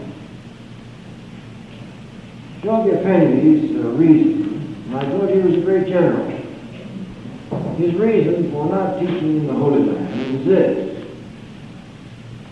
If he said at every time, and you read the Master tells you the same thing, at every time there's a spirit of the time, there's a spirit of the hour, there's a spirit of the day, there's a spirit of the month, a spirit of the year. And the spirit of the time now is that the purpose of God for the Jewish people is for them to return to the Holy Land and establish their homeland in the Holy Land. That is the purpose of God for the Jews all over the world. 2,000 years this has been promised, now it's being fulfilled. Now, what is the purpose of God for the Baha'is in the Holy Land?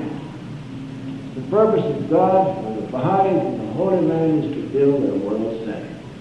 And it's not to build over communities.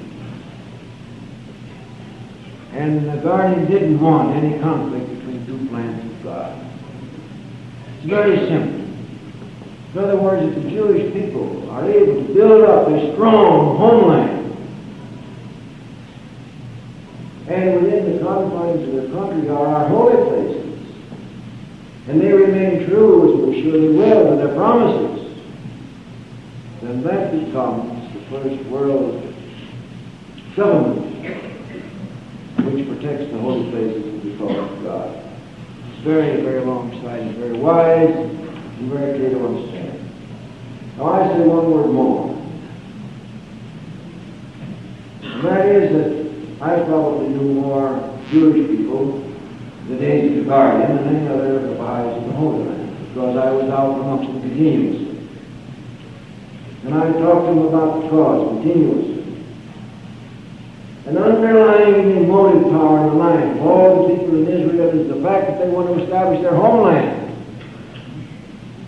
And I will say this from my own experience, that if it were possible to teach, we would not make Baha'is.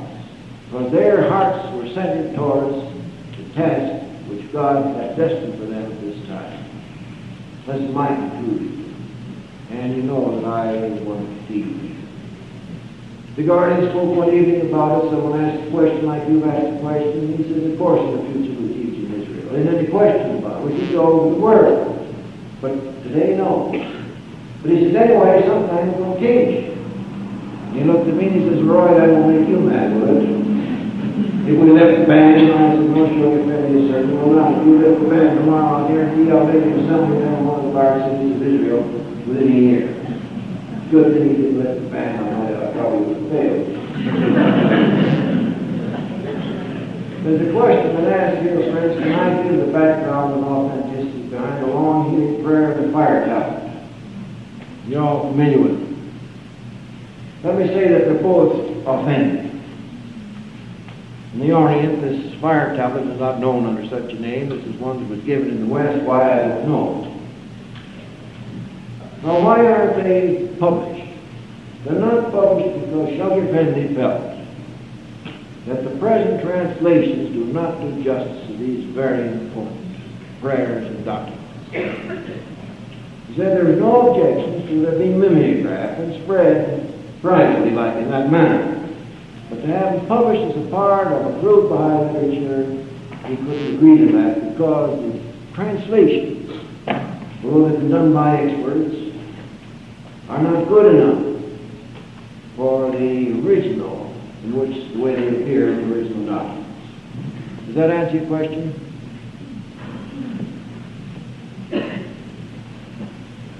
Yes, Dick.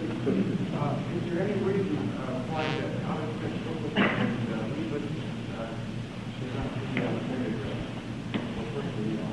Is there any reason why the out-of-print pamphlets and material should not be mimeographed for use in a local community? What's the question, Dick? Well, I really think that the argument is very wide today, but we'd like to answer that. Each member of the NSA, huh? Go right ahead. Doing all right?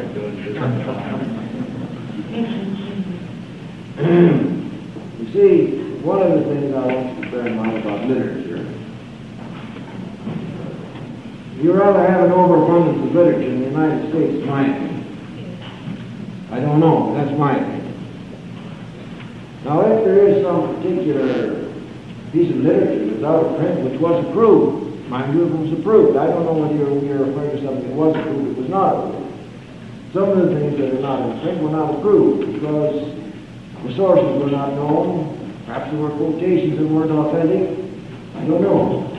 But if they'd been approved, certainly if a local community would think they'd be abused, I would think that if they write the National Assembly, the National Assembly would be glad to give them authority to mimeograph it if they wish to do it. In other words, any piece of approved literature certainly can be used by a local assembly for their teaching work if they think it's desired. But there always is the question of its authenticity, whether it's been approved by a reviewing committee, and things of this nature. So when any assembly has in mind using some piece of literature that is not in print, it's gone out of print, there may be a good reason why it wasn't reprinted. I don't know what it is. But I would suggest you deal with the National Assembly before you take any action at all towards having it reprinted. Another question? Friends, do you know when? I know one more question here that I have, friends.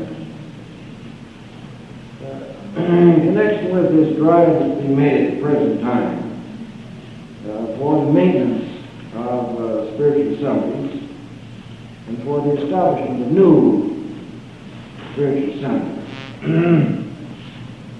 The question is raised that in a certain city there are just 9 members. Now, one of the 9 has to be away on election day, April 21st. Does that mean that the assembly cannot be elected, or because it has to be by joint declaration, or does it mean they can go ahead and have a joint declaration and have this person sign when he returns? Now, if the person is living in the city and has to be away on business or for some other reason, certainly you can follow that procedure because he's a part of the community. He's not separated from the community. He's one of the 9. And you certainly can't hold up an assembly because one of the 9 members happens to be absent on a particular day. Does that answer this question? I don't know who asked that. I hope that that gets the approval of the National Assembly. Another question over here. I'm not trying to establish any new administrative rules today.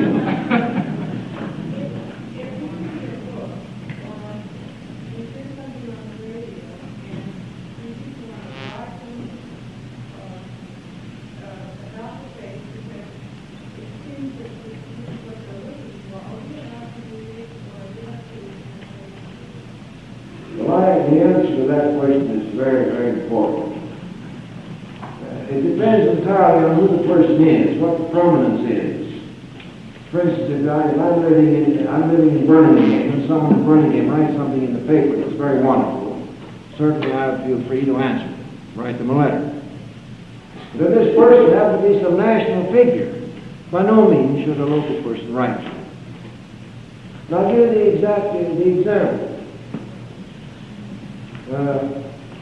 Mrs. Roosevelt, Franklin Delano Roosevelt, was a very remarkable woman, and many of her ideas were very similar to the Baha'i ideas.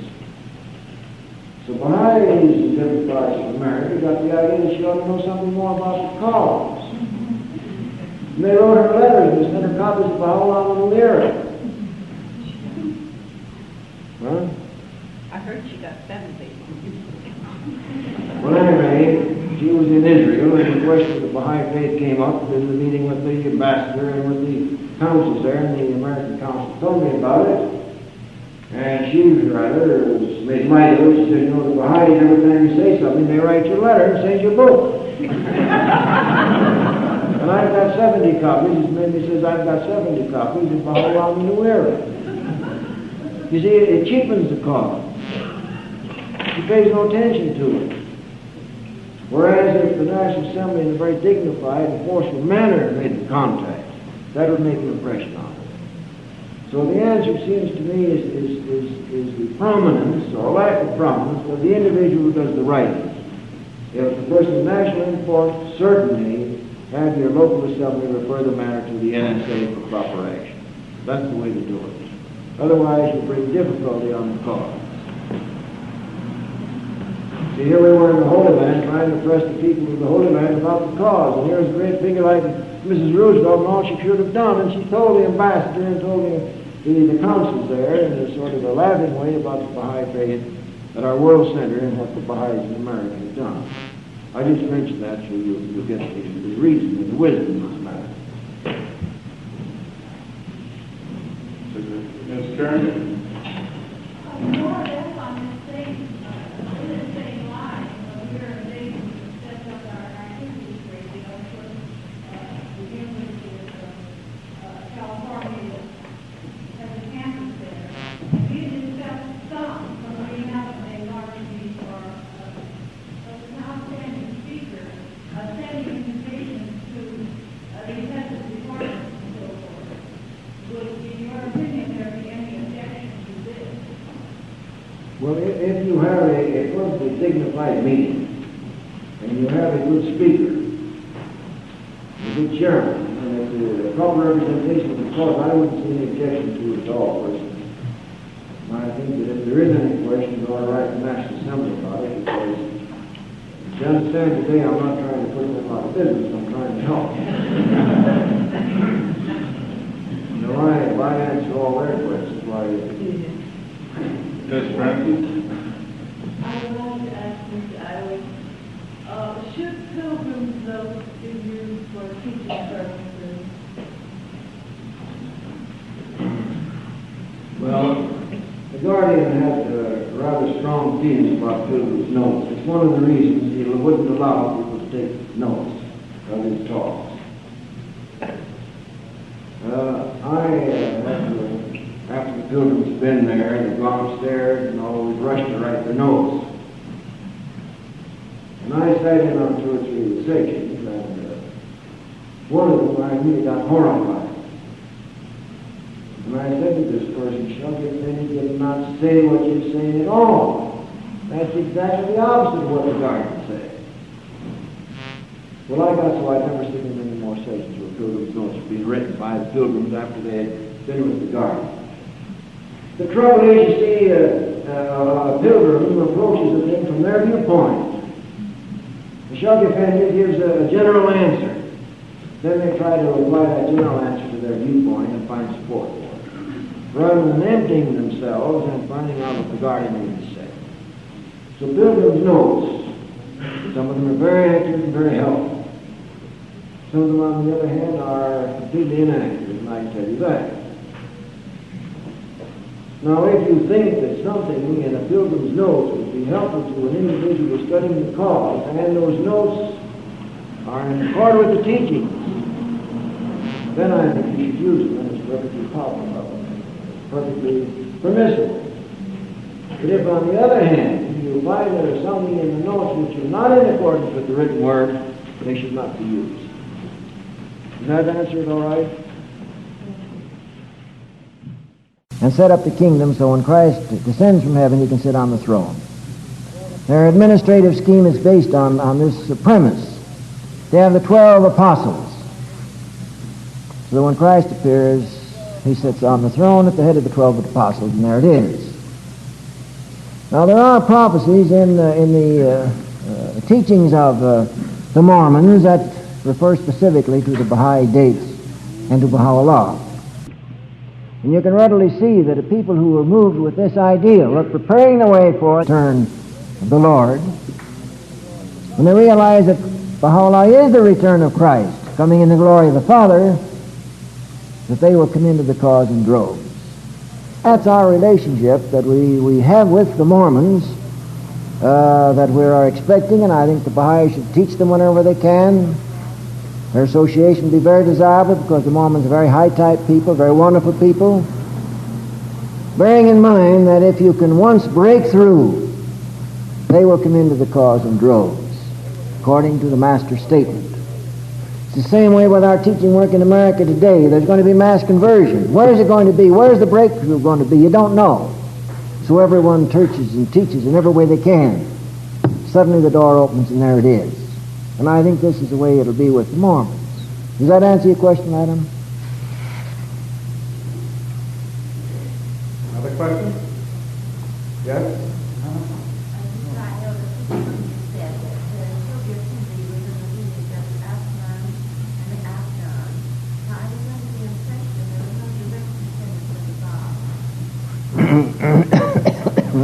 That's a good question. There are no direct descendants of the Bab. But the Afnan refer to the descendants of the family of the Bab, you see? And there are quite a number of Afnan in Persia, and quite a number of them migrated to the Holy Land. Shug Effendi's father was an Afnan. There were other Afnans married the daughters of Abdul Baha. The Aksan refers to the descendants of Baha'u'llah, particularly through the line of Abdul Baha. Any other questions? Yes?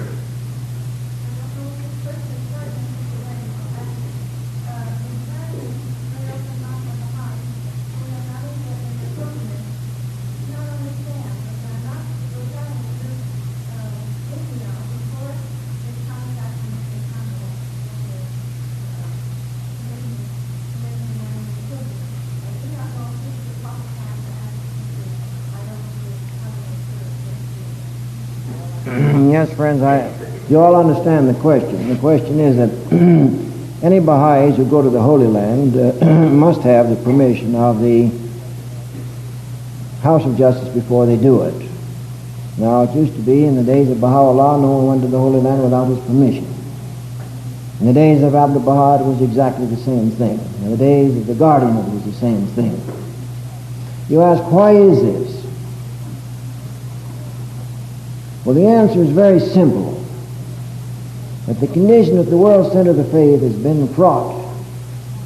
It's the most powerful place of the world as far as the Baha'i faith is concerned. The most powerful forces of good are operating there. And by the same token, the most powerful forces of evil are operating there. So that in order to protect the cause at the world center, and in order to protect the Baha'is, mind you, the Baha'is, instructions were issued, don't come to the Holy Land without permission. And if it's feasible at the time, why, you can come. Now, in the days of the Master, it was very clear the Master was in prison. If a lot of people had come in there, why, they'd increased his problems and so on.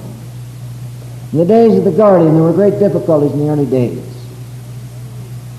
There were all these enemies around that you know nothing about, that you had to be protected from. And therefore, for the spiritual health of the Baha'i world, the Guardian said, don't anyone come to the Holy Land without permission. Now, the House of Justice has carried the same ruling into effect. When it will be changed, I don't know. If it's going to be changed, I don't know. This is in the hands of the House of Justice. But bear in mind, there are very good and positive reasons which have to do with the welfare of the cause at the world center, which have to do with the welfare of the Baha'is throughout the world. The danger of these enemies of the cause you don't understand. And all you have to do is be loose amongst them once and be bit by the poison, then spiritual death ensues. So please follow these instructions which have been in effect since the days of Baha'u'llah. It is very important for your own good. It's very important for the good of the cause in the Holy Land. When I first arrived in the Holy Land, there were many of these things that I didn't understand. But after I've been there for a short time, dealing with the problems there, then I think, well, what else could you do? And the answer is you couldn't do anything else at all. Of course, if we could have done anything else, Judge Effendi would have done it. Does that answer your question, madam? Yes,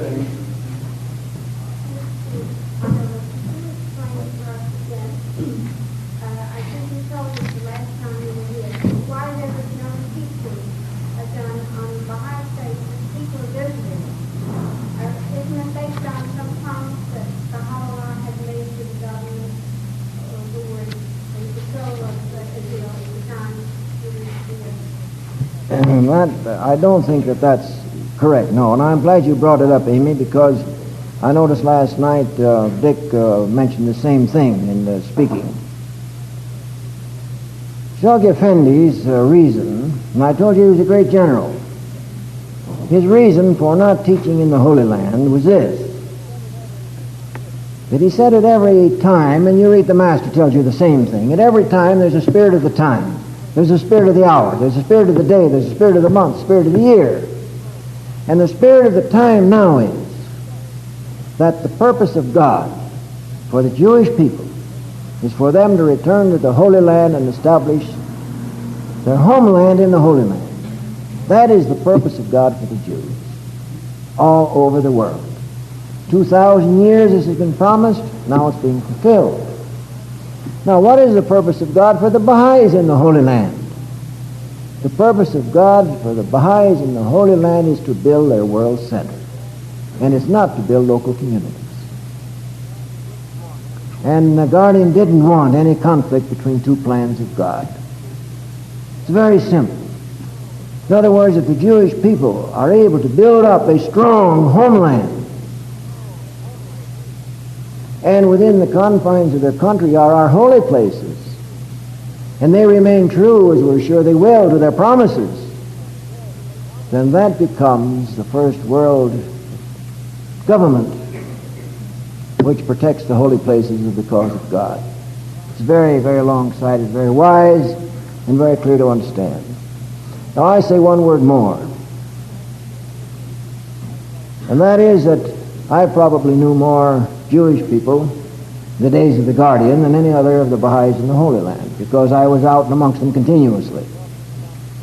And I talked to them about the cause continuously. And underlying the motive power in the life of all of the people in Israel is the fact that they want to establish their homeland. And I'll say this, from my own experience, that if it were possible to teach, we would not make Baha'is, because their hearts were centered towards the task which God had destined for them at this time. This is my conclusion. And you know that I wanted to teach. The Guardian spoke one evening about it. Someone asked a question like you've asked a question, and he says, of course in the future we'll teach in Israel. Isn't any question about it. We teach all over the world. But today, no. But he says, anyway, sometime we're going to teach. And he looked at me and he says, Leroy, that won't make you mad, will it? If we lift the ban, and I said, no, Shug Effendi, it certainly will not. And if you lift the ban tomorrow, I'll guarantee I'll make an assembly in every one of the large cities of Israel within a year. It's a good thing he didn't lift the ban. I probably would have failed. There's a question been asked here, friends. Can I give the background and authenticity behind the long healing prayer and the fire tablet? You're all familiar with them. Let me say that they're both authentic. In the Orient, this fire tablet is not known under such a name. This is one that was given in the West. Why, I don't know. Now, why aren't they published? They're not published because Shug Effendi felt that the present translations do not do justice to these very important prayers and documents. He said there's no objections to their being mimeographed and spread privately like in that manner. But to have them published as a part of approved Baha'i literature, he couldn't agree to that because the translations, although they've been done by experts, are not good enough for the original, in which the way they appear in the original documents. Does that answer your question?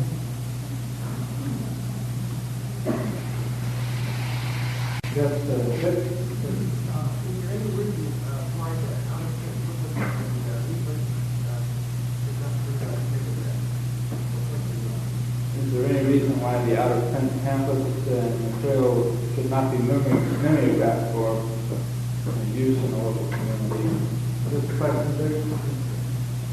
Well, I really think that Arthur's been very quiet here. Maybe he'd like to answer that. He's a member of the NSA, huh? Go right ahead. I'm doing all right? You're doing just fine. You see, one of the things I want you to bear in mind about literature, you rather have an overabundance of literature in the United States, is my opinion. I don't know, but that's my opinion. Now, if there is some particular piece of literature that's out of print which was approved, mind you, if it was approved, I don't know whether you're referring to something that was approved or was not approved. Some of the things that are not in print were not approved because the sources were not known. Perhaps there were quotations that weren't authentic. I don't know. But if they've been approved, certainly if in a local community would think that they'd be of use, I would think that if they'd write the National Assembly would be glad to give them authority to mimeograph it if they wish to do it. In other words, any piece of approved literature certainly can be used by a local assembly for their teaching work if they think it's desirable. But there always is the question of its authenticity, whether it's been approved by a reviewing committee, and things of this nature.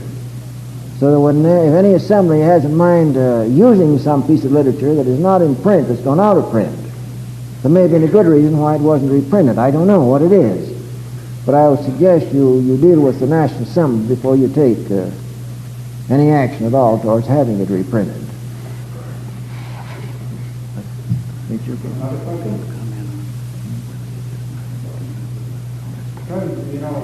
I have one more question here that I have, friends. In connection with this drive that's being made at the present time for the maintenance of spiritual assemblies and for the establishment of new spiritual assemblies. The question is raised that in a certain city there are just 9 members. Now, one of the 9 has to be away on election day, April 21st. Does that mean that the assembly cannot be elected, or because it has to be by joint declaration, or does it mean they can go ahead and have their joint declaration and have this person sign when he returns? Now, if the person is living in the city and has to be away on business or for some other reason, certainly you can follow that procedure because he is a part of the community. He's not separated from the community. He's one of the 9. And you certainly can't hold up an assembly because one of the 9 members happens to be absent on a particular day. Does that answer this question? I don't know who asked me that, but I hope that that meets the approval of the National Assembly.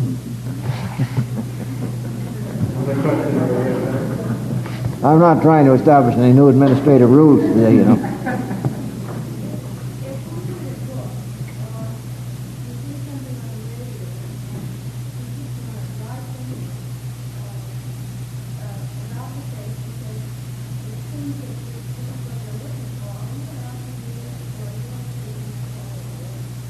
Well, the answer to that question is very, very important. It depends entirely on who the person is, what the prominence is. For instance, if I'm living in Burlingame and someone in Burlingame writes something in the paper that's very wonderful, certainly I would feel free to answer them, write them a letter. But if this person happened to be some national figure, by no means should a local person write to them. Now, I'll give you the example. Mrs. Roosevelt, Franklin Delano Roosevelt, was a very remarkable woman, and many of her ideas were very similar to the Baha'i ideas.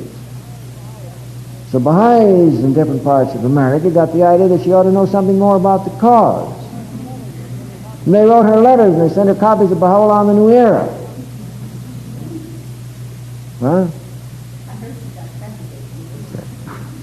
Well, anyway, she was in Israel, and the question of the Baha'i faith came up in the meeting with the ambassador and with the councils there, and the American council told me about it. And she rather was made light of it. She said, you know, the Baha'is, every time you say something, they write you a letter and send you a book. And I've got 70 copies. As Mamie says, I've got 70 copies of Baha'u'llah and the New Era. You see, it cheapens the cause. She pays no attention to it.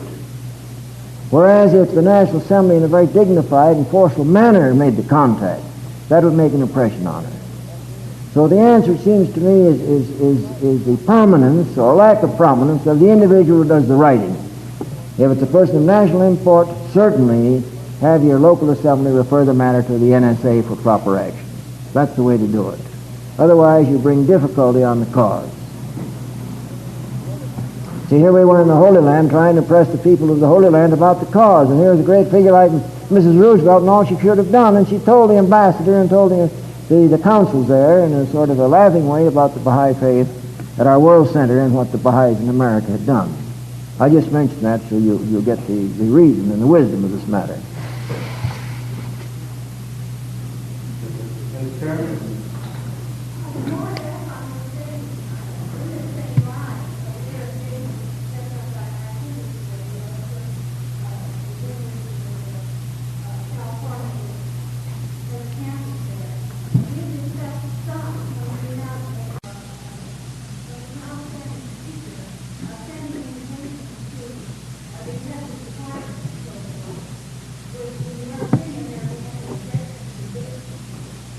Well, if you have a perfectly dignified meeting, and you have a good speaker, and a good chairman, and it's a proper representation of the cause, I wouldn't see any objection to it at all, personally. And I think that if there is any question, you ought to write the National Assembly about it, because, if you understand today, I'm not trying to put them out of business, I'm trying to help them. And if I answer all their questions, why...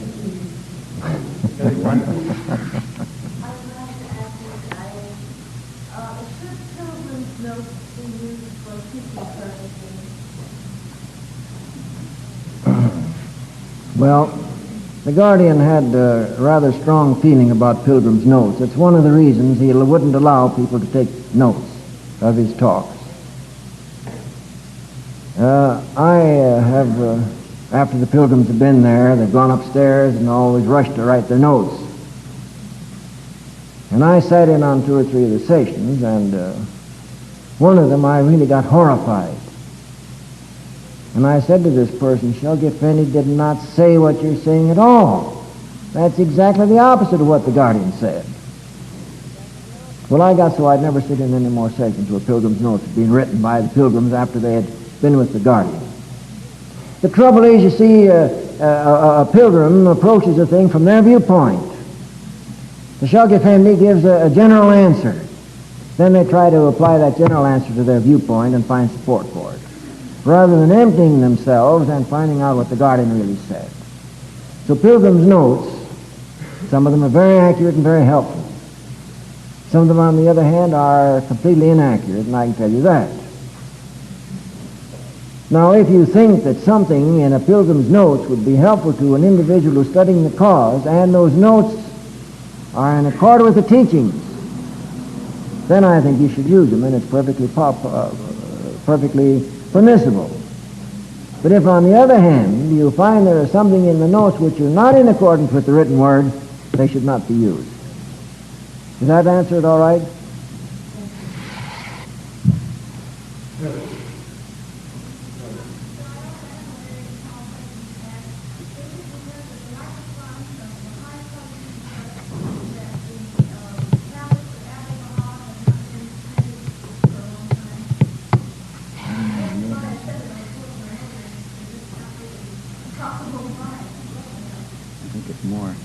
It's being worked on now, but it's a question of time and the pressures of the personnel. It's a project of keeping. We're going into huddle here. We'll come up with the answer in a minute. This is a project which is in process, but it is more a shortage of the time of the personnel of the trust. So much has been done by one person, really, and there are going to be certain revisions made and readjustments in the set, so it'll be in effect a new edition, and this is just taking time, but it's in the hopper. Friends, may I add a word to this general subject of literature? You see, when you sit in the World Center, you see things from a little different viewpoint than you do other parts. In America, so many people ask me, why don't we have more of these sacred utterances translated? Well, the answer is that everything of import and the essence of all of the teachings you do have. And when you get the rest of the translations, you'll find it's something that amplifies something you already have. It's a question of reprinting certain things that are out of print. Very important that should be done. But bear in mind, friends, that you're in an evolving cause. Please bear it in mind. India, other parts of the world, the work of mass teaching has been stopped and curtailed because we don't have the funds and we don't have the literature. We have Baha'i literature translated in over 300 languages at the present time. We could translate them in 600 if we had the people and the time and the money. In India, where they have 100,000 new Baha'is, 2 years ago they printed 1 million pamphlets on the cause. There are over 200 different languages in India. All over the world they're crying for literature and for translations. Funds aren't available, the people aren't available. Be a little patient with what you have. I think America has an overabundance of literature. The English translations that you have are rich in almost every field of Baha'i understanding and teaching. Give the national bodies and give the House of Justice a chance to meet some of these demands in all parts of the world so that the teaching words can go forward. I don't think the Baha'is realize this great demand for literature. One point I want to make, it's getting late, I know, but I want to make this point to you. The book which is translated and spread the most in the world is the Bible. I suppose you all know that. Not all of it, but parts of it. In the year 1844, which is the date of the announcement of the Bab, in how many languages was the Bible translated or parts of it? Only 187. 1844 years after the announcement of Christ, huh? 120 years after the appearance of the Bab. How many languages is the Baha'i Faith translated in? Over 300. And we'd have over 600 if we had the time and the money. This is the progress of the cause, how rapidly it's moving at the present time. So friends, bear this rapid spread of the cause that you're a part of, and that you're the citadel of to protect and to cause to progress. A great responsibility rests upon the American Baha'is, and certainly a rich opportunity for service to the entire body politic. I think I'll close. Oh.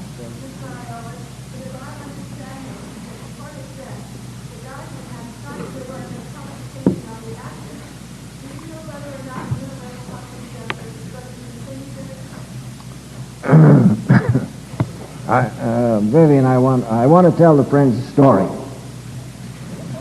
One night there were some pilgrims at the table, and someone raised some question, and the others started to discuss it amongst themselves, with the guardian sitting there. I never heard of such a thing before, but anyway, it was done.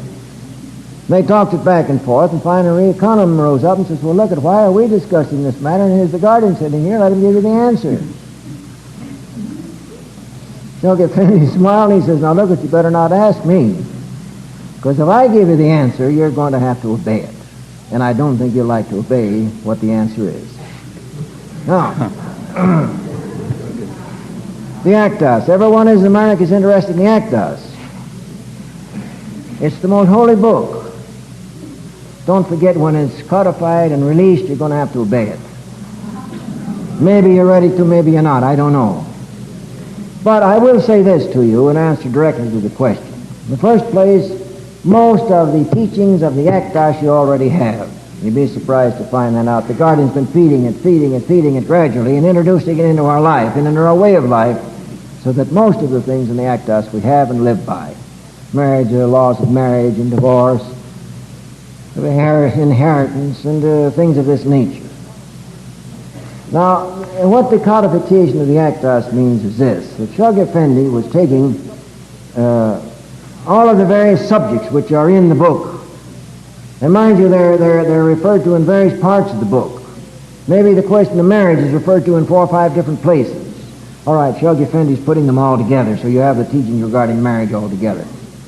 Then many of the early Baha'is who were surrounding Baha'u'llah asked him questions of the application of these laws, and he gave them answers. This book is published in Persian under the title of Questions and Answers. Those answers were to be compiled on all these various subjects. Shoghi Effendi had laid out this work. He was working on it personally. He found some problems in connection with it, and that is that the Actas is written in Arabic, a very high Arabic. And he said there were very great difficulty, even for the Guardian, in finding ways to translate certain of Baha'u'llah's passages. If they're translated wrong, you may have a different meaning than if they're translated right.